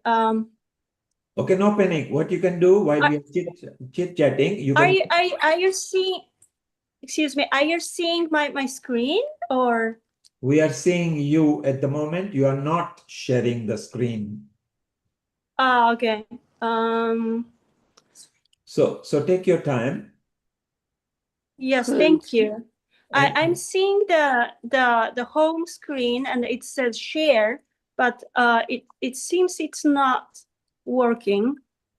Okay, don't worry. You take your time. Meanwhile, we will just. Thank you so much. Yeah. We just chit-chat. If you can stop screen share, you actually locked me out as well. If you could stop it from your end. And I can try. Maybe Dr. Whitechin. Yes, but you stop the screen Yeah, share. you stop the screen share and I'll try with it and see. Wait, let me stop you out. One second. I will just force you out. Okay. I can play it. I wonder if you can hear it if I just play it. You are out now. So okay. That's fine. We can now we got a chit chat now. So let's keep on talking till you sort it out. Don't panic. If you can't, it's good enough. We just keep on talking. Yeah, you can maybe post the link and then if I play it, I wonder if you can hear it. Let me try. This is the applause. And then can you hear it? Can you hear? No, it will not work like that. You need to join audio, sound, and share screen.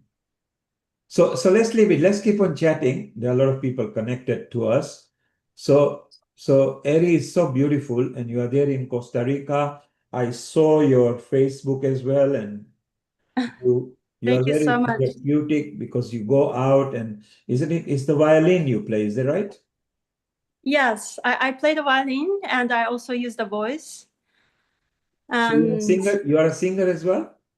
yes, So the we don't. voice, I realized that voice is also a very much important part of my gift, because I actually claimed back my voice this year, no, last year, that under the lunar eclipse, actually, it was a very interesting experience.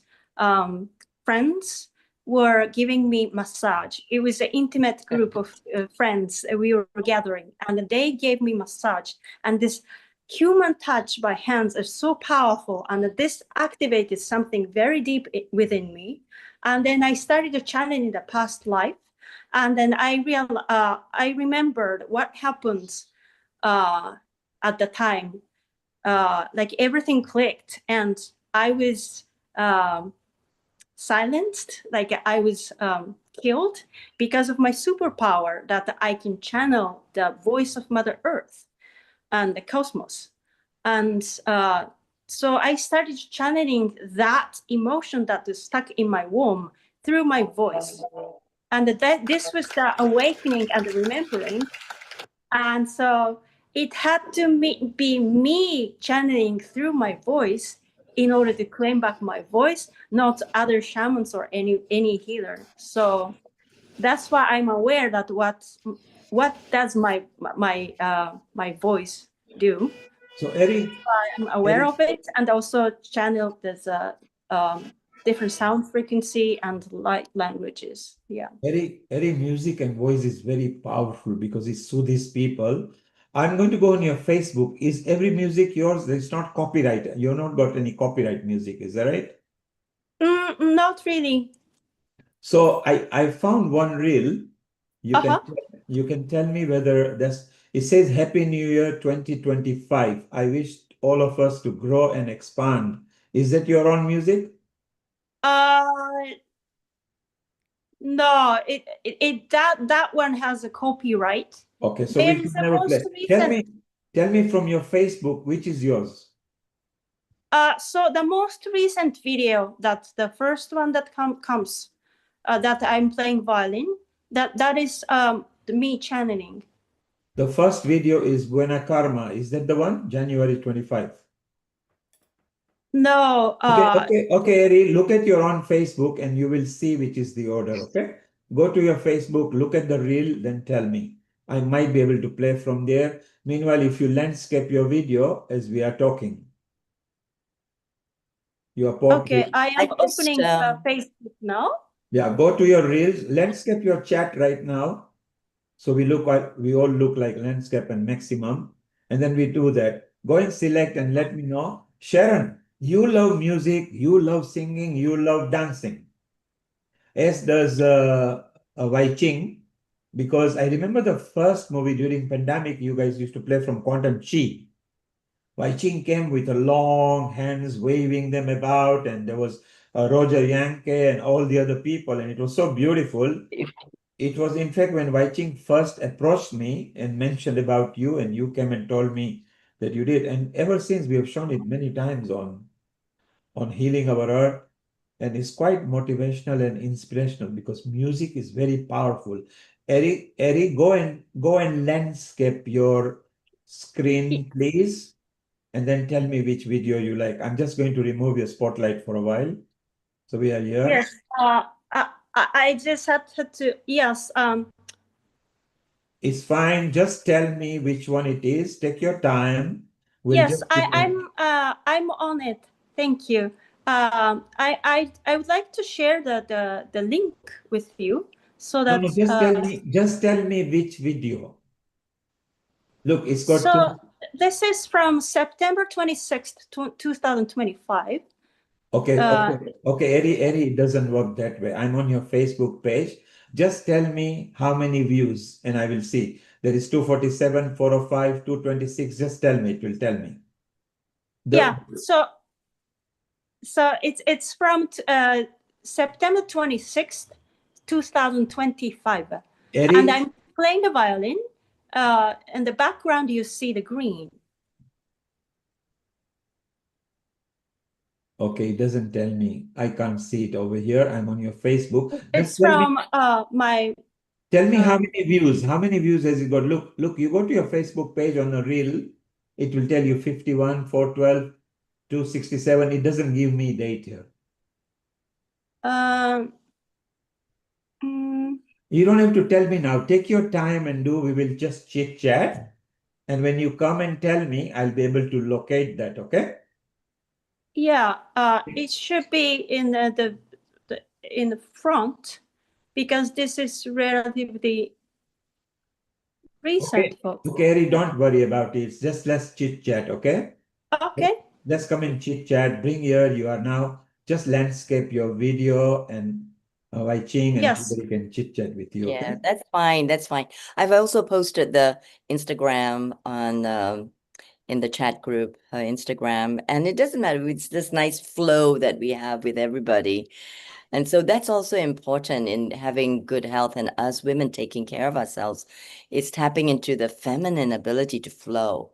I feel that's really important because at this time we have to learn to be flexible, both in body and in mind and spirit, right? And so that's the value of what I do is infinity quantum qigong. So it's like we are able to embrace everything that happens and remain in the center.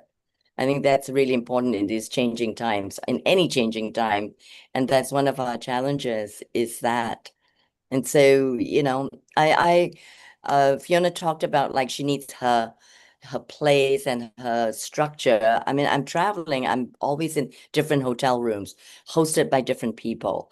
And so I agree with her, what is our constant and who are we, that first we have to know we are in our essence, and then tap into that every day and how to bring up and express ourselves the most beautiful, refined, and human way in this life. And so I feel this is a way of us self-care for us women, since that's what we're talking about.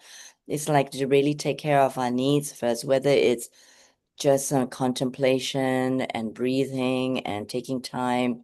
And I think what's important also in self-care is to acknowledge what's not working, what is considered chaos and what's considered limiting or troubling or challenging. Just like with this flow, when when life throw us some unexpected situations, how do we flow with it? How do we adjust? How do we be flexible, be resilient? So I feel this quality is really important at this time in our self-care, that we need to retreat. We need to retreat from the group, from the world. And then when it's the right time, and when we harvest, cultivate the qi, right, in our primordial center, the Tantian, then we have enough qi to share with others. Otherwise, we are depleted. So, and since my medium is qigong and healing, then I think this is what I can speak most about, like without any other instruments or needs except for our own breath, our own consciousness, our own body, a temple wherein this resides the whole universe anyway. So we can rejuvenate from there. So speaking of that, I'm really committed to rejuvenating at 68 this next month. So I'm really ready for it. I'm supposed to be retired, kind of, but who retires, right? So it's being retired. I'm busier than ever. Oh my goodness. I'm going back to like what I did in my 30s, and I'm really enjoying it. Like you know, really developing menus, you know, doing what do you call it, applied kinesiology for holistic nutrition. As some of you know, I would do that for cancer patients to make sure that like, we have the right nutrition, the supplements, the detergents we use, the toiletries, the skincare, the makeup. It should be of the highest quality and frequency for ourselves. But that doesn't mean that we don't we exclude what is considered dense, like for example, certain products. But the important art form is the applied kinesiology, that we know ourselves and we know our bodies and the time frame of needing certain supplements or more sleep. I think most of us are needing more sleep, right, Sharon? I think you, with your multiple projects, you definitely need more sleep. I'm very, very concerned. I try to get like 8 hours a night. Sleep is so important. So important, because that's when we leave our bodies and to be with the divine. I know people don't realize this is our real work. It's sleep. Isn't that nice? So that's a good excuse for our afternoon naps. And I definitely love it. And yeah, and food is really important, but also not to be attached. And I'm talking about, like, when I'm traveling, I do carry my own supplies and supplements, and making sure that after channeling or doing healing work for somebody, that I have some protein, right, with me, whether it's nuts or even chips. So, and hydration, we talk about hydration. We need quality water. I'm sure that a lot of you have spoken of this, but I have my little, my little instruments. I do my chi transmission, but I think if we can also protect ourselves from the EMF, like this silver lined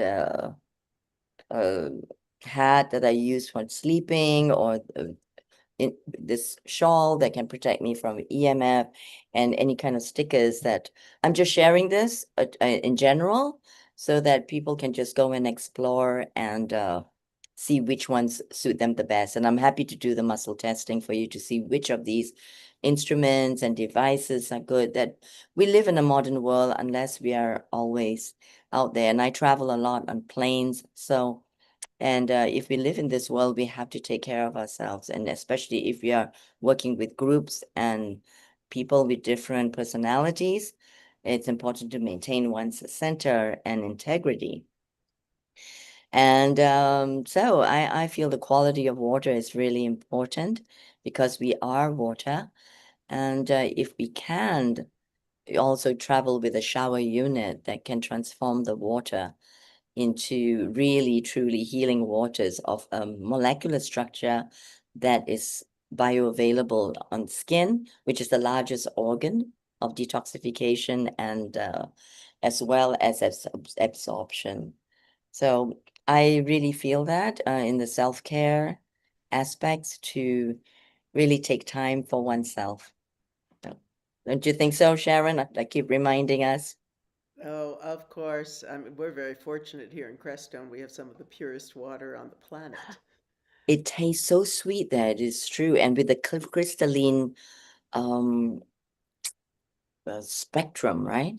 What you call underneath, it's quite amazing, everyone. Under the earth, yes. Yeah, and there's been scientific tests already on that, the analysis. Yeah, that's why I'm interested in quantum technologies as well. So Water is very important in our life, because 60 to 80% of us is water. So if you have got pure water and your body is pure, because water takes the shape of the container, it has got no color, so it takes the shape and the color of the container, which is you.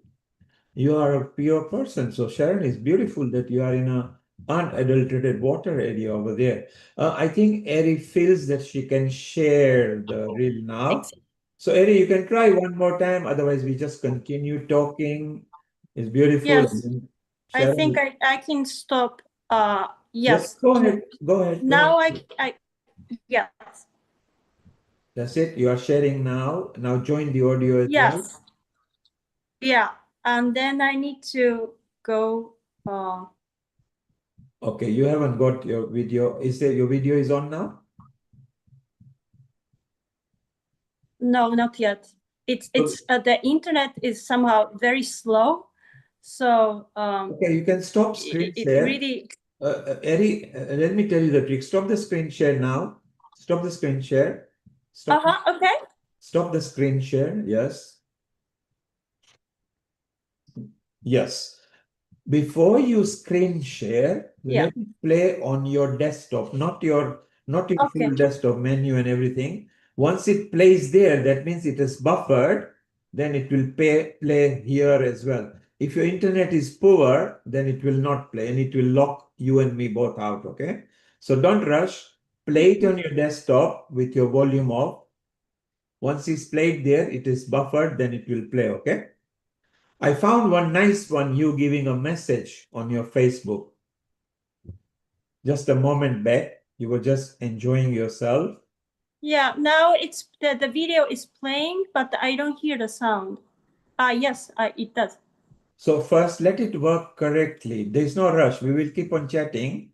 You see at your back end that is working, then just play it. It's okay. We'll just tell us, okay? Yeah, it's playing. Now it's playing actually. Okay, then share screen. Yeah.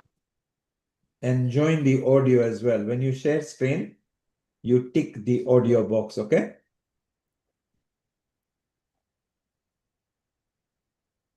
Are you playing an Instagram reel? Yes. Okay. It You are just sharing your... stopped now because I started to sharing the screen. Okay, no worry. Do No you worry. see this? Yeah, just come on. Yes, that's the one I was trying to It's from your phone, so it's very tiny. Try to maximize it.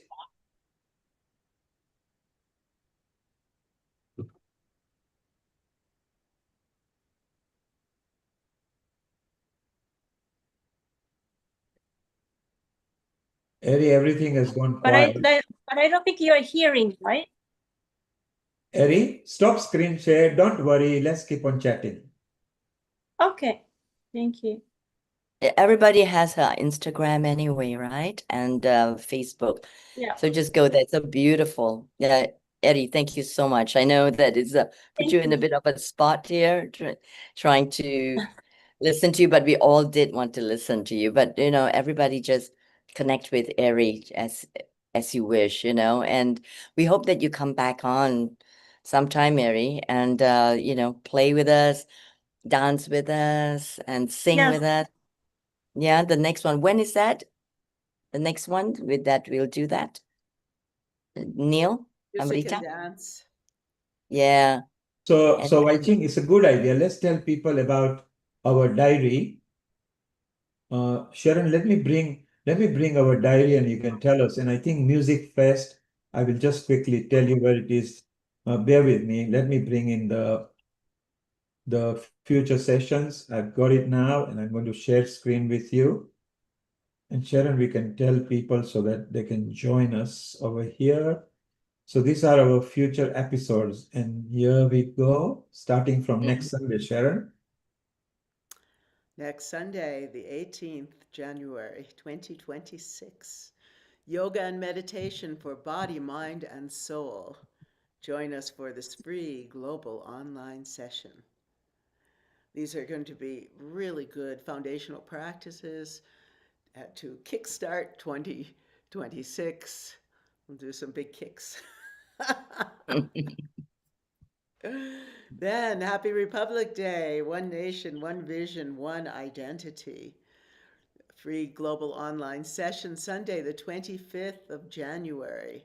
This is always a really joyous program every year, celebrating all the beauty of India. Then World Cancer Day, raise awareness, improve education, Sunday, the 1st of February. This is an important show. Too many people are suffering, and there's so many, as Waiching knows, there are so many ways to work with issues like cancer. Yes, and actually, in one of my programs, maybe helping someone set up a natural cancer healing center here, a program. Yes, it's people really, I feel that, there's so many Ayurveda, and there's, traditional Chinese medicine, And there's so many different modalities that could be used in tandem with Western medicine so that the whole person is treated instead of just numbers. So, Yes. and I'm also then going. on the 8th of February, the Music Fest. Let's bless the globe with music.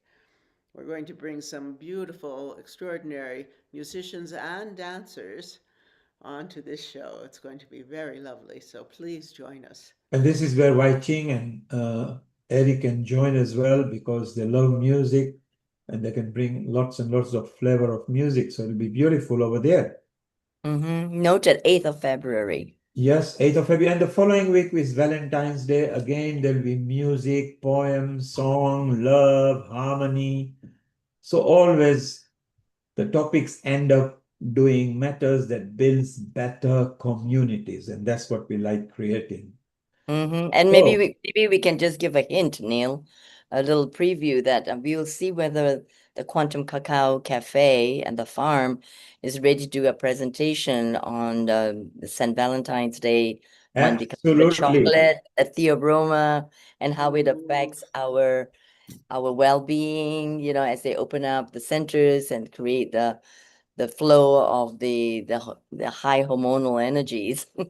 The joint And collaborative. medicine and what I love about these young people here is that they are presenting the cacao as medicine, you know, so that's important. And that's actually when we talk about cancer, one of the medicines for cancer is that because it uplifts and also works on the cellular level. And the beautiful part is that the two more favorite things are the roses and the chocolates. And because now cacao is actually medicinally very beautiful, then what appropriate to Valentine? So, Wai Ching, get on with that. We want people to know chocolate is not just for a flavor of eating, it's now a health requirement. Dark chocolate, over 80%, at least 2, 3, 4 grams are beautiful a day. So it'll be very nice to bring that in. Yes, we will arrange that indeed. Lovely people I'm working with. Incredible. I'm happy to introduce them in the Cacao Project in Costa Rica here. Yes, beautiful. So we want to bring that in. And like I said, in the music thing, Eric can come in. Eric, get your reels organized. Don't use Instagram and Facebook. It's not good for a professional meeting. Just send your reel either to us or you can show your reel because you can maximize the reel. If you use Instagram and Facebook, and because they use commercials and everything, sometimes we get struck off because we have not asked them to be used. Okay, so use your reels. In fact, if you send it to Sharon, Sharon is used to sharing the reels because she does that regularly, which will be beautiful. So it'll be nice to have you there. And Sharon, we got Maureen here as well, one of your friends. Let's take a quick comment from her, and then you and Wai Ching can wind up. We are running well over, but it doesn't matter. A global namaste to you, Maureen. And what one tip of inspiration and one of motivation would you like to give to women over the globe, and what men can learn from you guys? Well, my goodness, that is quite a question in a little capsule for a sentence or two. And yet, we know by choosing in every single moment what is our highest good, we become an example for all, especially women and men, and every person. Following our passion and our joy is what keeps us young. You know, happy birthday soon, Sharon, and thank you for leading the way. I'll be 77 in July, and never, you know, never happier, never stronger, never healthier. Don't take anything, and so it's just a really beautiful life when we can just pay attention in every moment to what we need. And I think that's the bottom line. What is it that you're choosing for you in this moment, and one moment leads to the other. And then that's where inspiration finds us. That's where we get our most creative juice, and where we find the passion of life in every respect. So that's my advice. Take one breath at a time and be in each moment at a time. That's where we're guided. And we have the big picture, and then we have the moment by moment picture. And one thing opens up into such incredible pathways to get to the big picture from each moment. It becomes magical. So that's what I love to share, is the magic of being present, and in each moment take care of what arises, whether it's good, bad, or indifferent in our perceptions. We are the meaning makers. We are the alchemists. And so to be able to have access to that space within ourselves that is love, what would love do? And so that is my brief, off the top of my head comment for today. And thank you so much to everybody for your wisdom, for all of your wonderful tips, if you will, your ways of staying in your best selves. I so appreciate it, because I'm still at the age of 76 and a half, learning self-care. And so it's so important. So thank you so much for all of your wisdom. Thank you. That's some wisdom from Canada. Let's go back to Creston, Colorado. Sharon, 77 years soon you will have stayed on the earth and still going, because century is not very far. So it will be beautiful. What one either inspirational or motivational tip you would like to give to people that you have picked up in your lifetime? Well, I'll talk about the latest one. As I move into the world in a bigger way than ever, I have a wonderful attorney who's also my coach. And he has been really, really encouraging me to totally speak my truth, to overcome, as women, often we've been in a subservient kind of role, and we've been trained to oh, let's not have any arguments. Let's do whatever we can. Let's repress ourselves and our voices, so that everything's shanti and calm.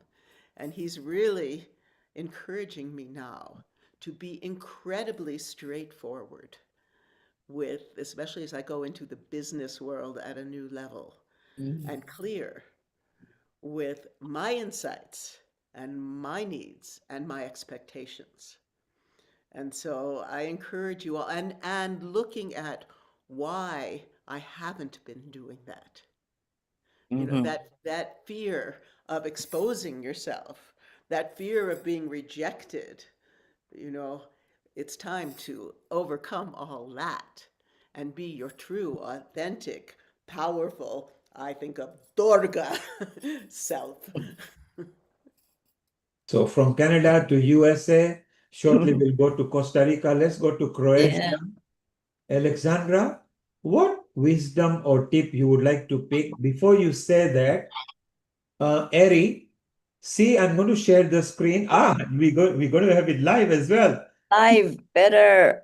Beautiful. Yeah. So Eri, before you play live, you'll have to make sure that your Zoom sound is synchronized so it picks that violin. But before that, tell me, is this what you wanted to show, this reel? Look at the screen now. Is this what you wanted to play? Yeah. Oh yeah. Yes. And there is nothing copyright here, because I found a method. You can see I'm not logged in. I'm not Instagram. I can't be connected everywhere because I'm connected with so many thousands of people. But I'm going to play this and tell me if you can hear it. Just put thumbs up as soon as you can hear, okay?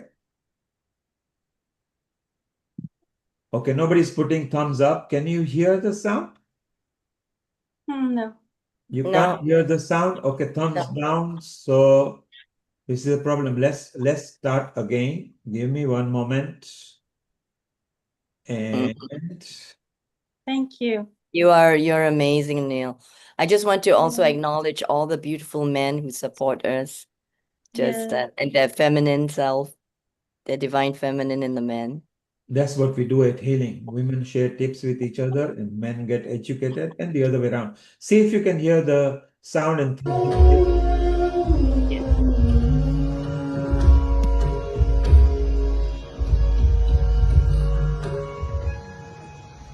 Oh.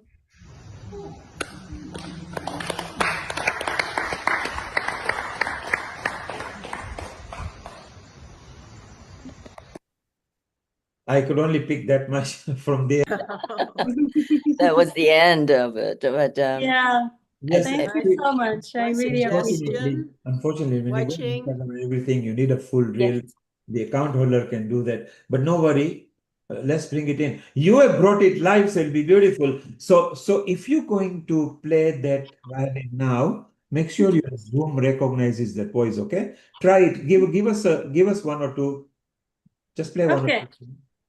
yeah, because my crystal ball doesn't translate well. So We can't hear you. Carry on. Okay, no. So it is not picking it up because Zoom either picks a voice of a human being. If it's an instrument, you have to go to your setting in sound and get it recognized, or you go through your mixer. So you know when you play in the concert, you go your instrument goes via mixer or a microphone is given to you. Yes. So Do you hear now? yes. But it will cut off. Carry on playing. Carry on playing. Don't go too high pitch. Go on, carry on playing.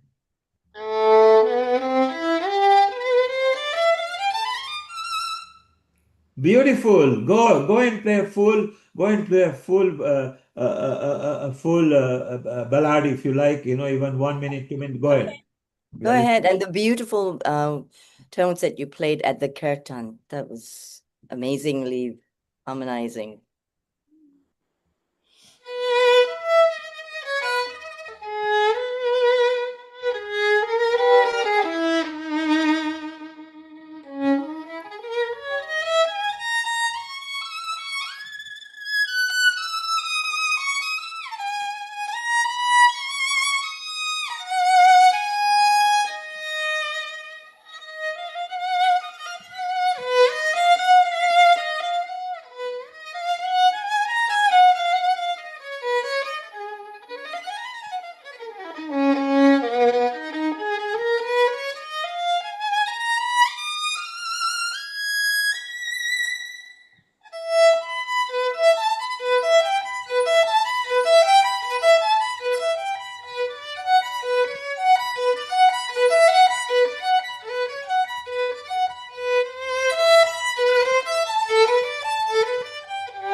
Simply wonderful. Look at that. Veena thinks is wow. Fiona thinks is beautiful. And you see, this is what we miss out. We don't even have to see the recording. You were live there. You did it because Wai Ching remembers what she liked. And yesterday when she was chatting to me, she said, I really want to play this stuff with this stuff. I said, bring them live. Because when you bring live, people are there, they're actually seeing that. See, Veena, once more, I think everybody once more, Alexandra is happy as well. And the beautiful part is you're able to sing as well. And in the music fest, we have got this Bijoy who is going to come, and I think Shavanya, who Sharon has brought. They might be doing Jugalbandi, where maybe Sharon can dance and we can show us, showing us. So music fest is going to be fun. So remember, I think it was 8th February. So we must see that. And I think it was beautiful. What did you think, Alexandra? You were there patiently just listening.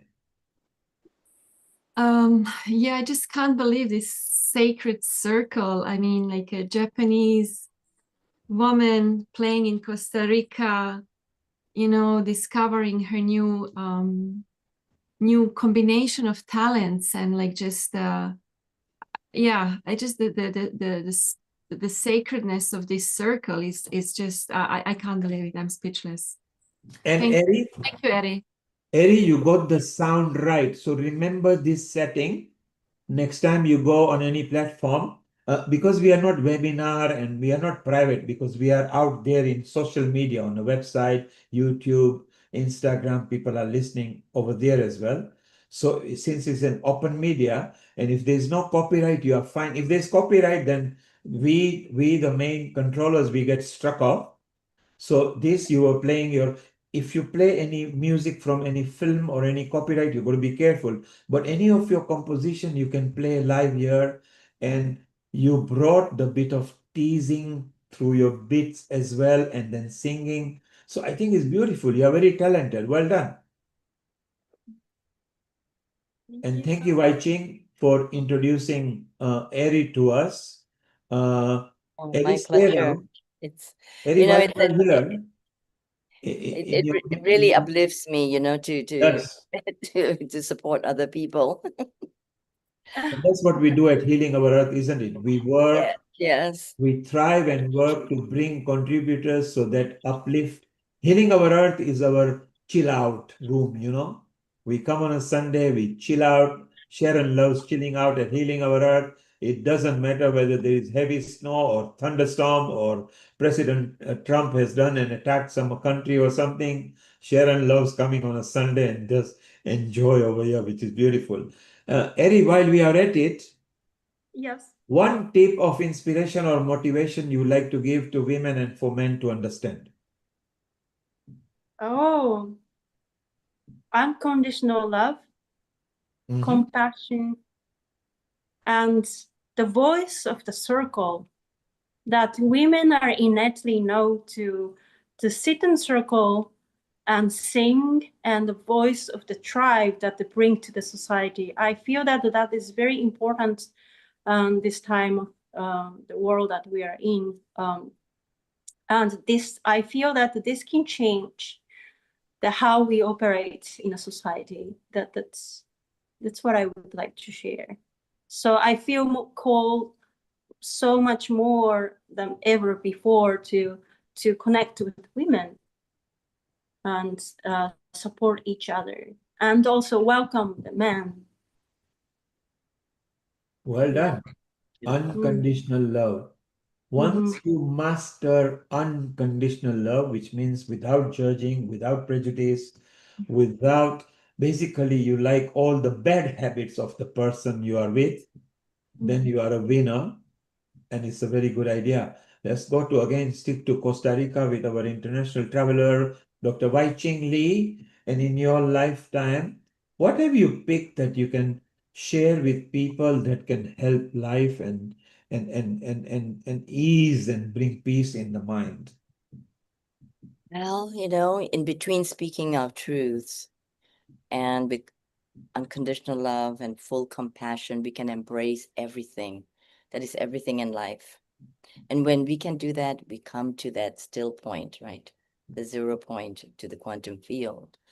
And this is where I feel what has served me is the power of discernment in silence, because silence is also a tone, a frequency. And sometimes while we're speaking our truth, it's sometimes not necessary to speak.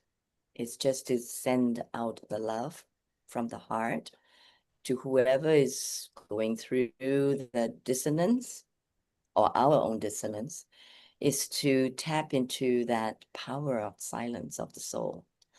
And so not everything needs to be said. And so that's what has served me. And then I just watch the magic and the miracles happen right before. Like it just is in the power of manifestation. Yay, Ari, it's like we're doing that. Like when we were going through all this, I was like, okay, just let it be, and just the highest potential of this. And then you brought on the violin. I said, that's it. That's what wanted to happen. What does the universe want to happen? There's pronoia. That means if we are of that faith and certainty that life supports us, that there's pranaya and the universe supports us in any way, even the challenges, then we can flow, surf through it. I say surfing through it with grace and ease and gratitude and joy. So that's how I do things with the changing vagaries of life. So Wai Ching recommends that even silence is beautiful. And if you don't know how it is, go and go and sit near a tree with rustling leaves. Tree doesn't talk back, but it gives you a signal in silence that it personifies talking back to you. So silence is very beautiful, Sharon. Well, Also the I flowers, must. excuse me, I'm so sorry, but I have to, besides the trees, we have to speak with the flowers and Yes. the butterflies and the birds and the insects. They all speak to us and we commune with them too. I must say that I work with Peter May, who has a whole device where the plants actually sing. And it's really beautiful. And he's been talking a lot about how he was in the redwood forest and he was hooking up this machine to the trees. And so the one tree started singing, and then he said the whole forest started singing. They weren't hooked up at all. But I'll bring him on for the music show, and he'll tell you more about this incredible music that's coming from nature herself. So beautiful. We're doing quite well. Let me introduce you to Alexandra, those who are here. If ever you are planning to travel to Croatia or neighboring countries, which is like Hungary, Serbia, Bosnia, Herzegovina, and countries like that, she can organize the tour and retreats over there. I think you do retreats as well. So at some point, we will be chatting off Zoom, not on live Healing Our Earth like this. Share ideas with each other and see if you can exchange professional etiquettes with each other, retreats where you can work in a group for each other and enhance people's life and things like that. So Alexandra is there in Croatia. She has got a lot of journalistic skills as well. So do keep in touch with her. Sharon, you are already connected with her. So it'll be beautiful that you guys get together. And so it's wonderful. And Alexandra, one tip from you from that part of the world. And shortly, Sharon and Wai Ching can close. Yeah, Lata, you can even have one tip ready. just like what Ari said, that the sacred circle of women, including men, but definitely doing the small things like ripples, just whatever we can to do in our small circle of friends, family, just keep kindness growing no matter what. So beautiful, simple. Keep on going and just going. We got Verna as well. She's a new. This is the first time over here. Let's ask her whether she feels part of this family and what one or two tips she can give. Verna, this is your first time at Healing Our Earth, where a lot of different countries. We travel to different countries on each episode, and a lot of different people from different parts. Do you feel at home at Healing Our Earth? I love it. I just love meeting people. I used to have pen pals all over the world. And I worked on cruise liners with 96 different nationalities. So I just love it. I just love meeting people from all over. It doesn't matter who you are, what religion you are, because we all serve in one God, in no different ways. But yeah, I feel part of it. It's really enlightening and it's nice to meet so many beautiful people. So thank you very much for having me. I appreciate it.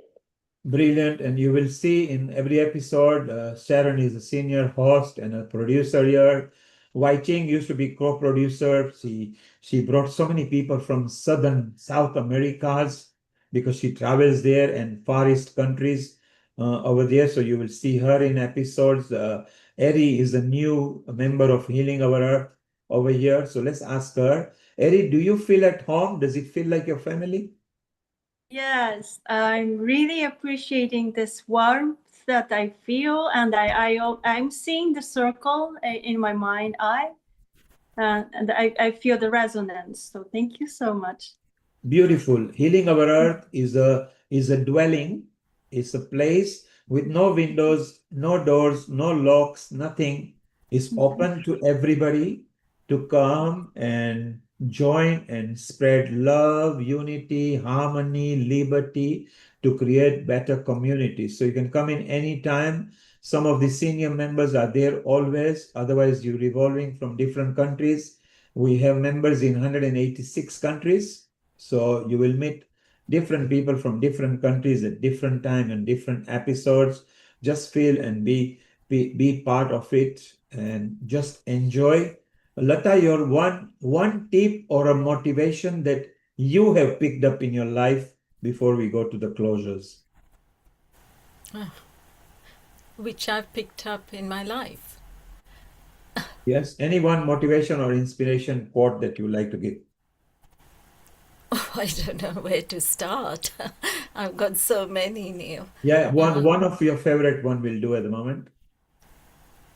Yeah, I just resonate with everything that has been spoken. I'm very much of the fact that our body is our temple, our mind is connected to God, and spiritual level, I think, is what's kept me going and given me the power, the strength, the energy, and taught me how to love unconditionally and to forgive and to protect as well myself from harm. So yeah, I mean, the list is endless, isn't it, Sharon and Dr. Wai Ching? Because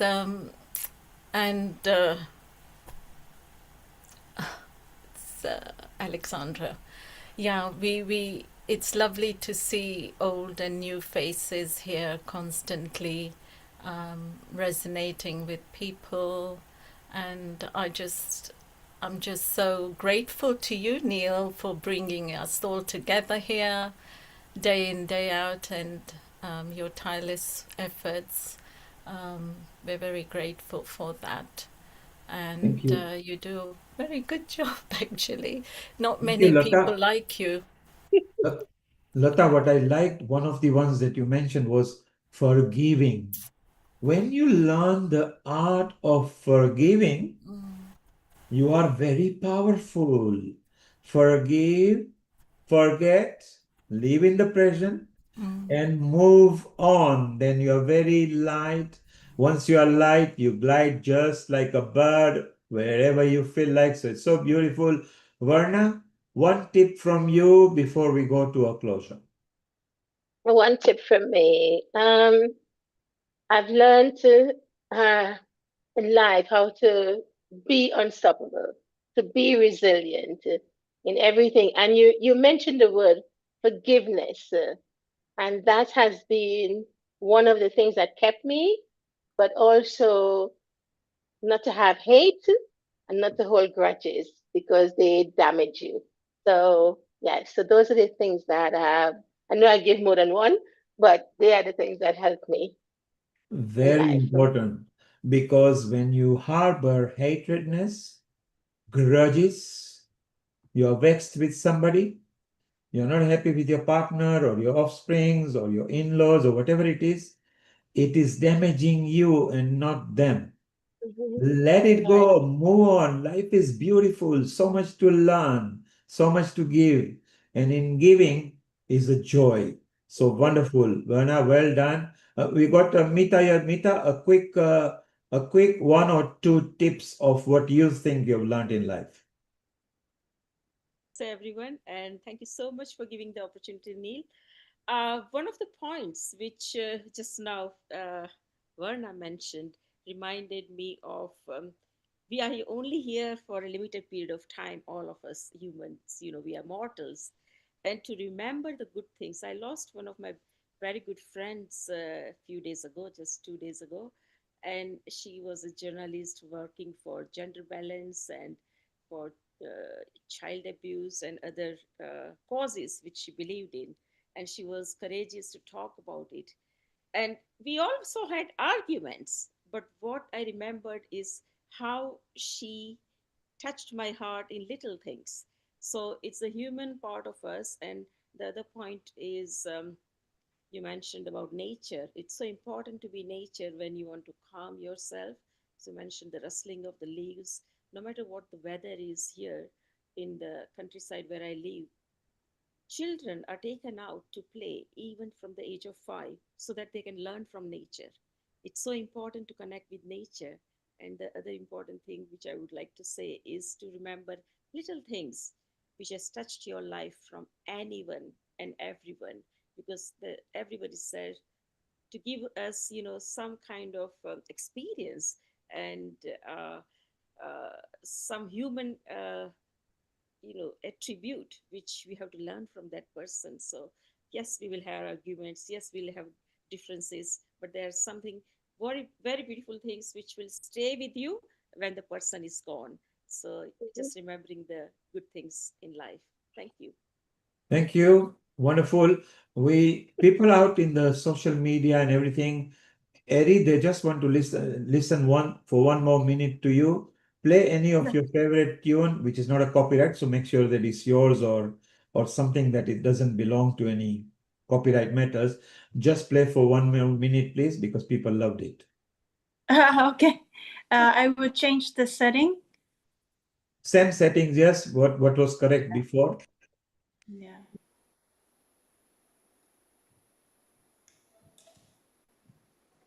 I don't play anything of the other people's composition anymore.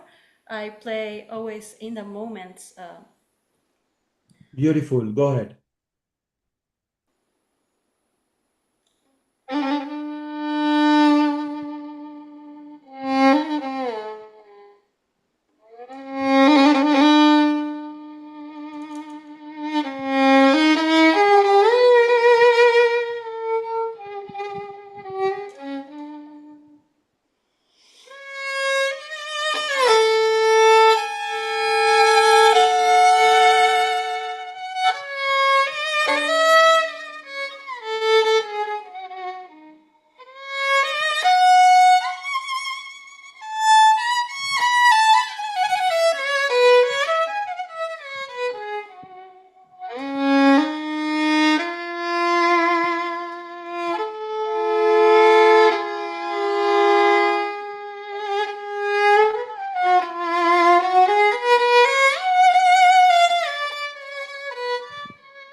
Absolutely beautiful music with voice. Isn't that wonderful that you've got a command of bringing both together so nicely? So in the Music Fest, Eri, because you are in a Costa Rica time zone, you can remain on the healing as many times. And every now and then, when the singers and the poet comes, you can just come and do a bit of bits. Waiting, because you are again in an early time zone, like how you used to before, you would start at the early part because you would be in Malaysia, Singapore as well. We do that because Sharon comes at a bit of later time zone. And don't be surprised if Sharon now wants to bring you in her music and movies and everything, because she has also got her favorite friend, a violinist and a very good musician, who is world renowned as well. So it's so nice that all of you are grouping together, and this is what we love at Healing Our Earth. So thank you very much, Eri. Well done. It was beautiful. It was so nice. Sharon and Wai Ching, over to you, and please wind off and thank everybody and end up with your Gayatri mantra or whichever mantra you want to do. I would like to tell you, I spoke with a dear friend whose family came to this country from Iran after the Shah was deposed. He has family that are there, they cannot get in touch with them. And I just want to offer a prayer for all of the people in Iran who are in a very difficult time Sharon, can situation. you push your microphone a bit up so your Okay. sound can be a bit Yeah. louder, please? I want to just dedicate the Gayatri mantra, actually, Yes, to please, go ahead. the people of Iran, Okay. because they are going through a very hard time. My friend his wife's family is there. They cannot talk to them. They have no idea of what's happening there. They've had a blackout altogether. And I just want to send some chi and some healing energy and love to all the people of Iran.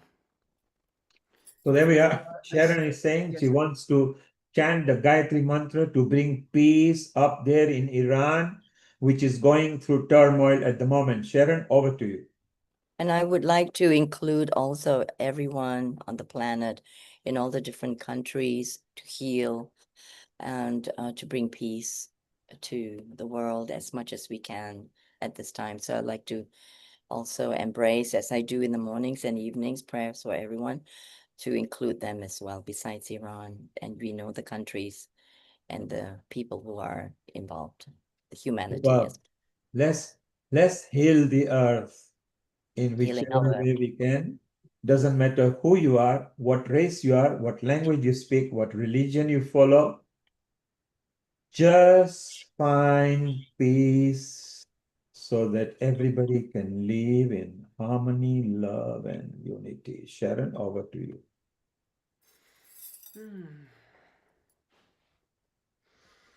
Om Bhuvasvaha Tatsavitur Varenyam Bhargo Devasya Dhimahi Yogyuna Prachodayat.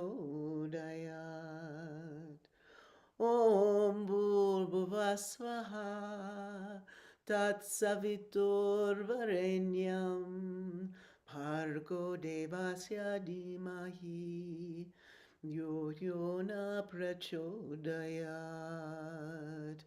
Om Bhuvasvaha Tatsavitur Varenyam Bhargo Devasya Dhimahi